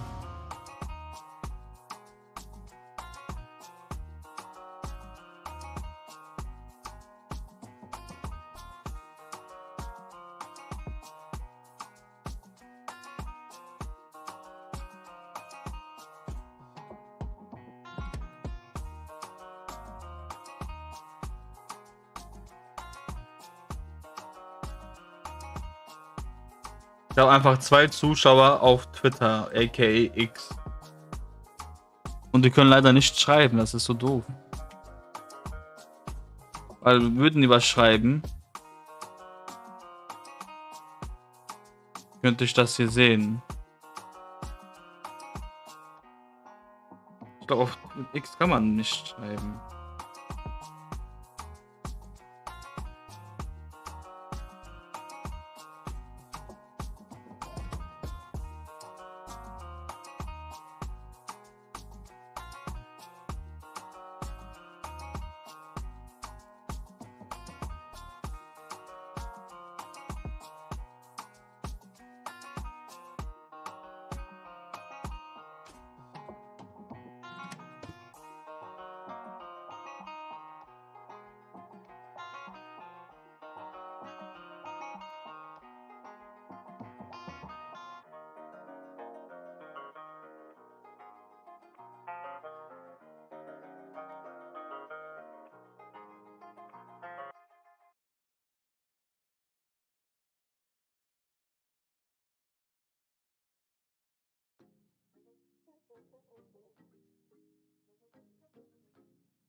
Okay.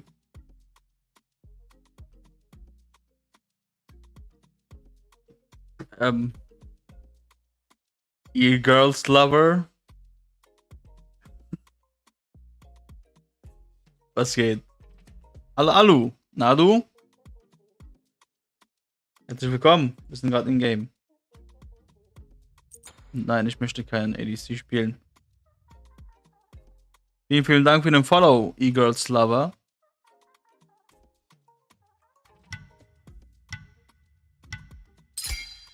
Select your god.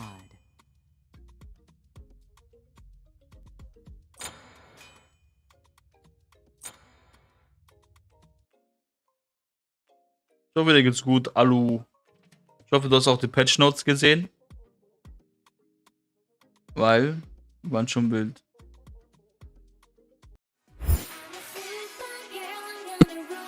William.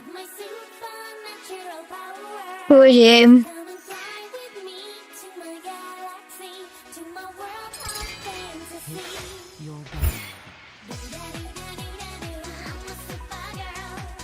Ah, Mann. Immer dieses YouTube-Dings.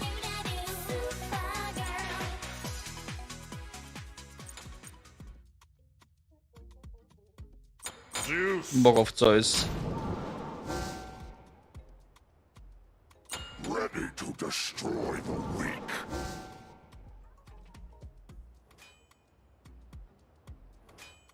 Mali, ich habe gerade PTS Approach getestet.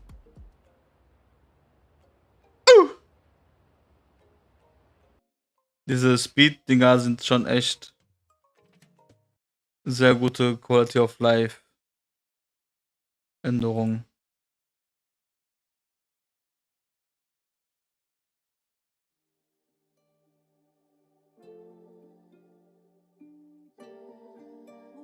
Runter am 4. April erstellt dieses E-Girls Lover.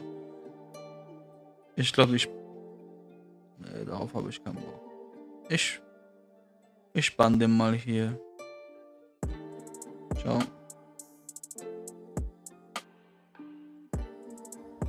Habe ich mir aber schon gedacht, dass das so ein Trolldings ist. Hässlicher Zeus-Skin. Dann viel Glück, Mali. Dann nehme ich das nicht. Soll ich dann diesen Skin spielen?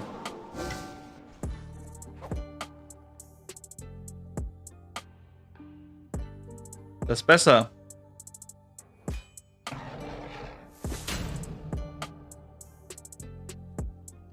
Nein. Du sollst den Schnösel spielen. Let us rise above all who dare challenge us.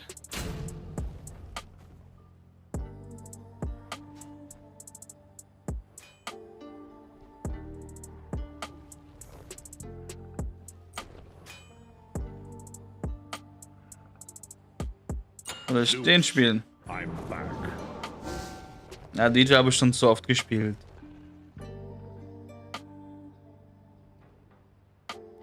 Spiel mal das.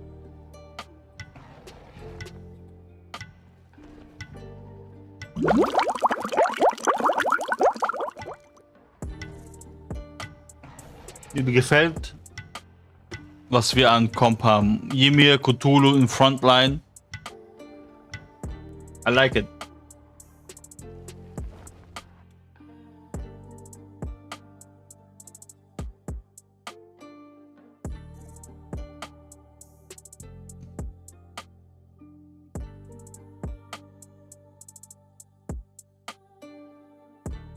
Das eine ist süß, nicht würdig.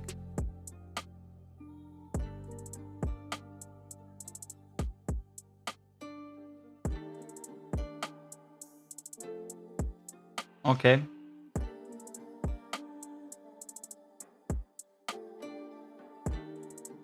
Wo mein Stirn ist so groß, ne? Kann doch glatt. Also sieht schon besser aus, wenn ich das bisschen zudecke. Konnte glatt ein Flugzeug drauf landen.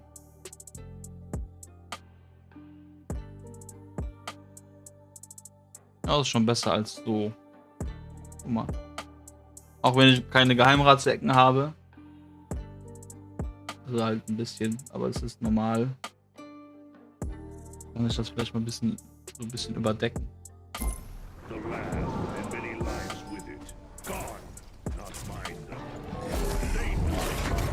Kann ich das ein bisschen dunkler machen? Das ist schon sehr hell. Nee.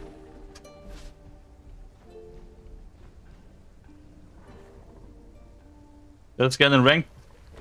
Du hast Rank, kann ich verstehen. Rank ist echt manchmal ein Folterinstrument.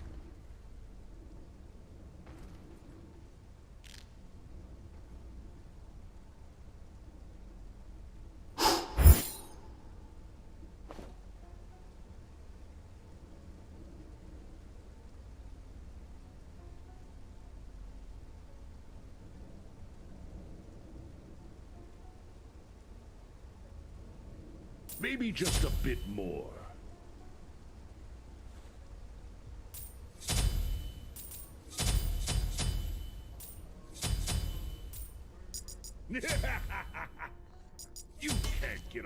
Aber warum soll denn Hyper Hugo nicht denn hier sein? Ist er ein guter Spieler oder was? Ich kenne den nicht. Ich kenne nur haariger Hugo. Ich bin eigentlich der Einzige, der beim alten Overlay geblieben ist. Ne, hier, schau mal, ich habe auch Ich wünschte, im Shop Overlay würde ich hier behalten,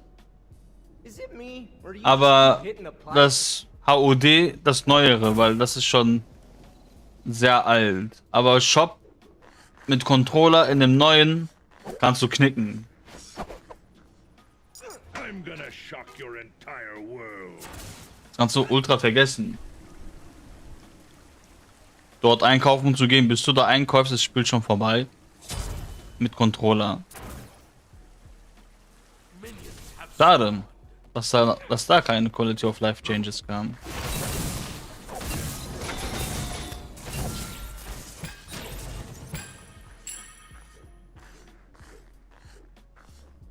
Das alte hier zum Beispiel, okay, kann ich verstehen, dass du das alte hier magst, weil es ist halt schon dran gewöhnt. Aber Shop würde ich gerne beim alten behalten, nur das hier würde ich gerne ein bisschen personalisieren können.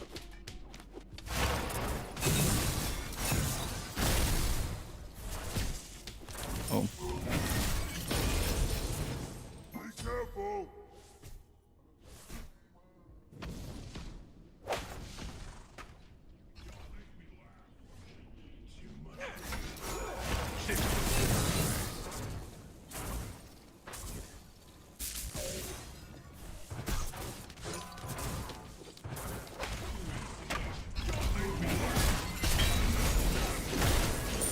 Never saw it coming.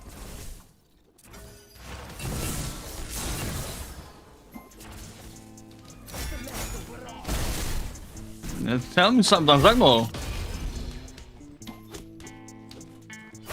Oh Gott.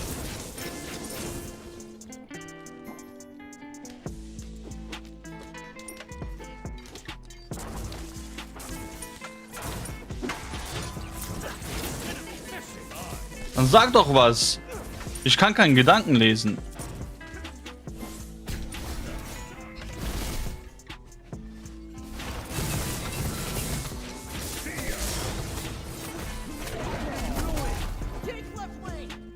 Oh Mann, ey. Also würde so Gedanken lesen, was du davor hat.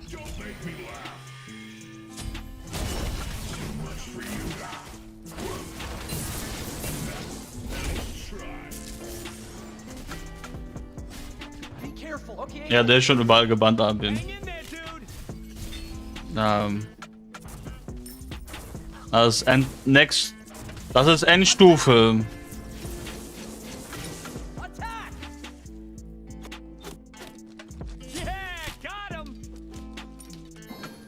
Enemy missing middle.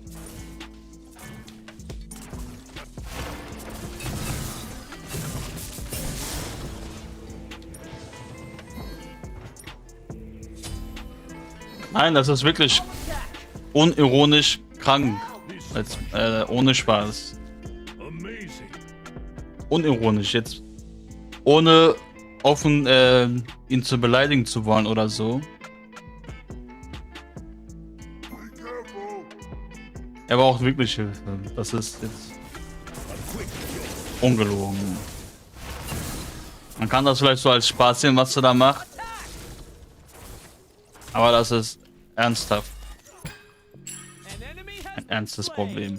Enemies in the left jungle. Enemies in the left jungle. Okay. Schade eigentlich. So.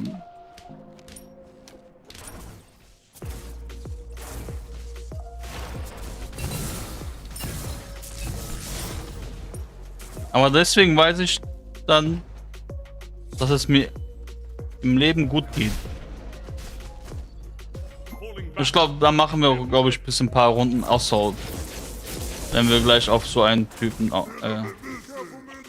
treffen. Warum denn nicht? Bisschen Assault, tut gut.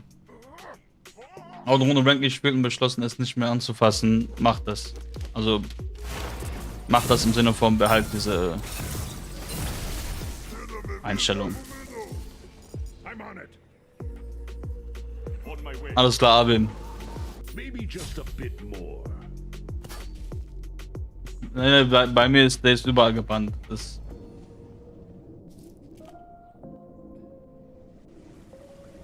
ja, Marie, das ist Schade, dass das... On my way. Ja. Brimming with power.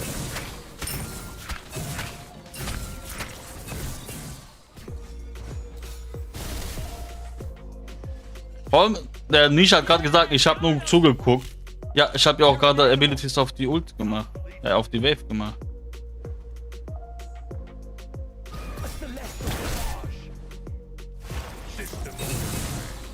Gank middle lane.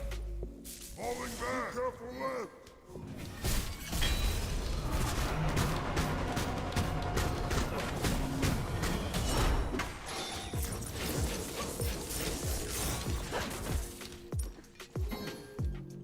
Falling back. Aber wenn wir gleich auf so einen kranken Typen treffen, also im Sinne, ihr wisst schon, welche Art von krank ich meine, Good luck out. dann machen wir Assault einfach.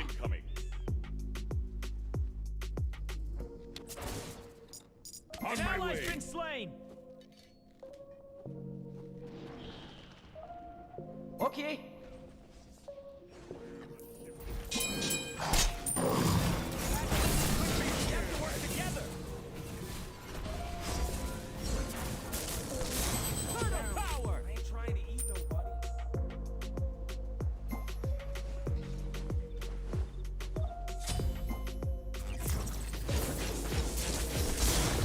Oh Junge, ich raste gleich aus. Ah.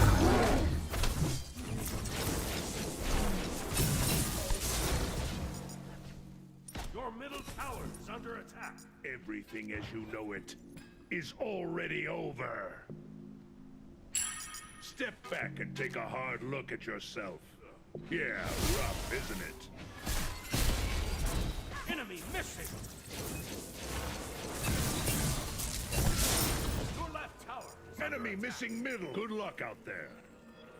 Enemy missing left. This much power, it's your pursuit of power over knowledge reveals the ignorance of a tyrant. Step back and take a hard look at yourself. Yeah, rough, isn't it?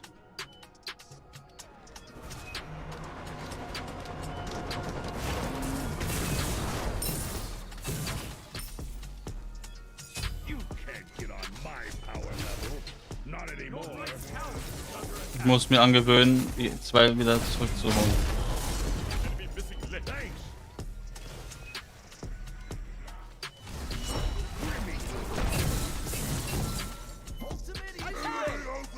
Ultimate is ready.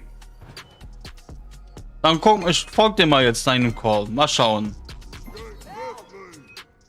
Okay.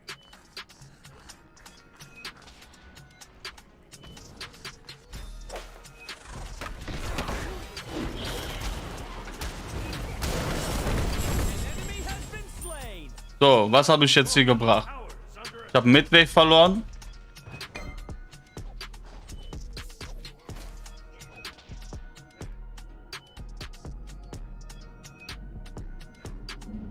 Für einen Assist.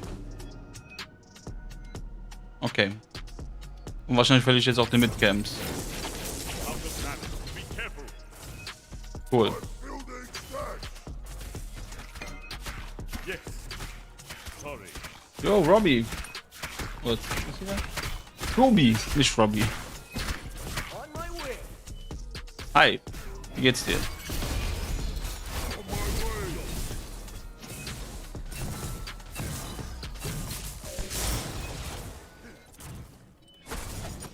Enemies in the left jungle. Under attack.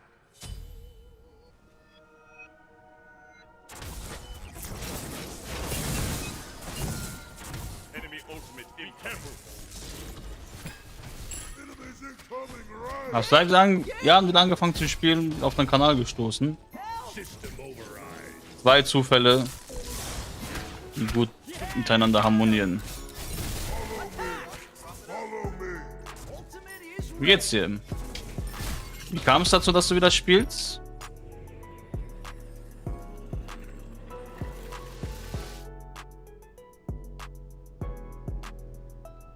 An enemy has been slain.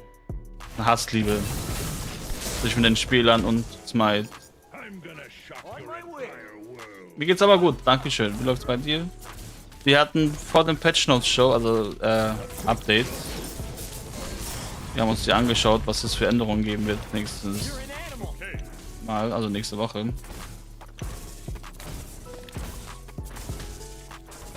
Und davor haben wir 2 Runden gemacht, 2 Runden gewonnen. Und das hier ist jetzt die 3. Runde on Stream.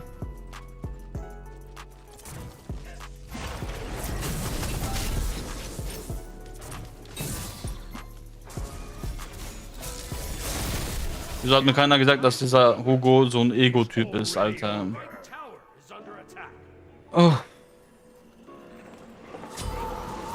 Ja, wir lassen ihn.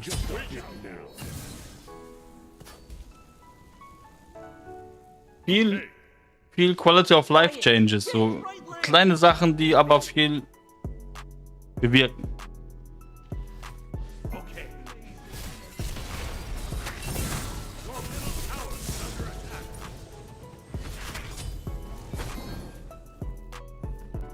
On my way.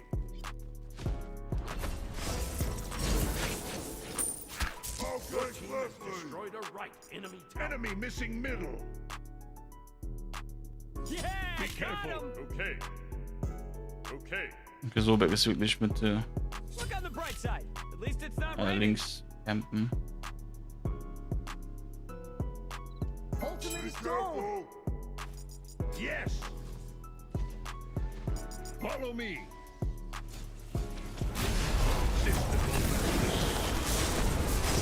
Hang in there, dude. Damn it all.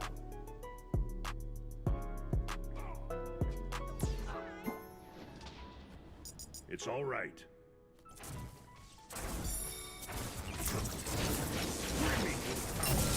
Your middle tower is under attack. This much power, it's amazing.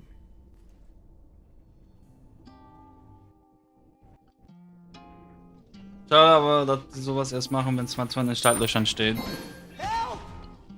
Ja, das stimmt. Aber dann kann man von ausgehen, dass diese Änderung auch in Smite 2 geben wird. Wieso nimmt der jetzt Damage Buff? Good luck out there. Yank! Enemy missing left. Enemy missing left. Careful.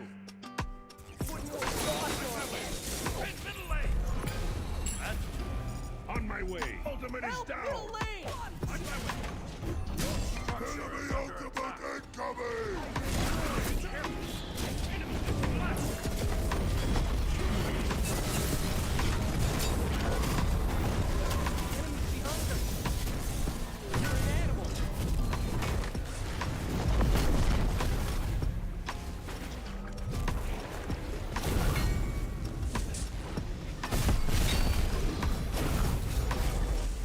Ich will an den Tower nicht mehr so viel halten.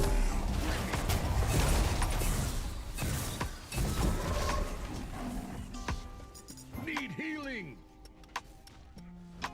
We have to work together. Slice the pot. Alles auf Cooldown auch noch. Your right tower is under attack. Enemy spotted. Watch out. Until next time.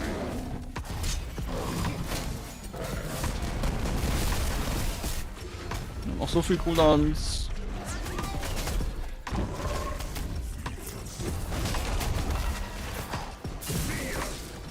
Nein, stopp!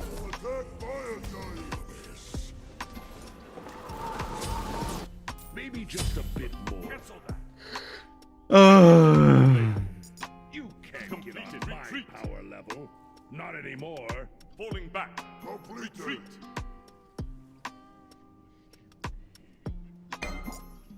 I'm gonna shock your entire world.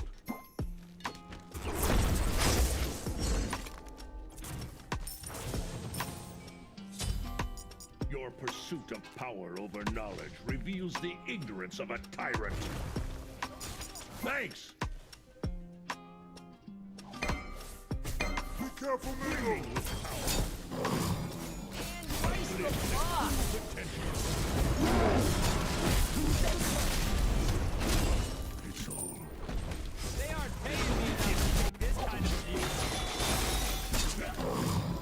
Warum, da waren auch noch so viele, Mann. Falling back. Enemy ultimate incoming.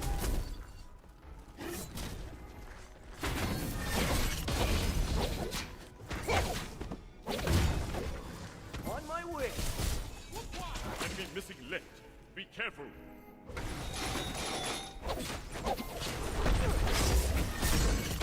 Completed. Out of mana.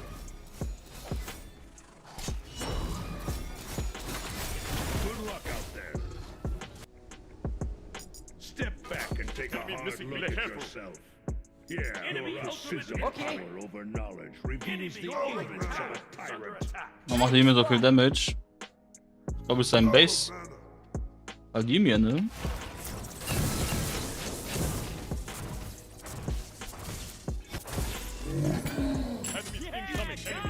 My power level. Not anymore. Follow me. Enemies incoming. An ally's been slain.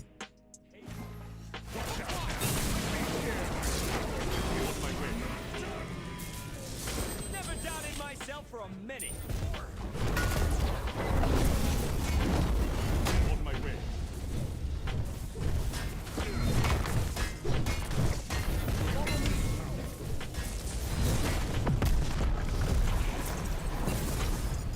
Damn it all.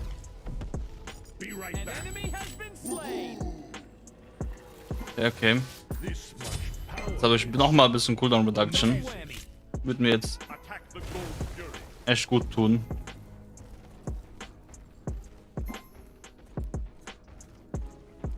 Oh, was auch so ein eingebildeter. Oh Junge. Oh, zum Glück bin ich nicht so. Ich schwöre euch.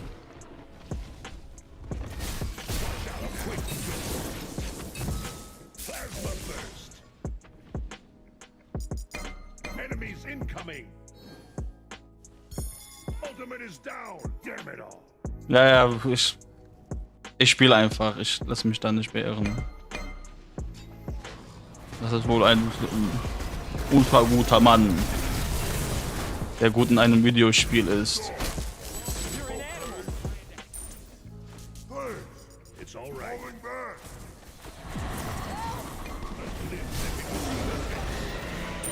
Ultimate is down. Be careful. Enemy missing.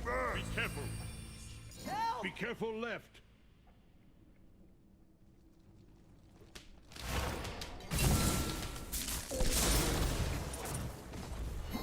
Attack.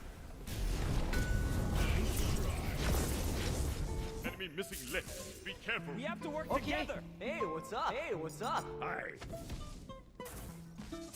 Consider this mercy.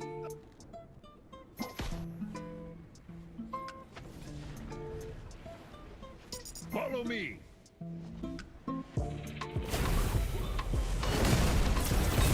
Hang in there, dude.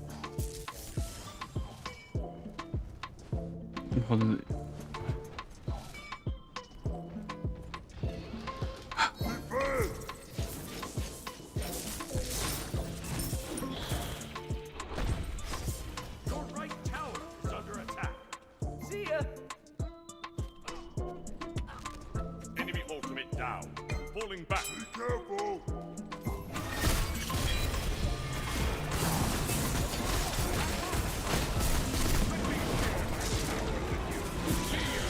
Nein. Nein. Looks like it's back to the old pet shop for us. Enemy missing left. Wer ist denn 5 Levels down? Oh Junge. Ich mute den einfach. Da ist drauf. Das wird mir zu. Enemies in left lane. Your left tower is under attack.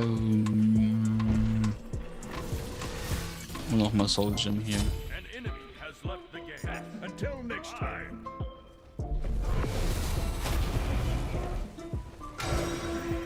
Take this jungle.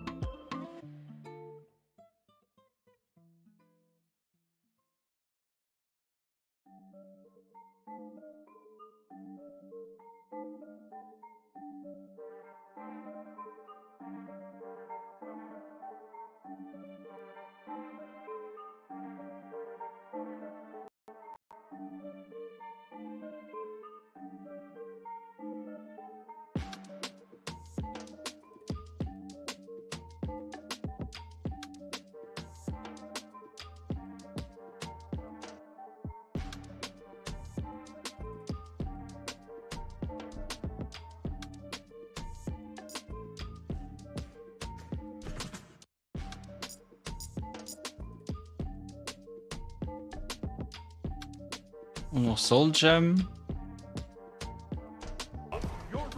Dann Pendulum of Ages halt. Und als letztes Tahuti. Für die nächsten 10% Pen. Bleibt dann aber ganz gut dabei. Ja, mit.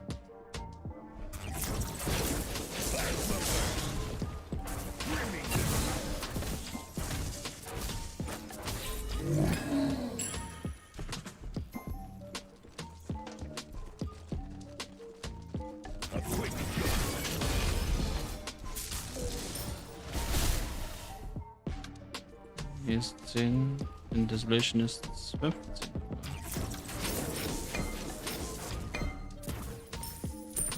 Enemy missing left. Good luck out there.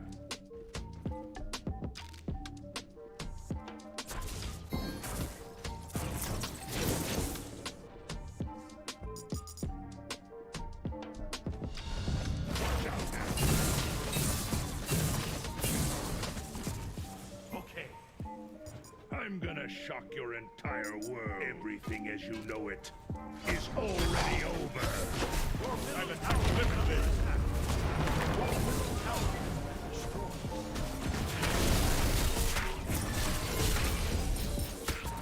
Aegis war vielleicht ein bisschen unnötig. Aber besser als wenn ich das Bewegungsschwierend anhab.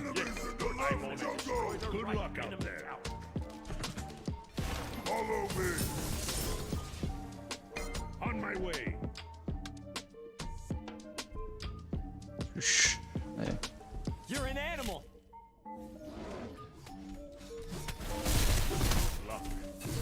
Okay.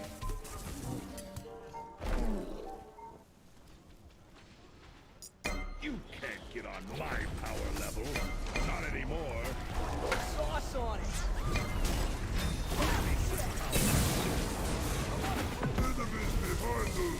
Shredder must be getting desperate if he's throwing geeks like you at us. Yeah, got him. Jeez, calm down. I ain't trying to eat them.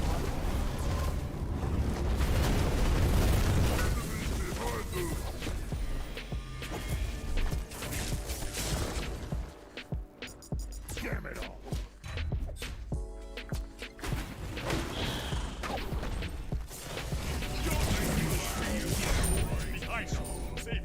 Does the phrase go suck a lemon? Das ist einfach. Ich schwöre, ich lüge nicht in meinem Stream-Titel. Das ist einfach Ranked Arena. Das ist nicht gelogen. Viele haben sich Ranked Arena gewünscht, aber in Wahrheit haben wir das doch eigentlich schon.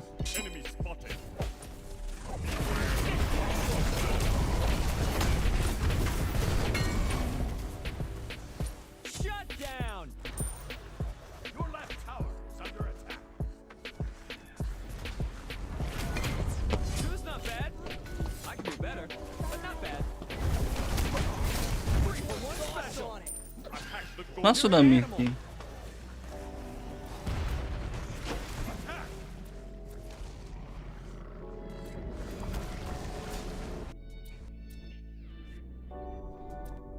Step back and take a hard look at yourself. Awesome. Yeah, rough, isn't it? On my way. Look on the bright side. At least it's not raining. Pulling back, be careful.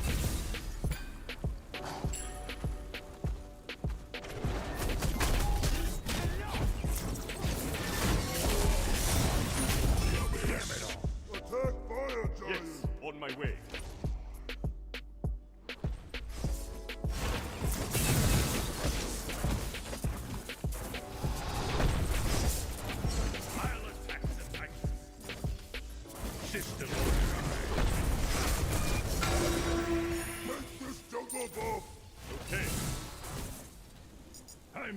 shock your entire world. Set up an ambush here. On my way. Your pursuit of power over knowledge reveals the Ein Level noch. ultimate is ready. Macht man das? Hang in there, dude.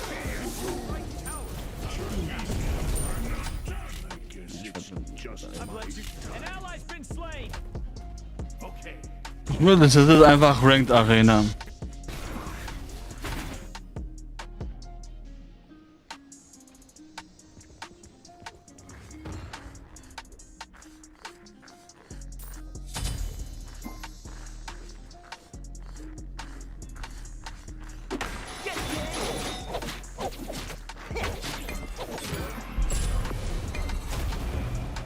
Your right tower is destroyed. Your structure is under attack.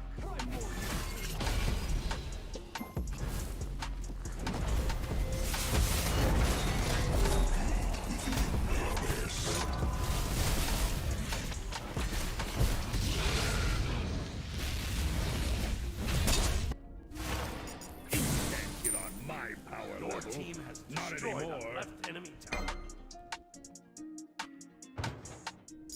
Step back. Enemy team has destroyed the fire. The enemy. Yeah, rough, isn't it? Watch out now.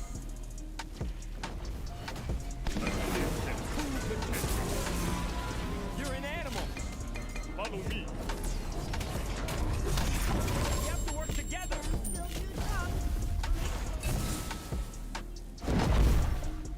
An enemy has been slain.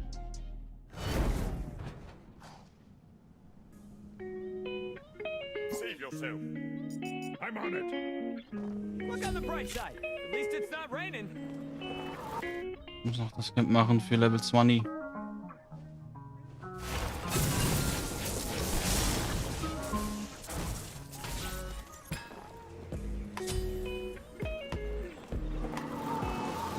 Maybe just a bit more. So, jetzt haben wir super viel Power.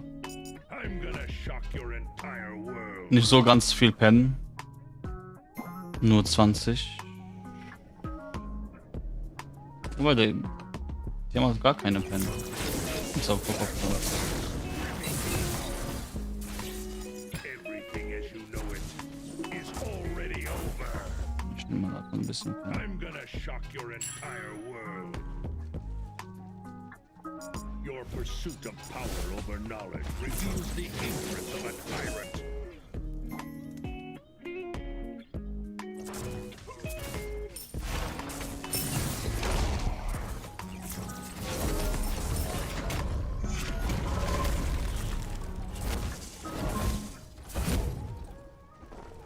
Step back and take a hard look at yourself. Yeah, Wieso greifen wir an? Die haben FG.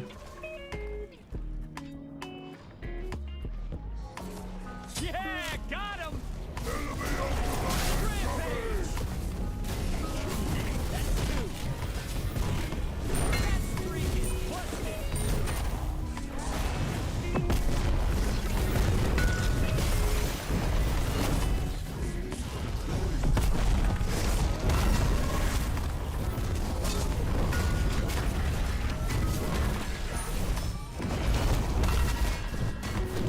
Zwei Tanks.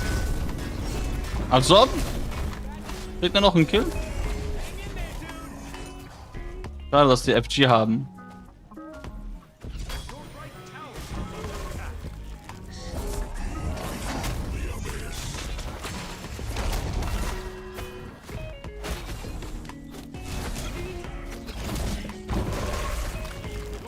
Okay, okay. Jetzt überlebt. Aber ich werde halt von beiden, nee, nicht Frontlinern, von Raman und Surta ein bisschen durchgenommen, kann das sein? you can't get on my power level. Not anymore. I'm gonna shock your entire Dann world. hätte ich ein Formel 1 Zeus Bild gemacht. Wäre ich glaube ich nicht so easy Target für die.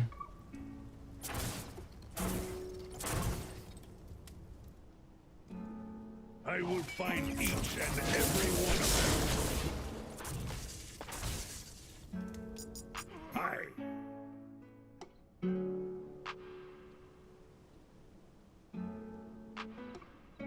Watch out, quick. Step back and take a hard look at yourself. Yeah, rough, isn't it?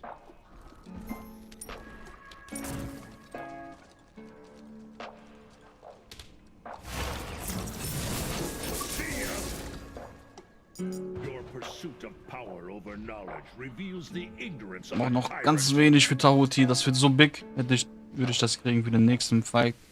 Am besten vor dem nächsten FG. Enemy spotted. Enemy spotted. Horde here.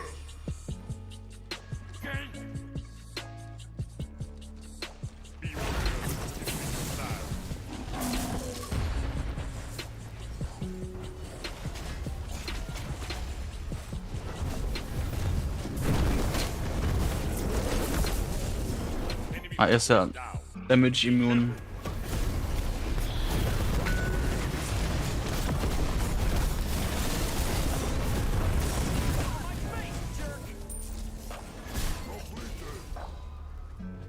I guess that's pretty all right. Your left tower is under attack. Be right back. Your left tower.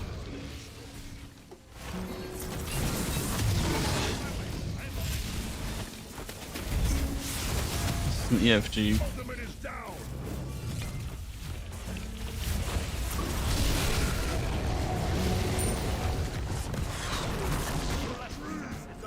Yes. Retreat. Okay. Until next time. Completed. Completed. This much power, it's amazing. Nimm mal das anstatt Tahuti Upgrade. War, you can't get on my power level. Not anymore. Step back and take a hard look at yourself.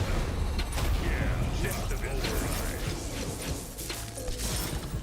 I'm gonna shock your Für ich mache jetzt super viel Schaden. Everything as you know it is already over. Plasma.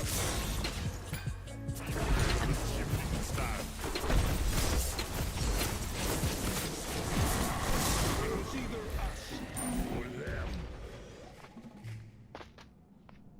I'll attack A left quick lane. jolt. Good luck out there. Be careful. I'll attack left lane. To finally gaze upon the horizons once more. Let it crack and fall. Your team has destroyed a middle enemy tower. So gehen die nicht rein, wir haben EFG.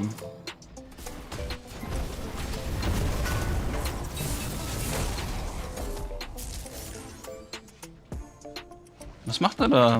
Left lane. Enemies incoming. Your team has destroyed a left enemy tower.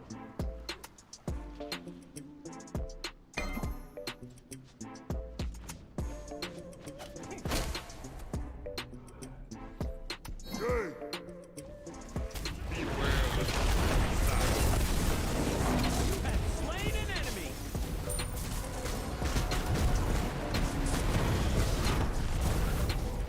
Der redet also immer noch, dieser Nisha, ja. Unfassbar.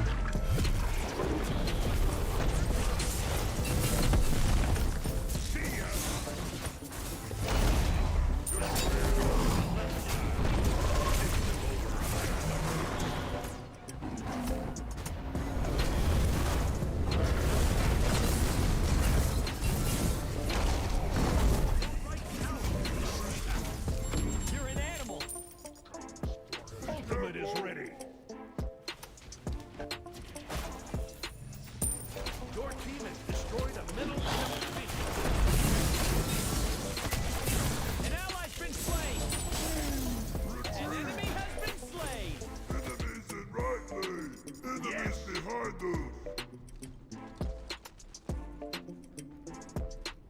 Nisha redet also immer noch.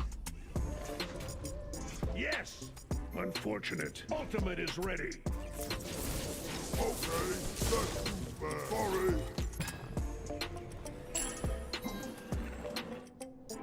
Oops.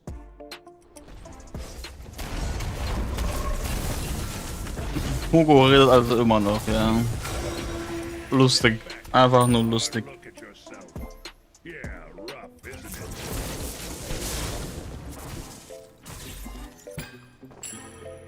So 3K-Pot, ich glaube jeden in der Schütte. Nein, das wäre jetzt unlustig, wenn ich nochmal sagen würde, ist wieder Level 1. Aber es ist halt wirklich so.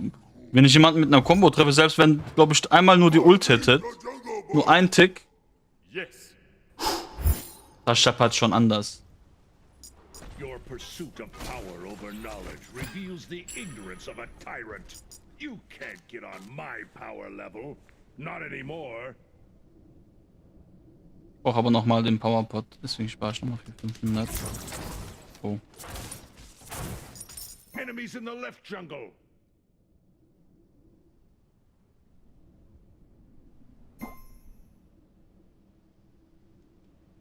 Falling back.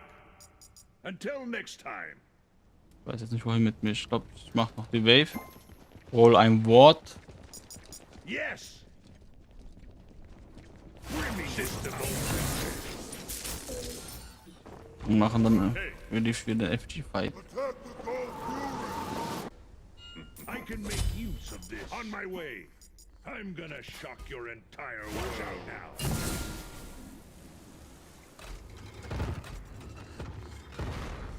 You can't get my power level. I will not anymore.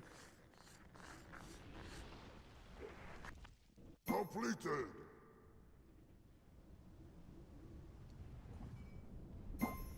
You can't escape from me.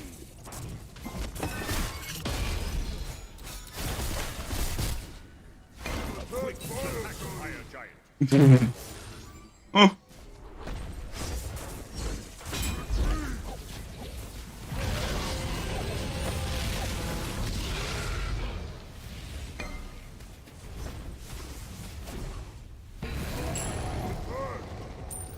On my way.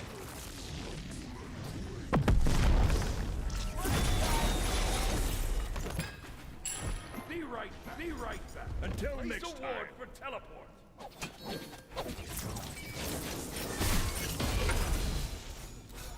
Attack with all fury.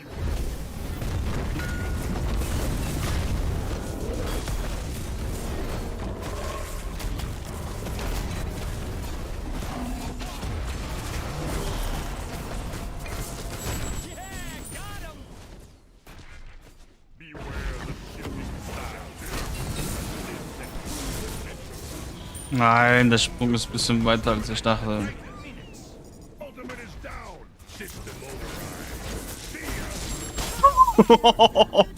Ja gut.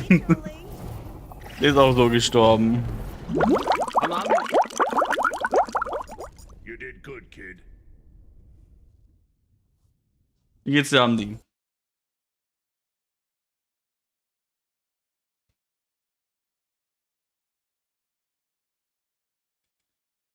Ja.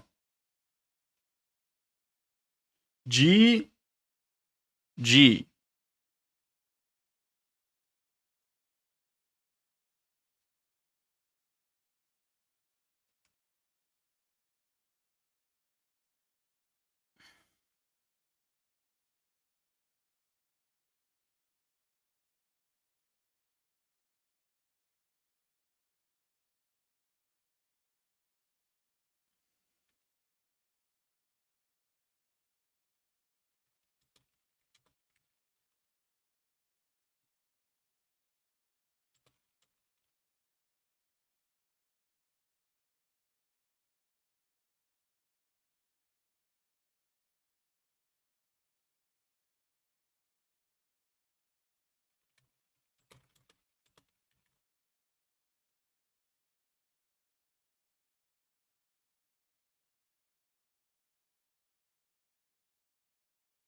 Candy Crush. Bestes Spiel mit Handy, dankeschön. Bayram kutlu olsun senin de, dankeschön.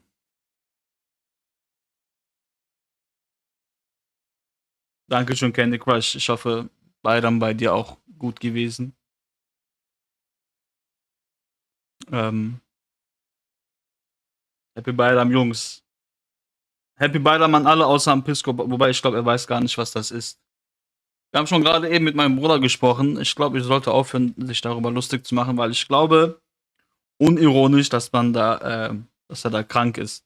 Nein, jetzt mal, ne, ich respektiere jede Art von Mensch. Deswegen gucke ich, dass ich da ein bisschen ein paar Gänge zurückfahre, weil das tut mir dann doch schon ein bisschen leid. Wenn man so krank ist. Ja. Yo, Vexury! Mein Lieber.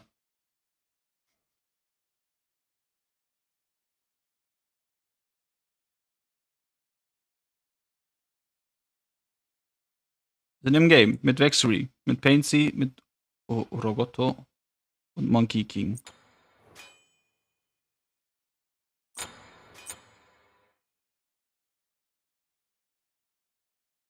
Ich kann leider kein ADC spielen. Mein ADC ist so... Wobei im Late Game kann ich halt noch was machen, weil muss ich ja nicht viel machen, außer Auto-Attacks hätten. Wieso snipest du mich? Nein. Mir geht's gut. Bis jetzt wurde ich in Ruhe gelassen von vielen. Ah, da ist der Nisha von gerade eben. Da wäre jetzt ein Zeus-Pick natürlich Selbstmord.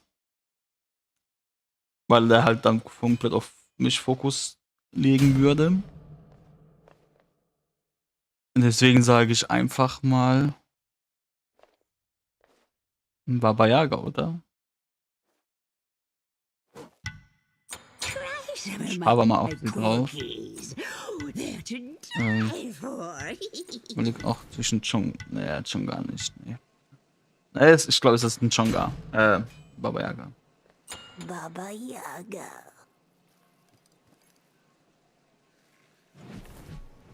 Aber mir geht's auch gut. Ich hoffe, dir auch. Also, was heißt auch gut? Ich hoffe, dir geht's auch gut. Ein Advanced Server, OMG. Ist das so schlimm?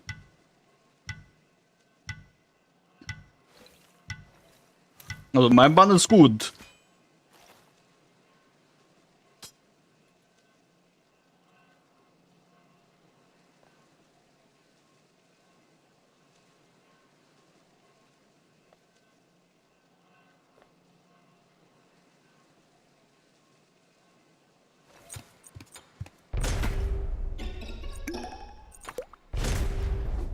Muss man den bannen? Oh, ja, sowas. Solche Support-Picks will ich sehen. Und nicht Wamana-Support. Nox-Support. Eigentlich jeder anderer Gott außer ein Guardian.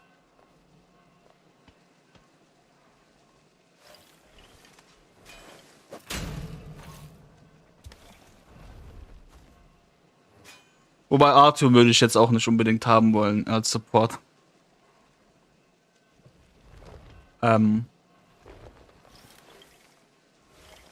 Ja, aber sonst.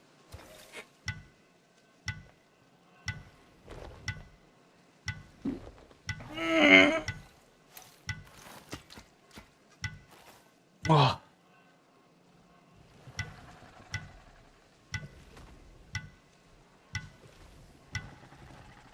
Wo ist die Musik hin, ist die Frage. Ich glaube aber, oh, wir sind schon 4,5 Stunden live. Ich glaube, bevor irgendwelche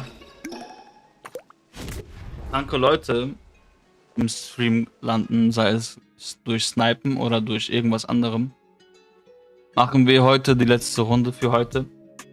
Wow, die letzte Runde für heute. Oder sind wir...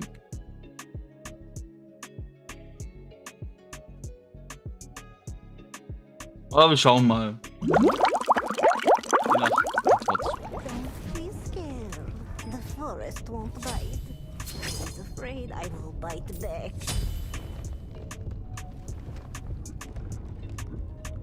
Cornetto Eis, welche Sorte? Es gibt nur eine richtige Antwort drauf. Ups.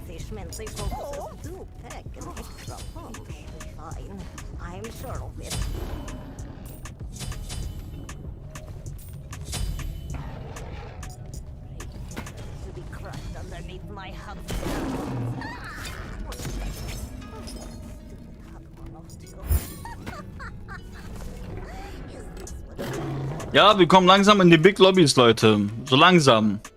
Wenn wir nicht aufgehalten werden, kommen wir dahin, wo wir eigentlich hingehören. Boah, Erdbeer. Ich wusste, du würdest Erdbeer sagen. Das Einzige,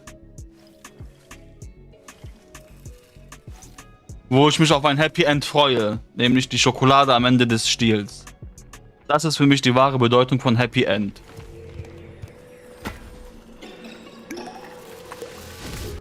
Carry mich, carry du mich.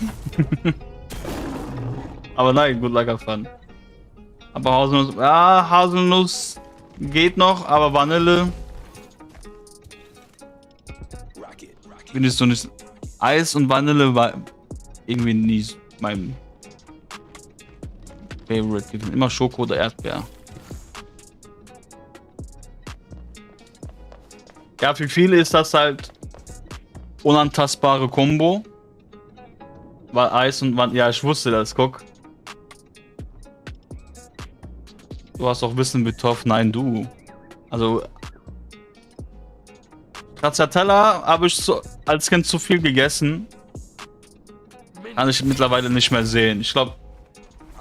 Pistazio, oh, du bist so ein Öko-Eissorte.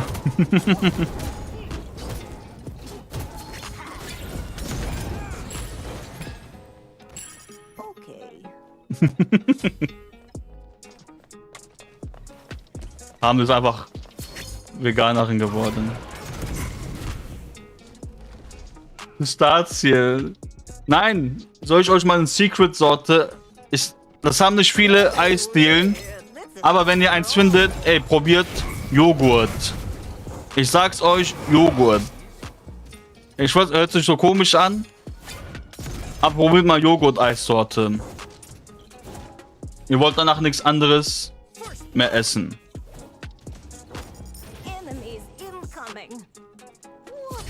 Joghurt ist auch Essteil.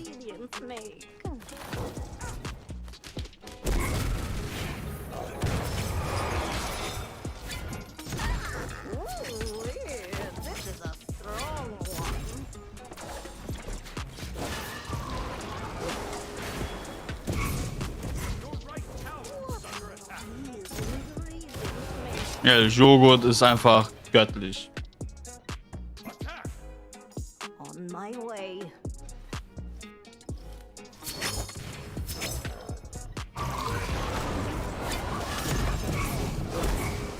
Boah, da.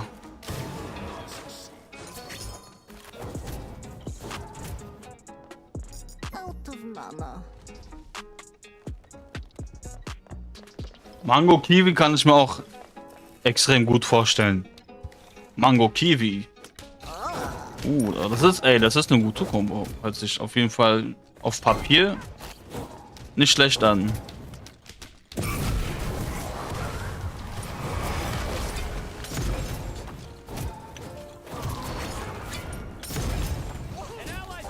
Ich krieg keinen Tower, oder? Totem meine ich. Vexry gegen Serp. Ja, Serp ist auch kein einfacher Gegner, auch wenn du Cthulhu bist. Aus fruchtig.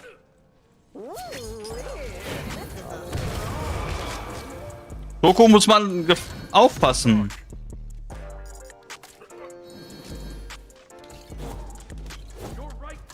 Muss echt aufpassen, was kann auch nach hinten losgehen mit Schoko. Enemy missing middle.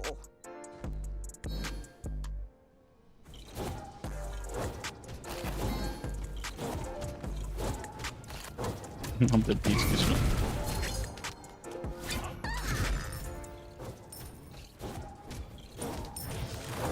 Hang in there, dude. Enemy missing.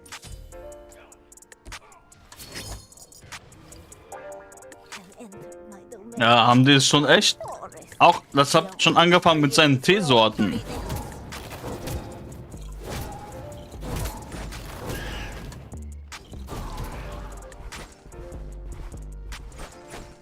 Allein die Teesorten, die haben die manchmal in seinen Schränken hat.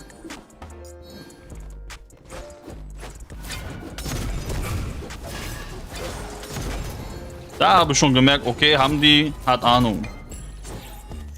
Und achtet auf seinen Gaumen. Yo, AJ. Hi. Such boastful pride from Ja. a teeny tiny mind. Enemy missing middle. You're an animal. Have a good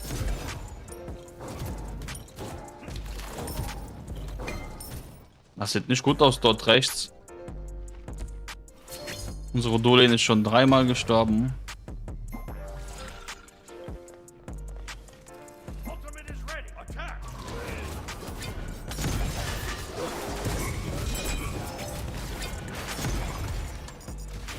Out of mana.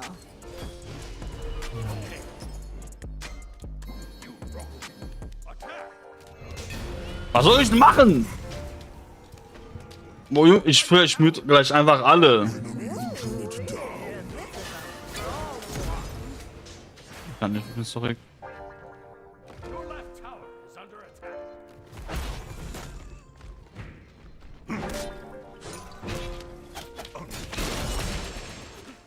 Face your trap.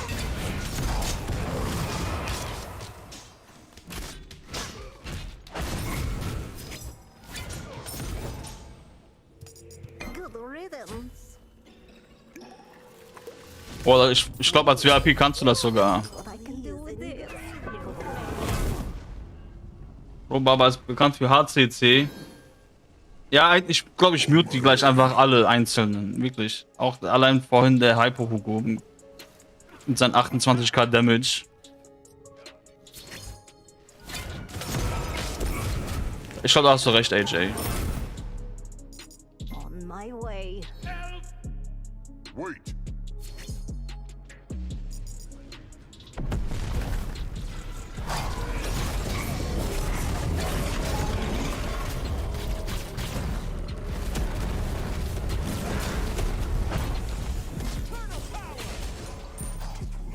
Which way?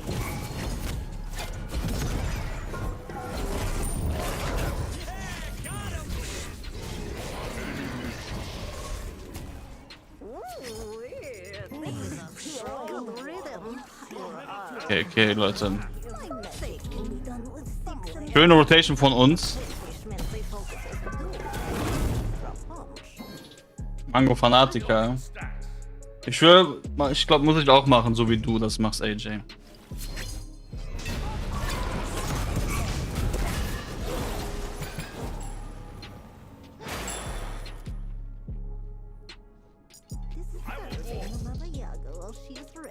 Ey, wenn wir jetzt schon hier über Eis reden, kennt ihr noch dieses Schleckeis?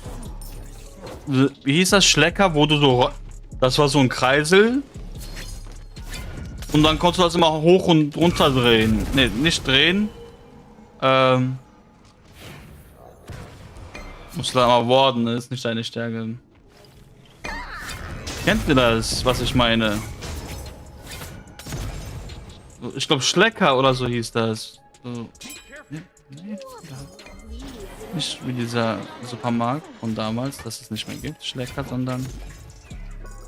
Ich muss recht selber finden. You have to work together. An enemy has been slain.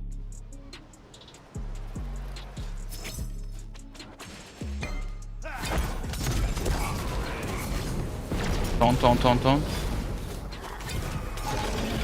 Kein Taunt. Ein Taunt!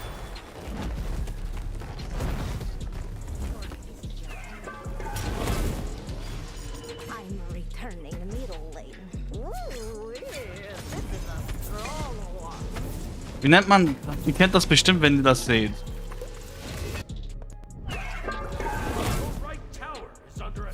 Wie heißt das? Also, wieso habe ich 33 Leute? Ja, vielleicht machen wir doch noch ein bisschen weiter, damit ihr ein bisschen Unterhaltung habt.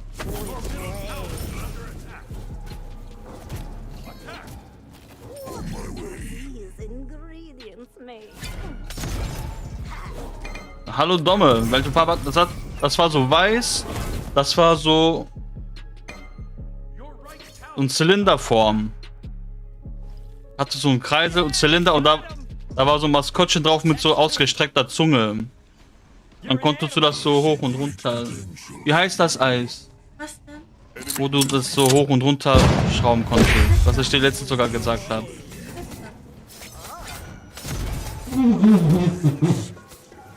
Ich weiß es nicht mehr. Twister, ja! Twister. Twister. Ja, Ed von Schleck. Tobi, das, ja. Ed von Schleck. Ed von Schleck war das. Tobi, du bist der Beste. Was denn? Ich bin gerade in High Lobbys, ich kann gerade nicht. Was wolltest du sagen? Hast du auch Ed von Schleck gesagt? Nee, nicht. Ich glaube, Twister ist die neuere Version von Nestle. Aber ich meine Ed von Schleck. Aber ich kann den Link jetzt leider nicht sehen. Aber ich wette, das ist es. Aber Tobi hat es schon gesagt, das ist Ed von Schleck. Ja, Smart ist aber so ähnlich wie das.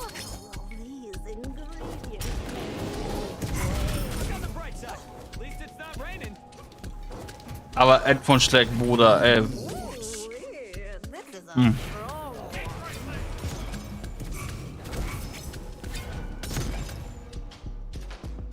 Aber Smarties als war auch echt, wie du sagst, dumme Gott hier. Auf jeden.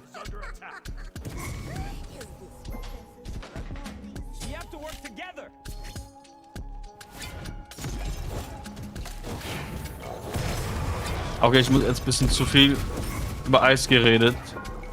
Ich muss gucken, dass wir das hier carryen. Sieht schon sehr wild aus bis jetzt. Ich hoffe, wird hier ein Win.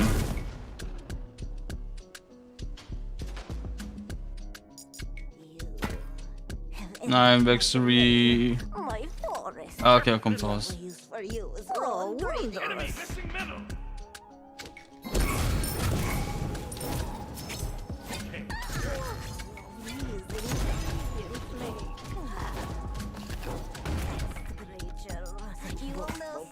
Mach das easy. Hängen die Subs, ein wildfremder Name wurde mir angezeigt. Wie meinst du hängen? Ein wildfremder Name angezeigt? Oh, das spielt ein bisschen defensiv. Ich muss gucken, dass ich meine zwei nicht so das rausballere.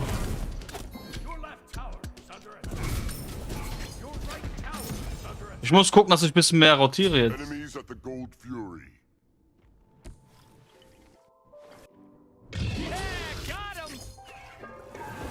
Dann invaden wir, wenn die im Gold sind.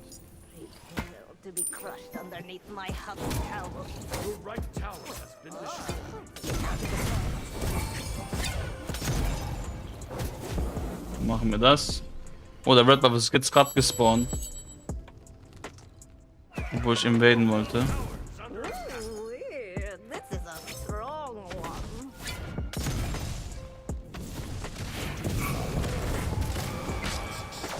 Ja, das brauche ich hier gar nicht zu machen.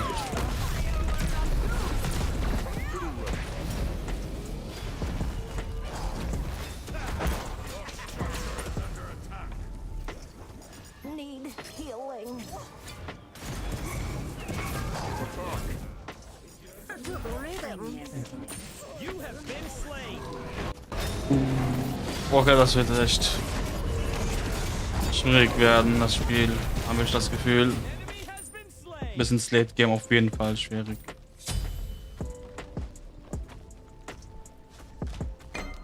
Beim anderen aber ich brauche den Spotlight.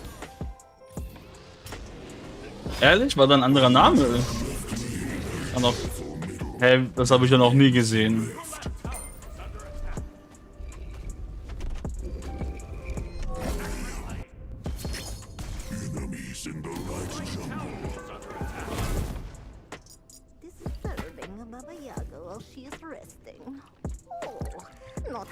Aber Dankeschön, Toxicity. Für 3 Monate, Mann. Habe ich schon letztes Mal gesagt. Du bist nicht lange hier im Stream oder allgemein in der Com. Aber dafür konstant jetzt. Das ist echt cool. Ich finde es echt cool.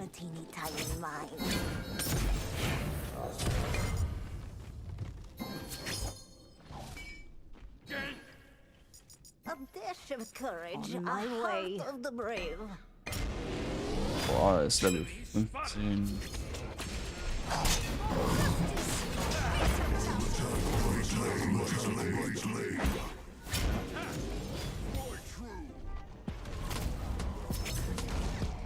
Oh, Neve Jump.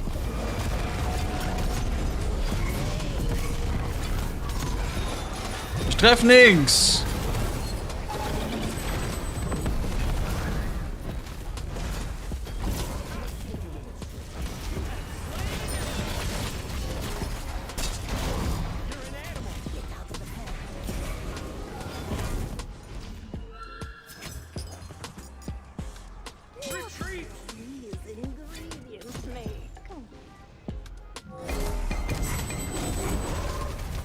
Ich hab die mal gesilenced in der Hoffnung, dass das was bringt.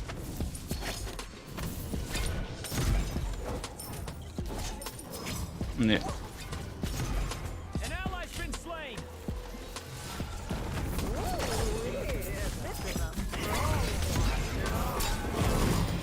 Komm schon.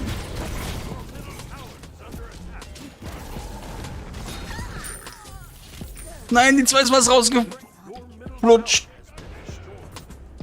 Oh Mann. Aber okay, ich muss auch sagen, Painty hat die ganze Zeit versucht zu tauschen.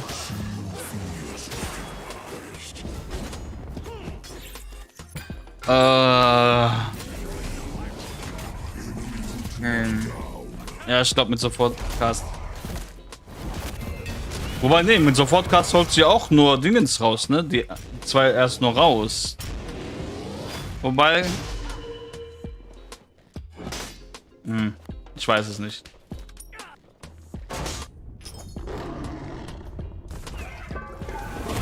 Ich habe auch alles auf Instacast, bis auf AOE oder Jumps. Und das hier sollte ich eigentlich auch Insta. Wobei das, glaube ich, der einzige Lane Attack, wenn man das noch bezeichnet, die nicht auf Insta ist. Aber alles andere, so Dashs oder so Cone Attacks, alles auf Insta.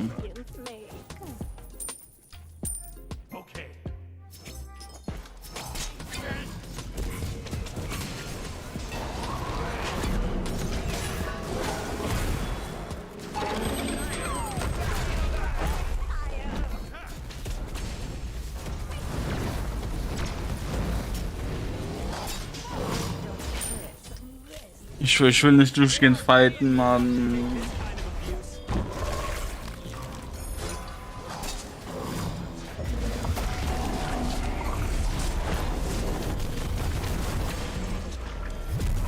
Oh, sind so low. Let's go, Victory! Ja. Da hätte ich jetzt noch sein müssen. Oh, der Sobek macht das echt gut. Er ist gerade das größte Problem. Ja, weil Susanna habe ich alles auf Instacast zum Beispiel. Habe ich wirklich. Schon gar habe ich auch alles auf Instacast. Ravana bis auf die Ult. Instacast.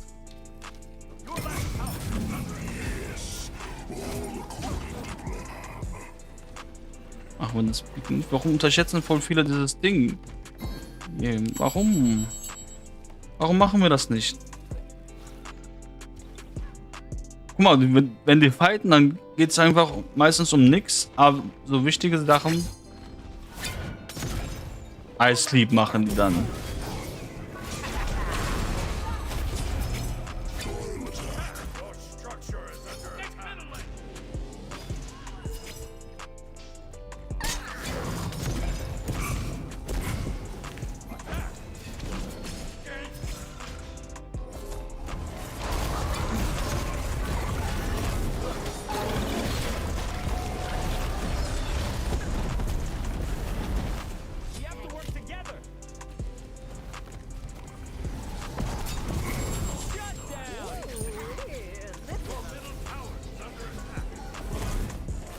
Nein, das hat nicht gereicht!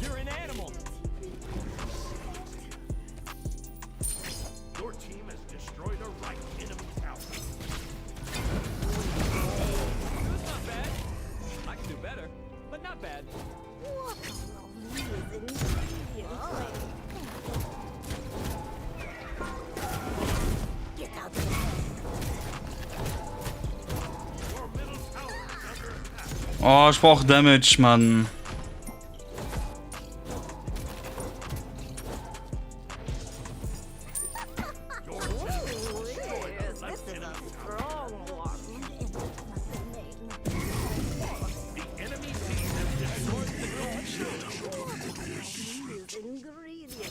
Für die Leute haben keinen Spaß mehr an Smite. Es geht einfach nur für die nur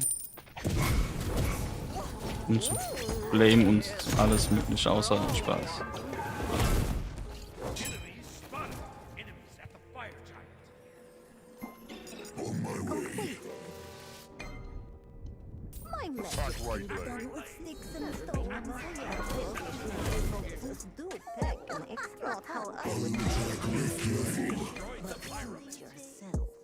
Follow me. Look on the bright side. At least it's not raining. Attack right lane. Go where I told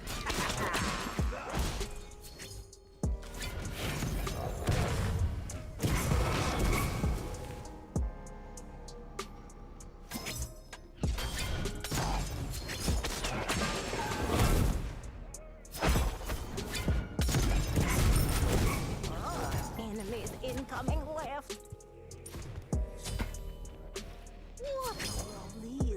Macht mir echt viel Schaden, der Sobek. Aber auch nicht nur mir, auch Susano macht halt viel Schaden. Sind alle zu dritt links. Mach ich einfach hier die Wave. Ich verabschiede mich.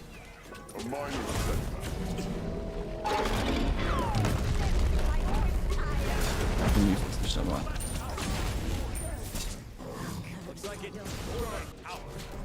Ah, ich mute mal jetzt. Hätte ich eigentlich mal einen Anfang machen sollen.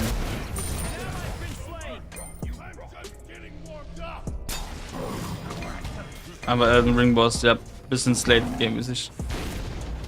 Wobei, jetzt habe ich meine Item, wenn ich noch Pendulum of Ages fertig ausgebaut habe,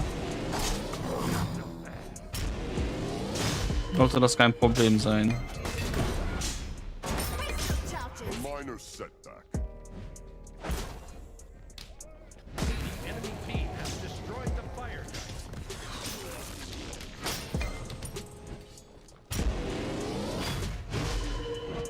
Weil ich doch einfach ADC machen sollen.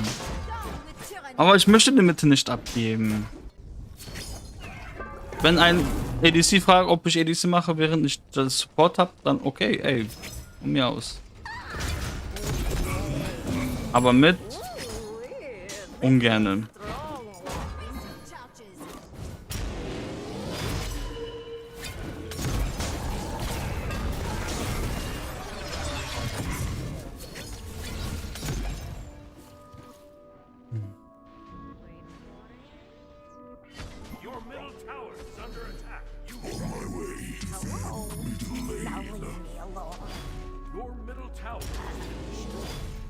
Get out of here.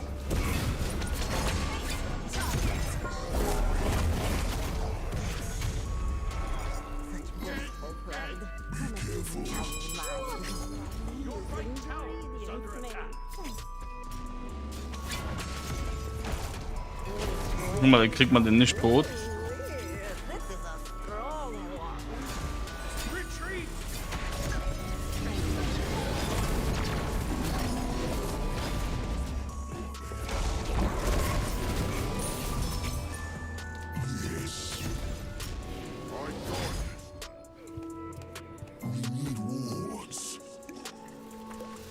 Ja, boah, ist gut. Aber Sobek macht echt gut. Nice Job. Nicht echt.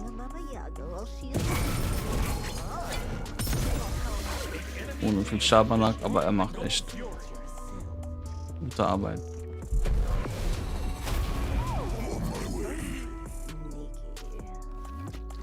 Your structure is under attack. Enemies in right way. On my way.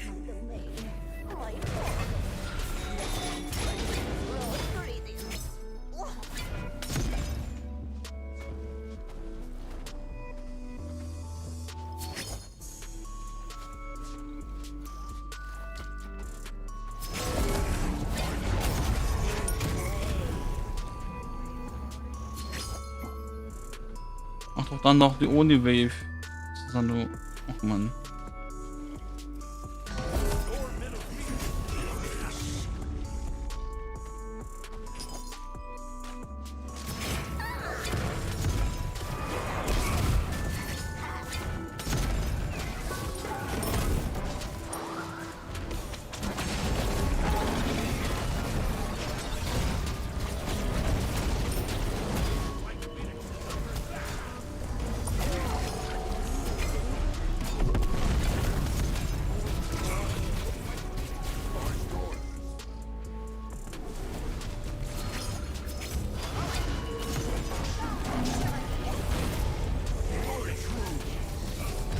Ich will jetzt in Ovalform. Wie? Kann das noch ein Ding sein?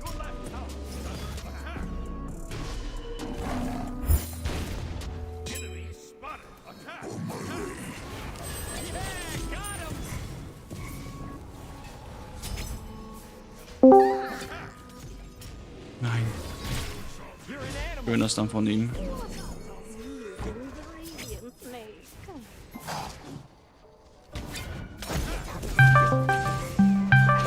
Wer hat dieses scheiß Vololol aktiviert?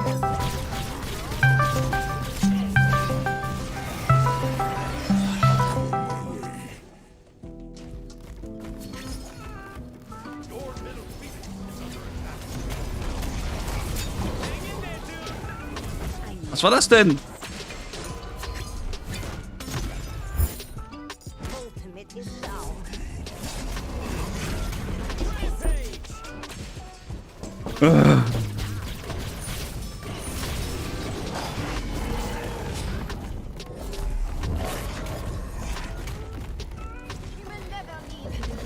Was ist das für ein Krokodil? Er stirbt einfach nicht.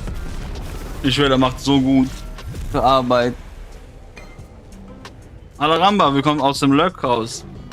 Und Dankeschön auch für den Raid mit 9 Mann. Ich nicht müde, ich sah konzentriert aus. Das war jetzt gerade ein ziemlich langer Fight. Du hast auch gerade Discord geguckt. Immer diese Trolleys. Aber Dankeschön, wie waren dein Stream-Games? Hast du überhaupt mal gespielt?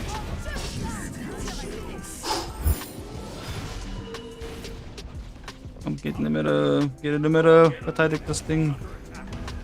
Oh, es sind 4 Mann. Okay, Moment, das ist auch gut.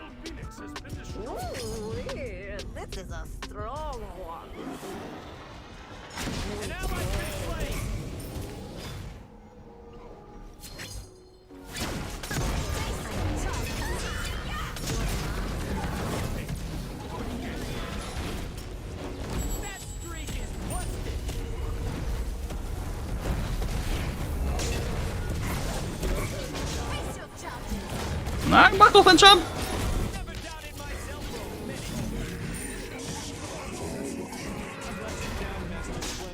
Ja. Aber wieder Arena.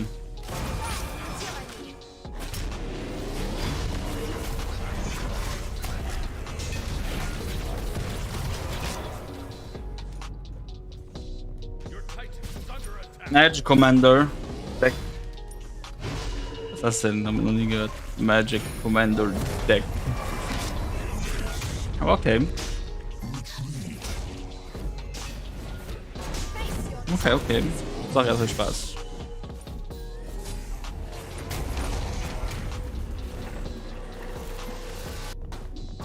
Aber ich schreibe das Spiel hier noch nicht ab. Es könnte noch was werden. Vor allem, wenn wir den EFG kriegen. Der spawnt erst eine Minute.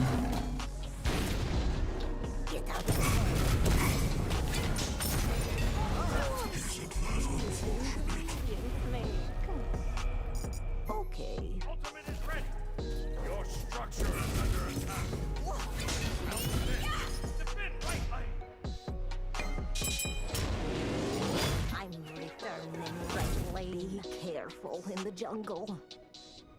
Such boastful pride from a teeny tiny mind. Retreat, defend.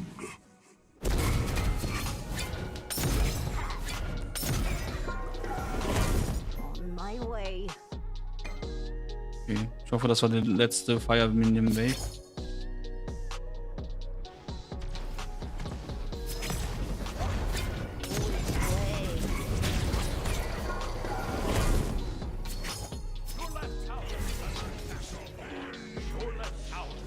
Ja, kommt noch eine Fire Wave, oder? Ja, da war noch eine Fire Wave.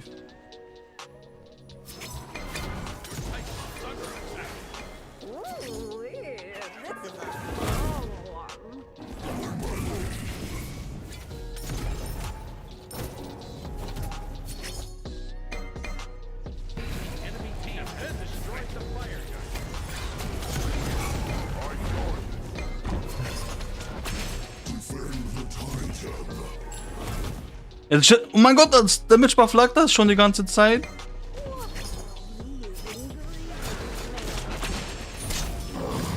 Na, komm schon.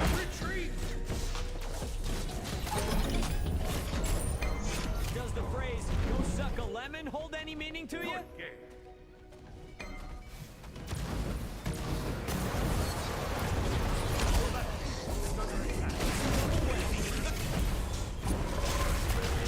Gerade.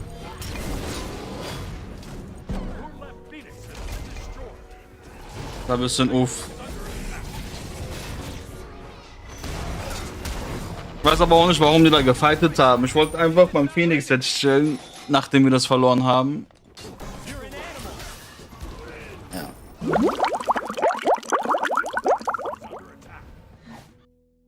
Keine Ahnung. Unlucky. Ja.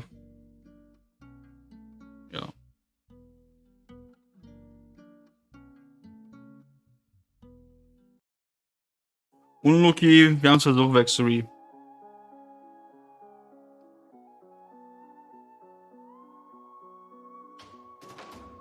Die Frontline war echt gut. Auch. Ich glaube, Top Damage war noch Vexury. Ich will jetzt auch nicht die Schuld auf Athena geben, es hat einfach bessere Comp gewonnen. Wir haben es versucht.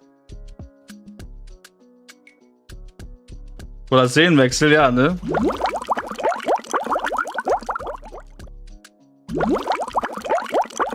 Schwierig.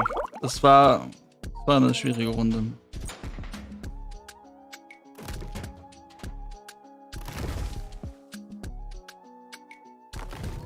Ich hab's versucht. Ich konnte halt nicht viel casten, der war so weg. 38k Damage. Boah. Oh, Junge. Wie kann ein...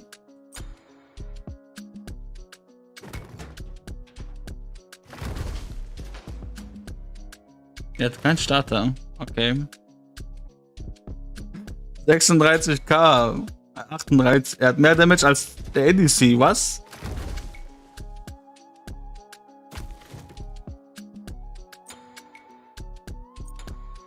Props. Da muss man gut. Aber habe ich von Anfang an schon gemerkt, irgendwas, er macht echt gut. Oh, wir sind Masters. Sehe ich.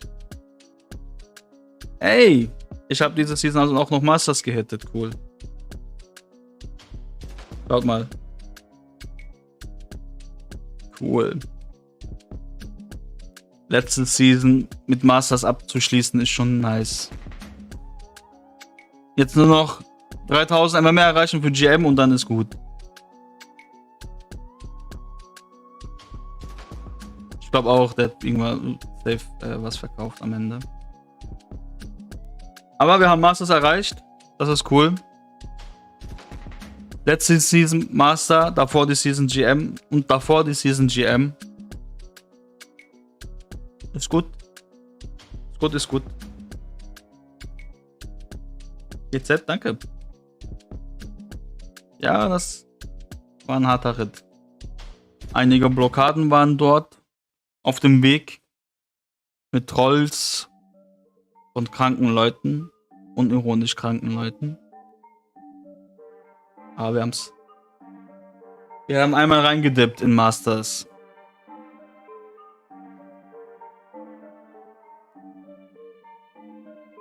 Aber nochmal Dankeschön, das ist jetzt ein bisschen untergetaucht. Nochmal ein Dankeschön an den Raid an Ramba.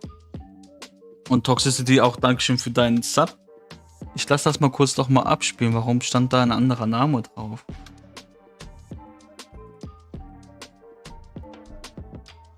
Schau mal eben nach.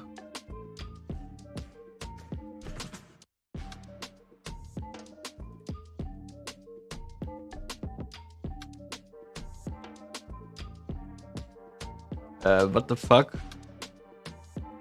Das bist aber nicht du. Hä?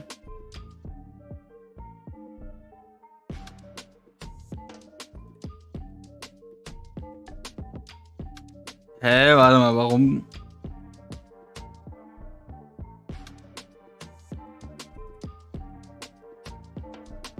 Dann stimmt beim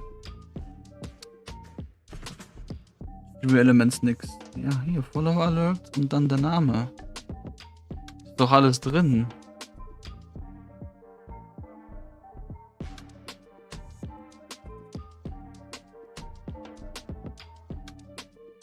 Komisch. Sub Alert.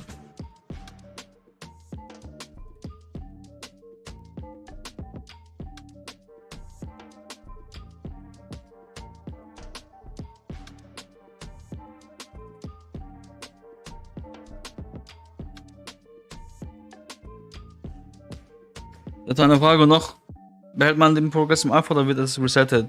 Ich glaube, es wird resettet, weil das wäre ja unfair gegenüber Leuten, die keine Chance hatten, das zu testen. Ich glaube, du nimmst nur so Titel mit mir, Tester oder sowas. Oder so Bonus-Kosmetik. Aber Progress glaube ich nicht.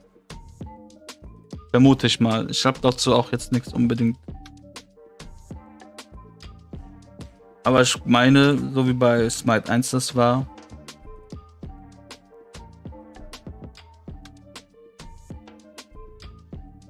Ja, ich weiß nicht, warum dein Name da nicht stand. Toxicity. Tut mir leid.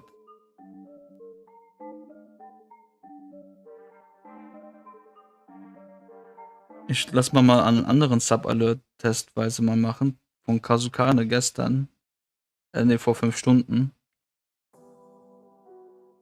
Bei ihm steht das. Kazukane just subscribed. Just subscribed. Okay, hast du es mal einfach... Nein, habe ich nicht, aber ich habe es von anderen gehört gehabt, dass man da nichts mitgenommen hat. Ich mache das mal bei Tilly. Ja, Tilly gebe ich just... Ja. Warum steht das dann bei dir nicht? Echt weird. Oh, die Lobby ist ziemlich stacked. Ich sage euch das mal. Eine sehr große Lobby. Ich mache jetzt nochmal deins. Hä? Warum?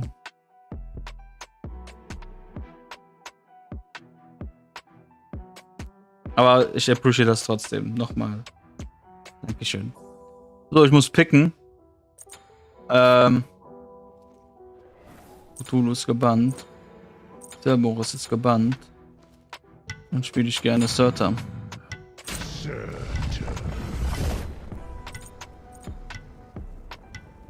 Ja, ein Surtur hier.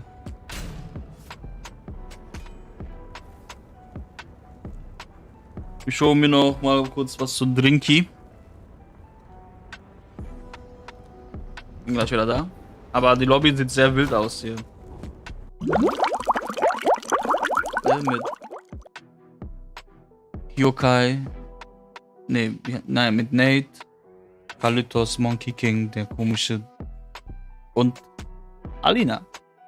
Bis gleich. Schon was im Blick.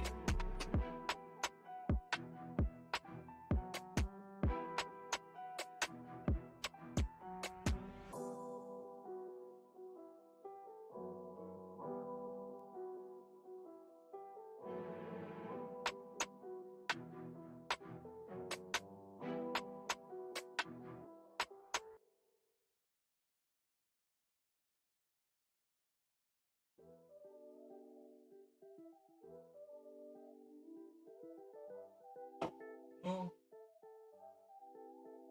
Und dann mein Spiel fängt an.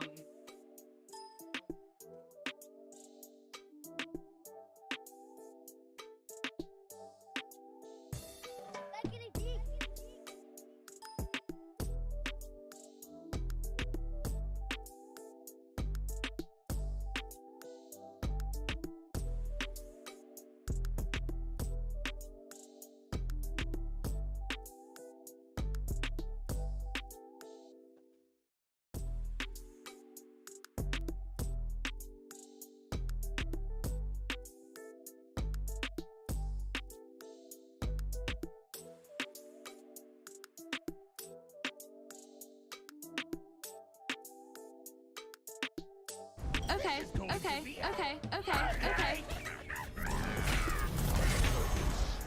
Be careful, middle.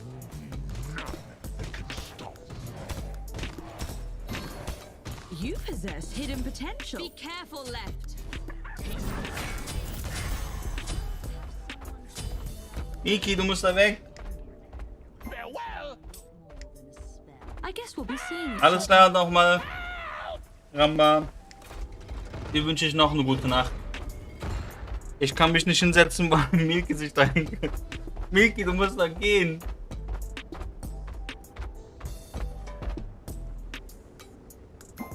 Delightful. Curses! My knowledge has no limits. Be careful left. I guess we'll be seeing each other. Be careful, middle. Mistakes do not happen twice. Okay. Wir haben es geschafft. Gute Lobby. Scheiße, ich habe die Gegner nicht gesehen. Aber da wir so stacked sind, denke ich mal, dass die Gegner auch stacked sind. Schau mal. Cancel that. Oh, Olli. Falls das der echte Olli ist. Kenn ich.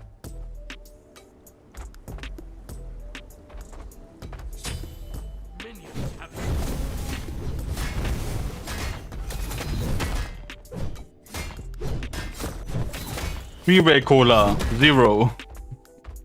So richtig Kenneck-Style. Gab's im Angebot in Lidl. Attack left lane. My sincerest apology. So richtig Kenneck. Freeway Cola. Aber ich muss sagen, Freeway Cola ist von den Cola Nachmachen, wenn man das so sagen kann, die beste. Fast original wie nach Cola schmeckt.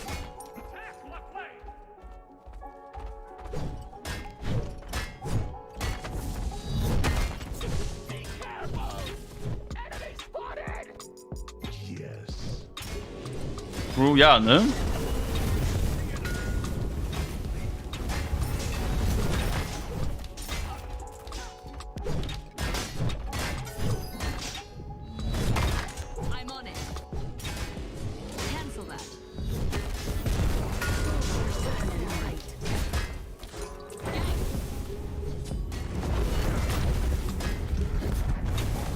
Wir haben gut Schaden gemacht. Nach Sport fetzt das unnormal. Oder wenn man Tasten bricht. Oder allgemein, wenn man das gerade so nötig hat. Das scheppert anders.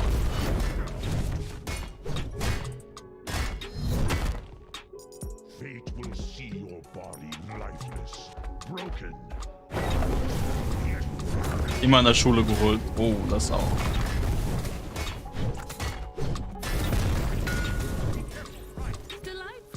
Okay. Never saw it coming.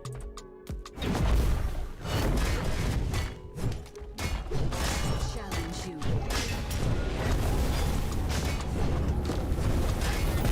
Nein, meine Minions.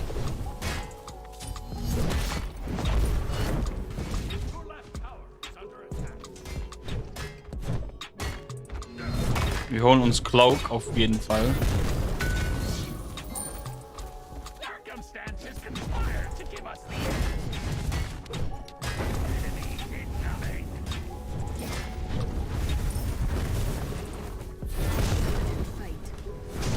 You possess hidden potential.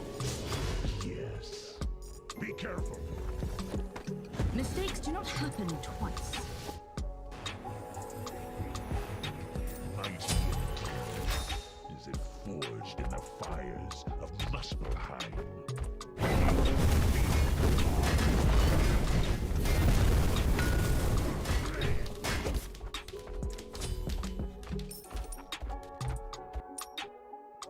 You are but a fleeting memory. On my way. There is little Okay. fire within you.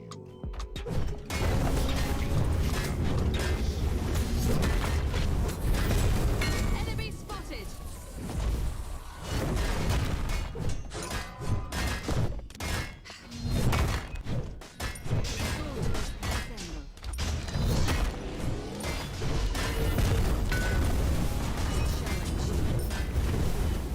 Ja, die wird halt im Late Game ein bisschen mehr machen als ich wegen ihrem Global Ult.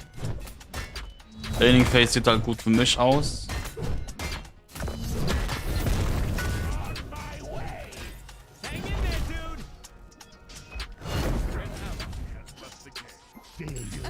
Oh, hier ist das Connection.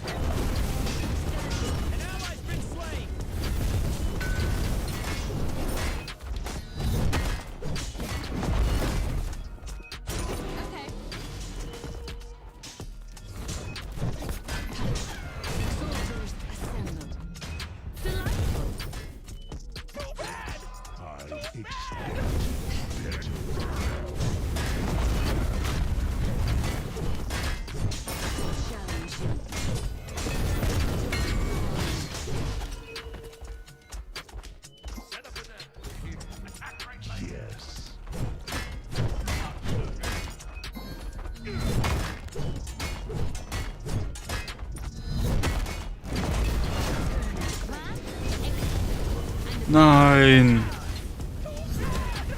Das war sehr, sehr close.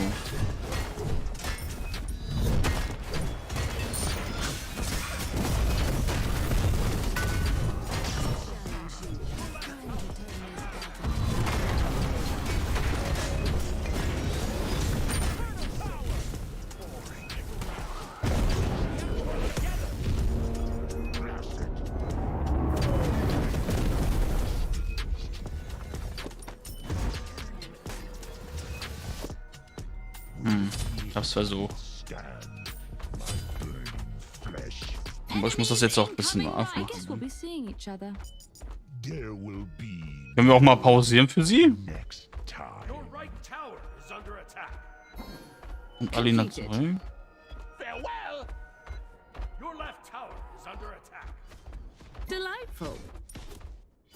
Kommen sie nicht zurück? Boah, ich hatte voll Bock auf das Spiel. Ja, ich glaube F6.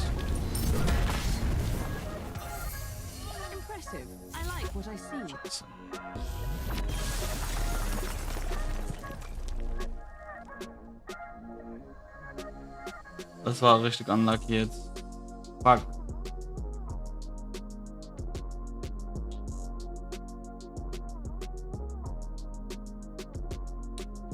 Ach man. Tschernobyl. Ich habe das gar nicht mitbekommen. Aber das kann. Er kann sie gar nicht mad gemacht haben, weil die sind am Duke beide. Ja, F6. Was war los, Alina? Schade. Ich hatte richtig Bock auf das Spiel. Aber das ist wohl eines meiner Certer.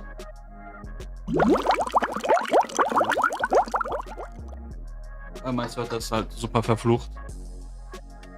Bin gleich wieder da. Kein guter Smile-Tag. Manchmal ist das halt wirklich so. Bin gleich wieder da. Aber trotzdem GG. Moment. Gleich wieder zurück.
Nein. Antitoxicity ist nicht Utah.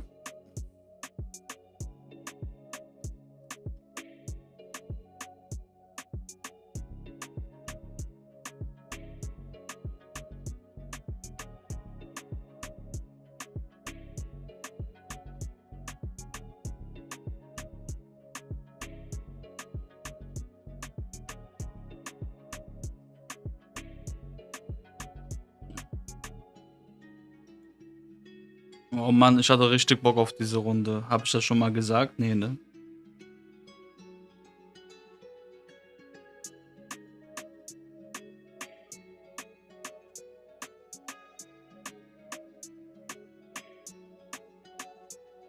Aber kannst du nichts machen.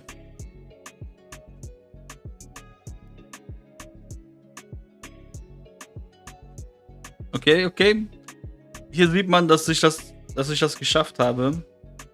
Wir kommen langsam wirklich in die Stoked oder Stacked Lobbys. Let's go. Da mache ich dann auch gerne Support, weil ich weiß, Brioche ist sehr gut, Kalitos ist sehr gut, Chuampa ist auch gut. Necker sagt mir jetzt leider nichts.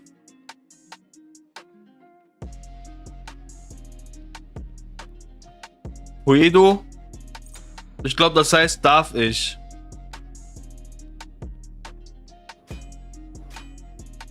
Weil ich glaube, Puedo El Baño heißt, darf ich auf die Toilette gehen, deswegen denke ich, Puedo heißt, darf ich.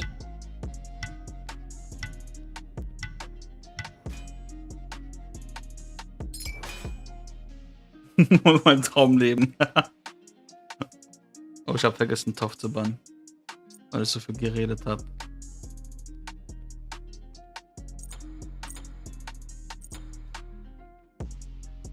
Aber ich fühle jetzt Charon. Milky! Nein, nicht miauen vor der Tür.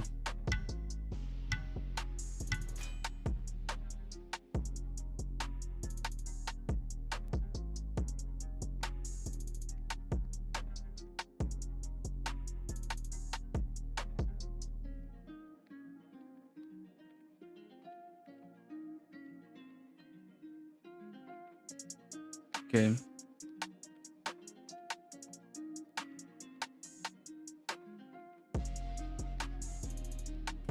Mach kurz meinen Pick und dann bin ich kurz wieder AFK.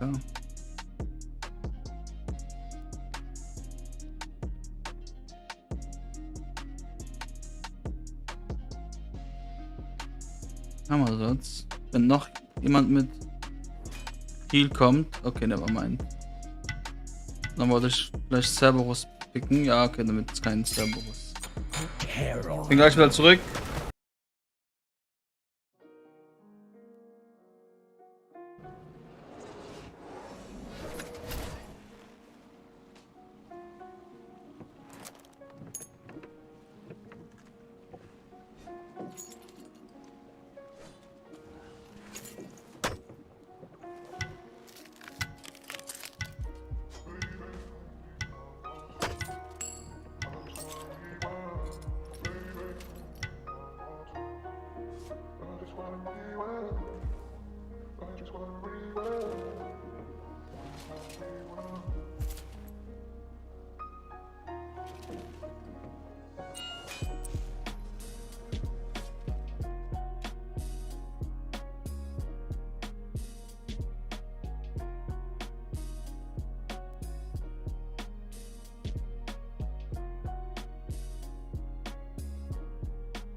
Wieso wurde jetzt gedodged?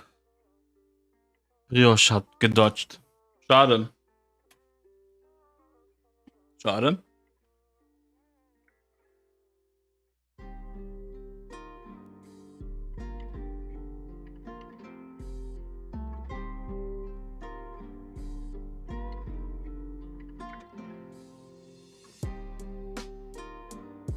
Schade.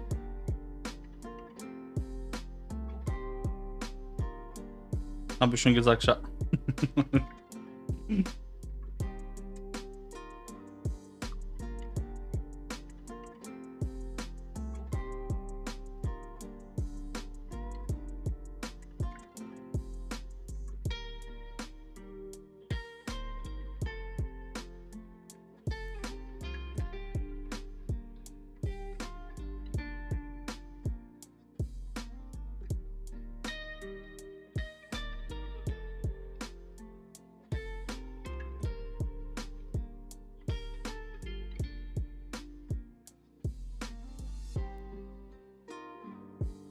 Okay. Okay. Ja, wir haben es geschafft, ne? Wir sind jetzt in einer Lobby mit Pretty Prime. Was? Ein Support-Main im Top-Elo. Ehrlich, so viel also Milky verliert nicht so viel. Okay, er hat ja noch kein Fell oben auf seinem Rücken, vielleicht deswegen.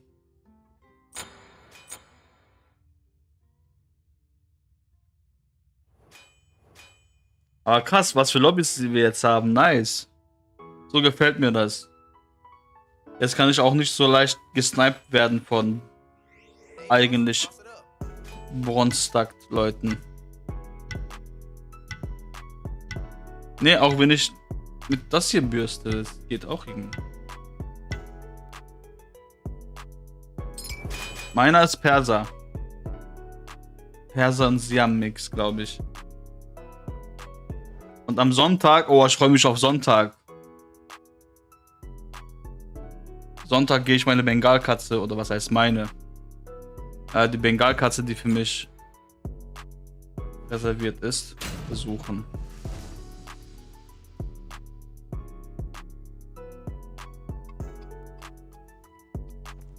Guck mal, das ist so ein cooles Ding. Das kann ich so rausdrücken. Das ist sehr praktisch.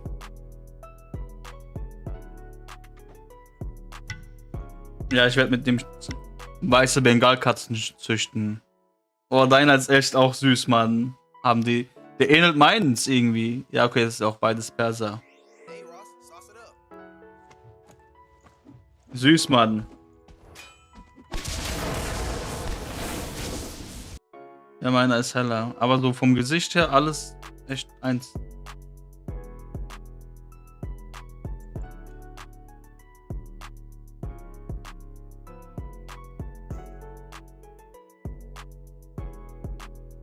Armdesigner ist frecher. Das kann sein, weil Milky ist nicht frech. Er ist voll der ruhige und ängstliche.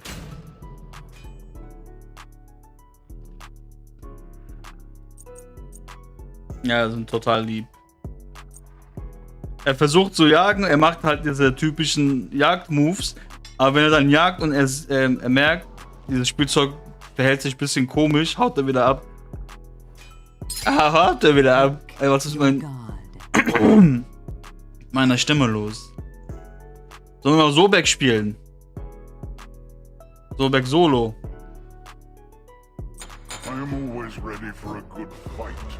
Jetzt habe ich nämlich Bock auf Sobek bekommen. Komm, wir spielen mal Sobek. Soon this entire planet will bow to me.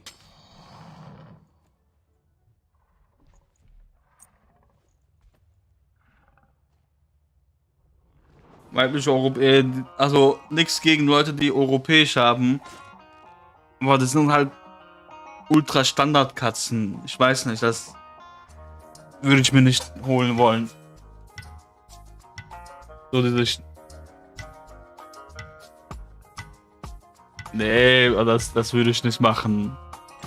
Katzen per Giveaway verlosen.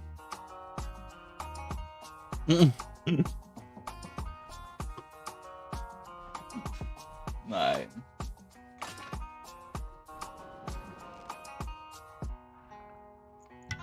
Das könnte man aber mit Piscopats Mutter machen. Dann kommt jeder einmal dran. Dann der teilgenommen hat und gewonnen hat, darf nicht nochmal mitmachen.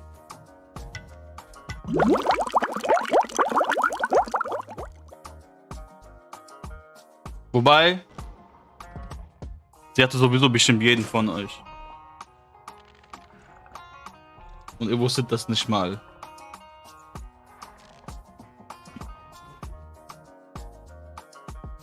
Double Subluck.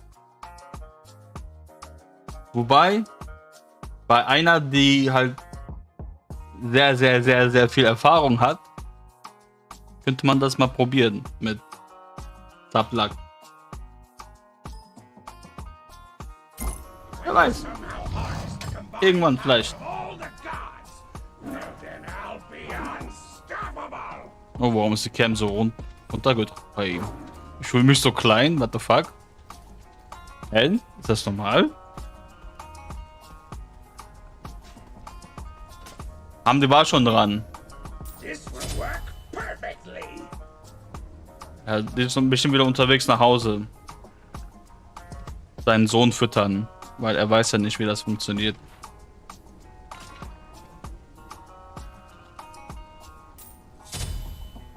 Bella, ich muss aufhören. Nein, das war mental kranke Leute, will ich mich nicht so lustig machen. Ja, leider ungeschützt. Passiert halt. Aber ich habe schon vieles gesehen. Ich bin froh, dass er nicht bellt. Das ist das Wichtigste. Weil dann hätten wir ein Problem.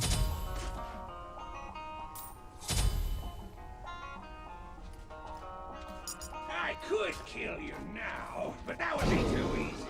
I'd rather make you suffer.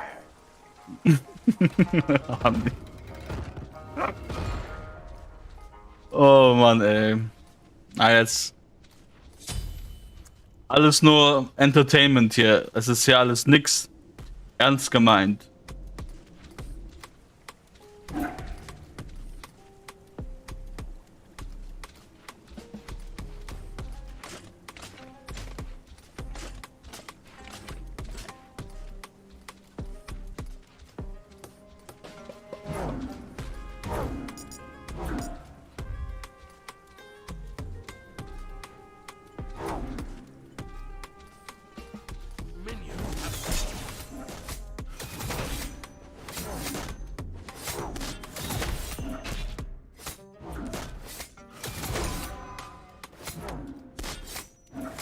Jetzt bin mein Auto-Attacks los. Und diese Harpe verfolgt mich bis ans Lebensende.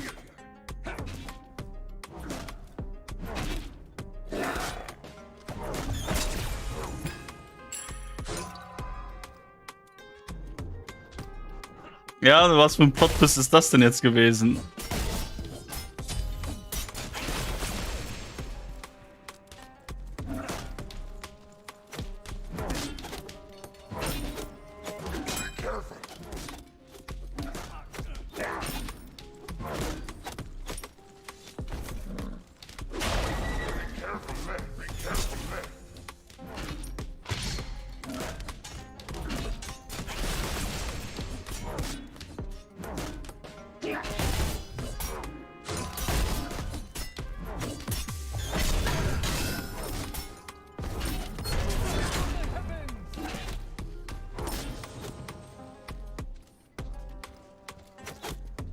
Ich glaube, die 1 brauche ich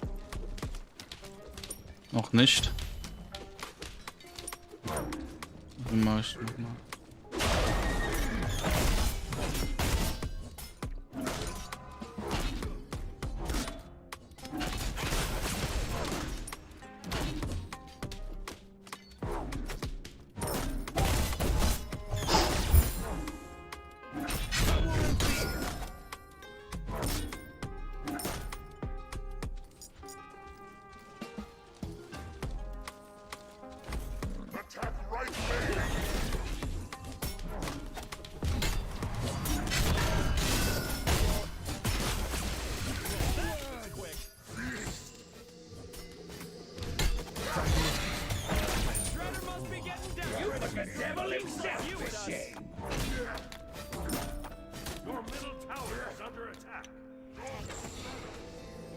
Ja, TP, deswegen gehe ich schnell zurück. They'll never see this coming. 8 Stream. Nein, ist nicht von mir. Aber ich habe solche ähnliche gemacht. Falls du das wissen willst, warum auch immer du das wissen solltest.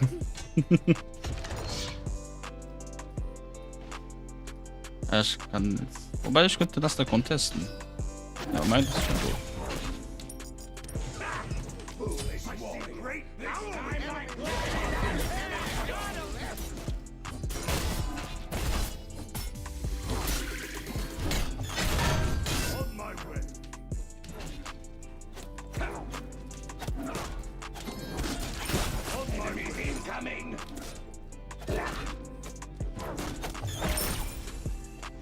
On my way.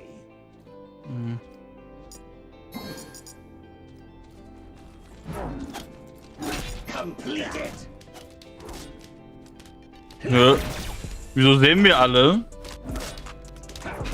Leute? Habt ihr das gesehen? Wieso konnte ich Susano sehen? Was war das denn? Habt ihr das gesehen? Die waren gerade auf einmal alle visible. Kann das Shiva oder so? Was war das denn?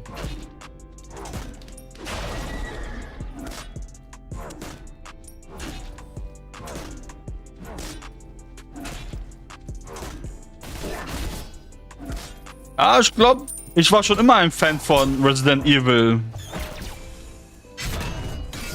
Wegen Kammer, aber alle 5?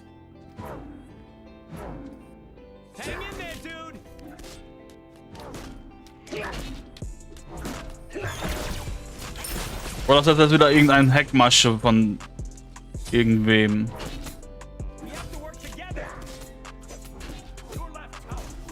War sehr komisch.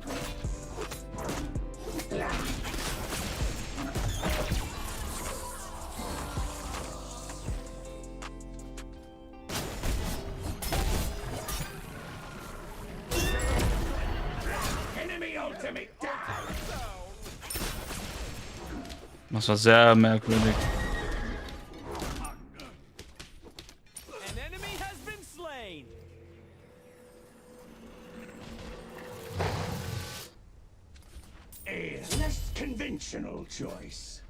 Aber alle sichtbar?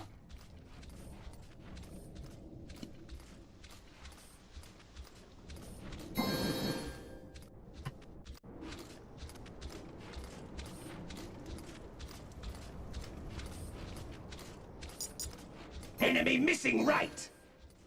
Follow me. Enemies incoming.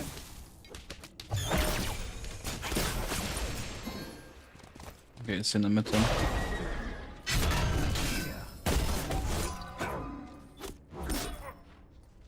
Completed.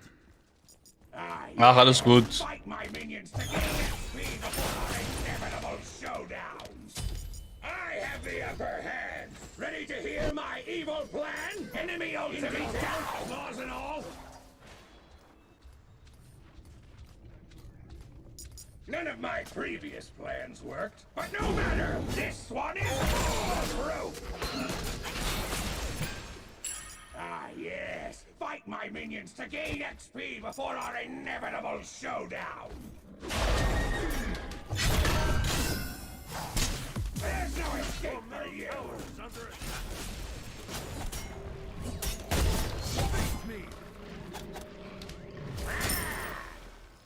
An ally's been slain.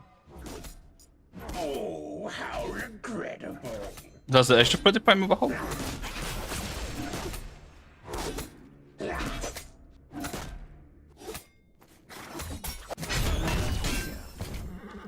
Ich hab's bekommen, ne? Nice. Ja, ne? Geil. Cool, wir haben es geschafft, Leute. Wir sind raus aus diesen ekligen Lobbys. Erstmal. Gucken, wie lange das anhält.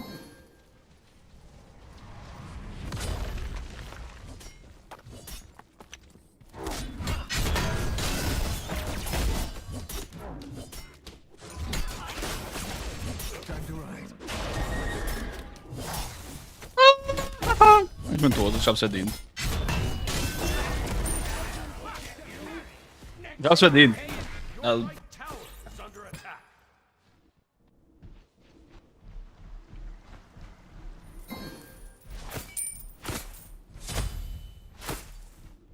ja, das stimmt.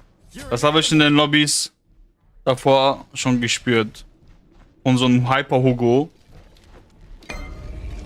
der am Ende 28k stand mit Nisha und ich mit Zeus 48. Also fast das Doppelte. Musste meinen, wie ich es zu spielen habe.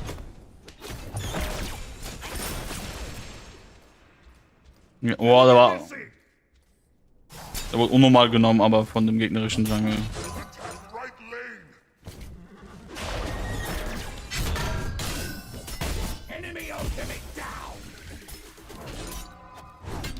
Okay.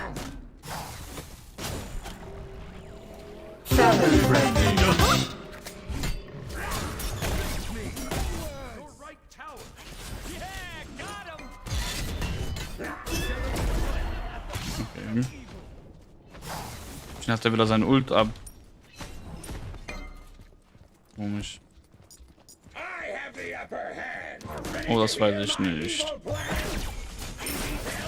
Was der ist.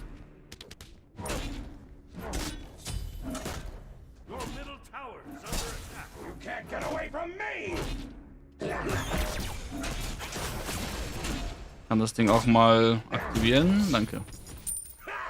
Foolish warrior. This time my plan is unstoppable. I could kill you now. An enemy has been slain. Double whammy. You suffer. You're an animal. None of my previous plans worked, but no matter. This one is foolproof.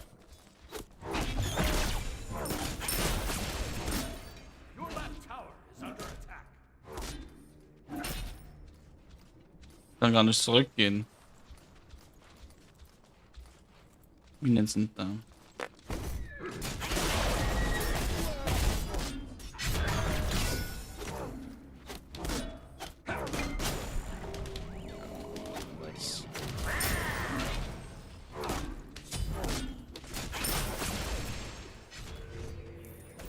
Also wir das Ding haben. Ich will nur zurückgehen in Ruhe. Jetzt kann ich nicht mehr so einfach sterben mit Breastplate und Cloak.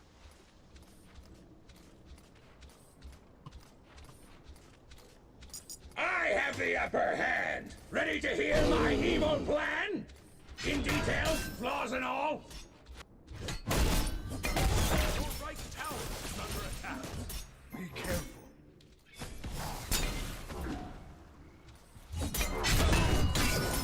Will ich schon noch fighten ein bisschen.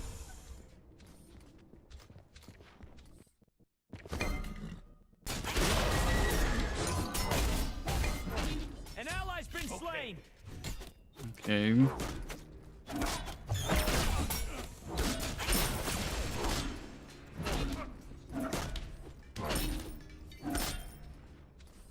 Sieht nicht so gut aus, irgendwer. Die war schon dreimal gestorben. Ultimate is ready.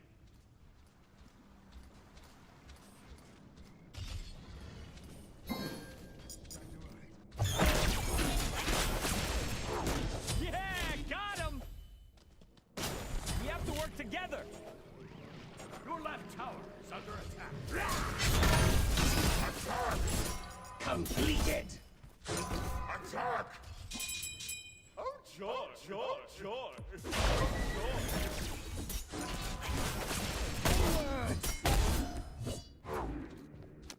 Okay, also ist aber wirklich mal. Also noch langweiliger geht eine Längenfest nicht. Mit Sobek auch noch. Jetzt geht er zum meinen. Completed. Ja, das ist der meine. Oh.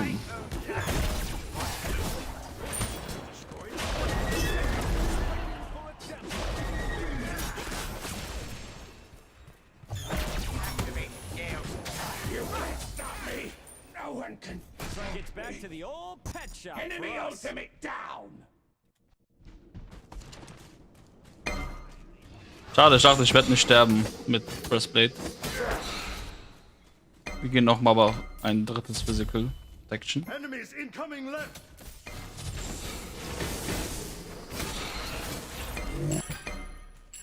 On my way. Schade, ich dachte, ich überlebe das da. Aber Susanne ist auch ein bisschen bad. Attack left lane. On my way. On my way. Yeah, got him.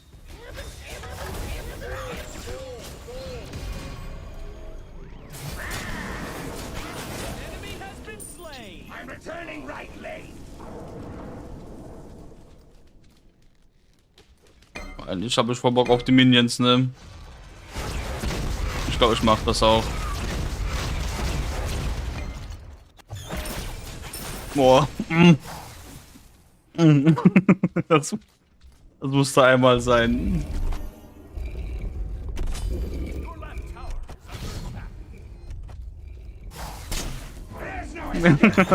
Da konnte ich nicht widerstehen. Keiner gesehen.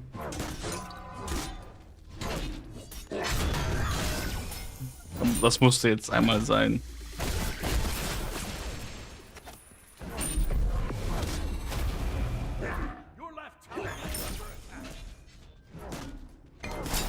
You can't get away from me. Ich weiß nicht, ob ich das für mich entscheiden kann. There's no escape. Nein, wieso ist das so schnell?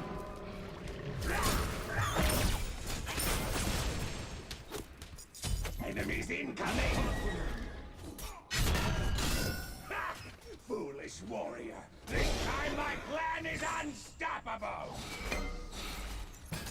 Thanks. Attack fire giant. I could kill you now, but that would be too easy. I'd rather make you suffer. Me. Your middle tower is under attack.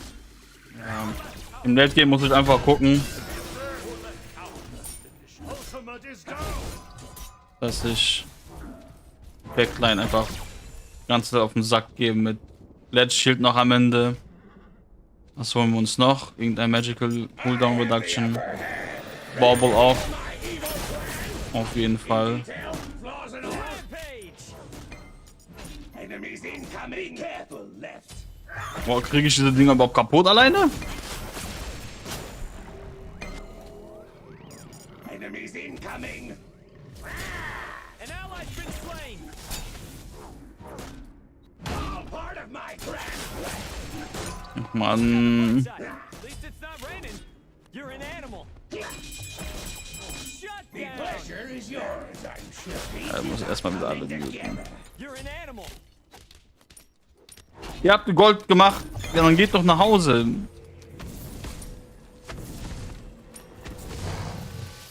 Ah, erstmal alle muten. Ich höre, das ist die beste Investition, glaube ich. Your middle tower is under attack. Vor allem wäre ich jetzt da. Your Ah, ne, die können mich ja eh nicht lesen. Die waren im gegnerischen Powerbereich, ne? So. Der Lance kann schön TPen und ist sofort da. Und ich habe nicht mal Teleport gehabt.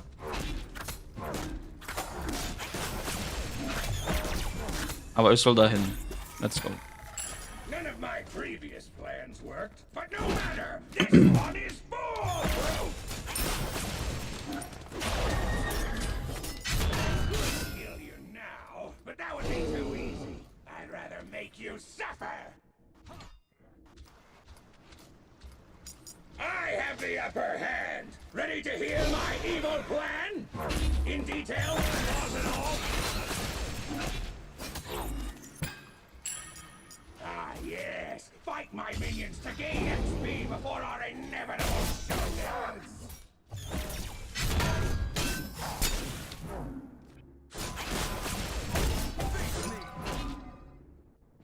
Yeah, got him.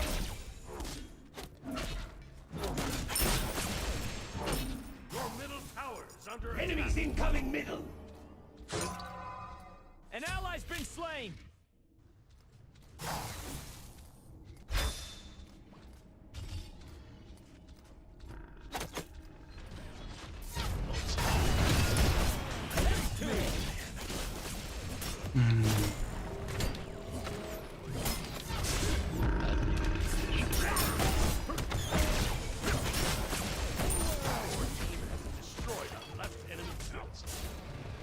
Geil. Die fighten einfach wieder ohne Ende.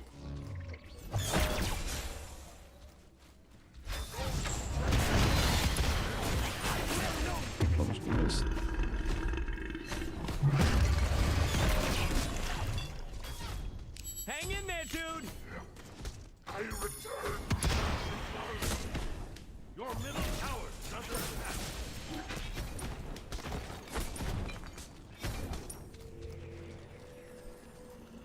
Was?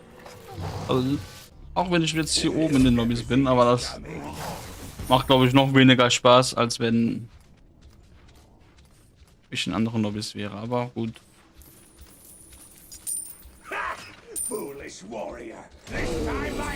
Oh, ich overstack jetzt schon. Ach Mann.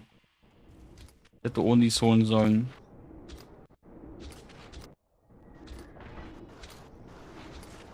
Hat keiner gesehen, was ich jetzt hier habe. I have the upper hand. Ready to hear my evil plan?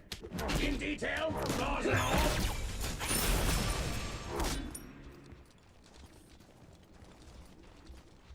Ah, yes. Fight my minions to gain XP before our inevitable showdown.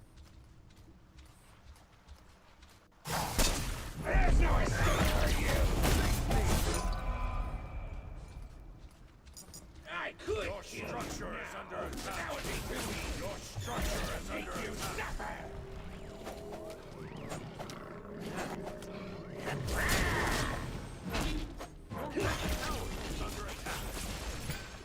Your right tower has been destroyed. None of my previous plans worked, but no matter. This one is foolproof. We have to work together.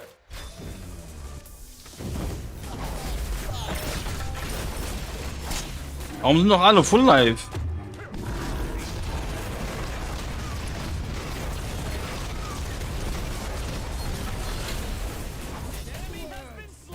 Can't get away from me. Look on the bright side. At least it's not raining.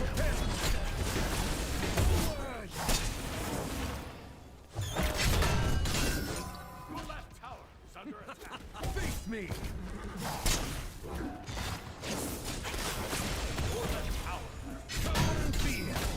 Yeah, got him. Kann jemand mal dieses Aufgeben Scheiße wegmachen? Your left Phoenix. You're an animal. There's no escape for you.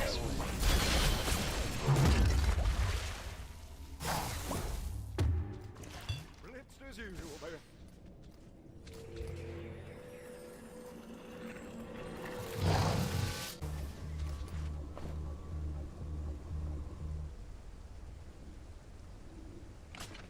All part of the larger plan. Ha! Foolish warrior. This time my plan is Ich will, unstoppable. wenn wir einmal uns zusammenhalten. Ich bin einfach um Pretty Prime. Der einzige nicht toxische Typ. I have the upper hand. Ready to hear my evil plan? In detail, flaws and all, alligators on your planet can live up to 100 Earths. Even longer where I'm from. So it's very likely we will see you later. If you survive. Ah, yes. Fight my minions to gain XP before our inevitable showdown. Had a friend who was a PI. Pretty good at it, too. Wore a real fancy waistcoat. I Okay, called das him Skin an macht mir investigator. Kopfschmerzen.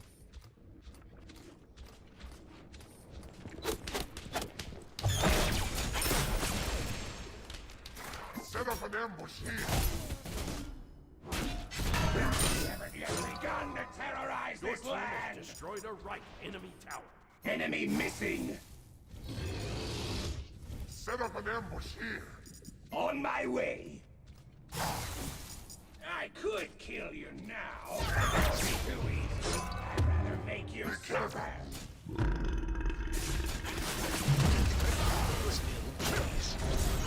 Ich kriege so viel Schaden von den beiden.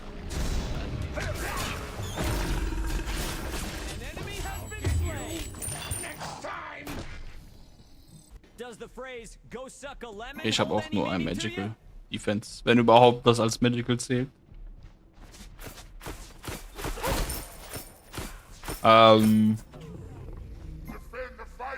So, ich glaube, als letztes kann ich mir das hier gönnen. Mit der Glyphe zusammen.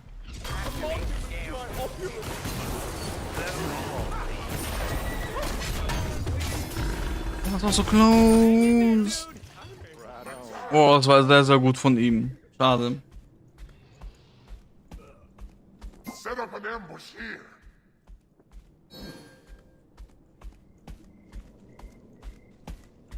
Darf ich spawnen? Always have a trick up your sleeve.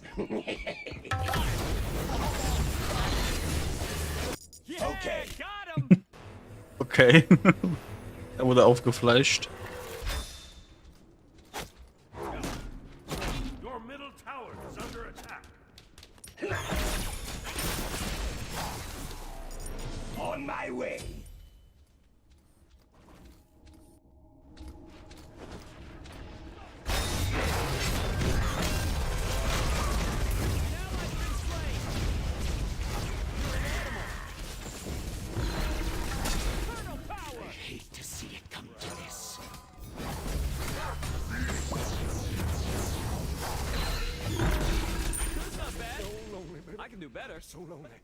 Okay, jetzt macht so Spaß in Teamfights, weil ich durchgehend was machen kann.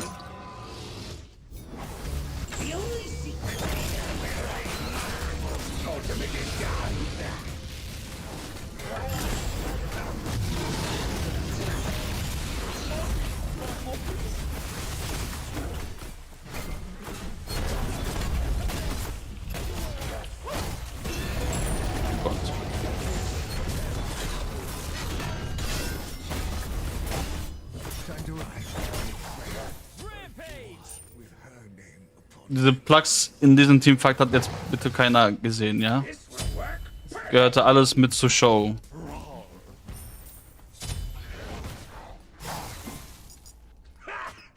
Robin Man muss in 4 Stunden raus. 4 Stunden, was machst du dann noch hier? Dankeschön, dass du deinen Schlaf in Kauf nimmst. Dafür, dass du das hier zuguckst. Ehre. Dankeschön, Candy Crush, dass du so lange aktiv warst auch. Ich hoffe, eine gute Nacht. Du bist auch noch da. Kannst du das glauben? Nee. Du warst bestimmt kurz weg und bist wieder zurückgekommen.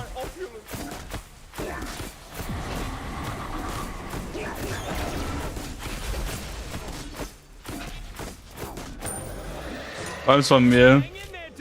Was ist denn von mir?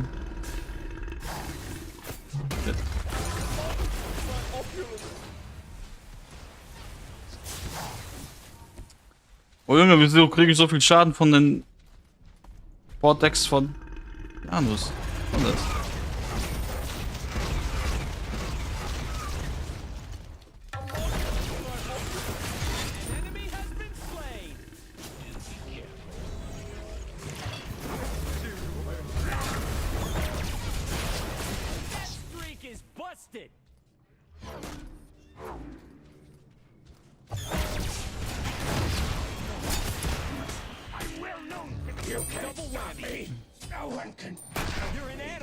Ich hab den fast platt gemacht. Wieso mache ich so viel Schaden?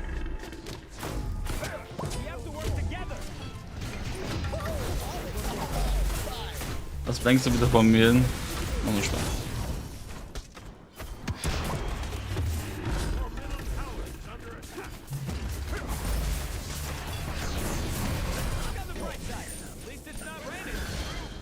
Nein! Wieso hat er nicht vorausschauend die Ult gemacht? Auf die andere Seite.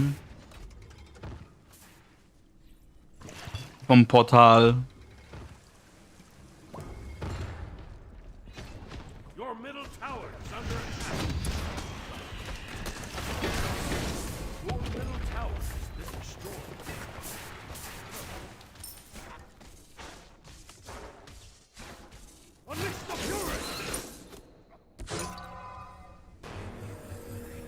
Okay, wir gehen zurück auf die Lane. I have the upper hand. Ready to hear my evil plan? In detail, flaws and all. Your structure is under attack. The enemy team has destroyed the pyramids.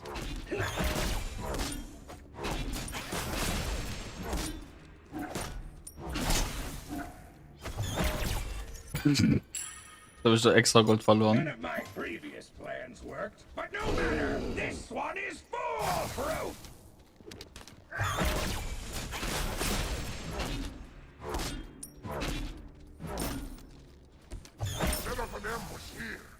Ich würde gerne schon Glyphe haben. Für den nächsten Fight. I will ward. Yes, show me everything. Enemies incoming left.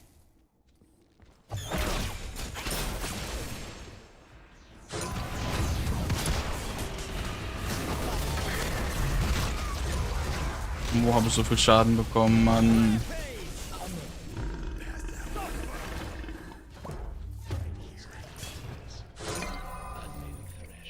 Be right back. We have to work together.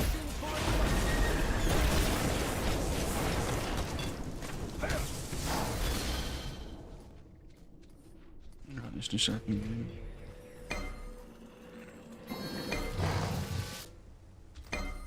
A less conventional choice. Ah, yes. Fight my minions to gain XP before our inevitable showdown. An ally's been slain.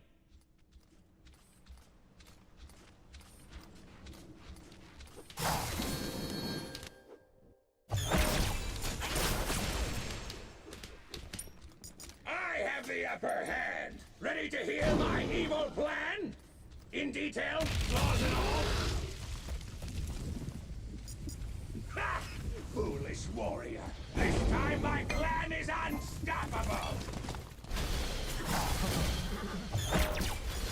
Enemies incoming. Hang in there, dudes.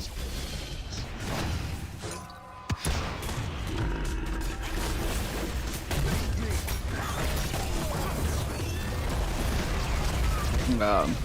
Wir spielen einfach viel besser als wir als Team, keine Ahnung.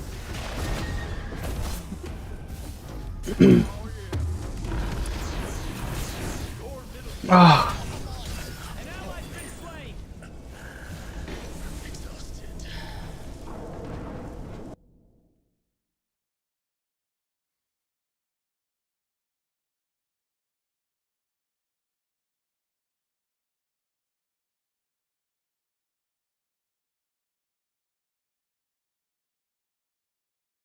Sowas reicht für heute. Wir haben mit echt guten Games angefangen. Im Nachhinein einfach reingekackt. Weiß nicht.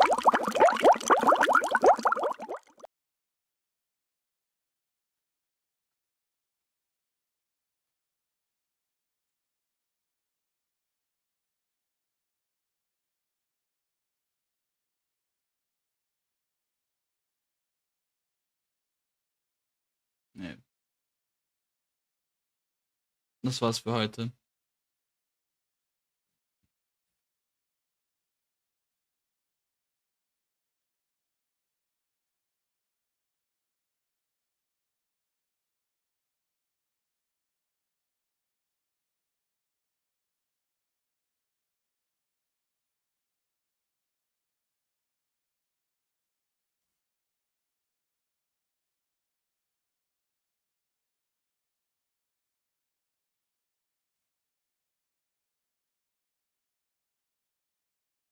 Ich schicke euch mal rüber zu Pretty Prime. Das war unser Zeus von vorhin.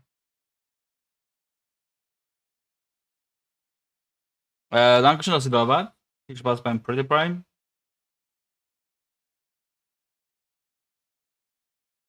Viel Spaß bei ihm. Ich bin raus. Bye.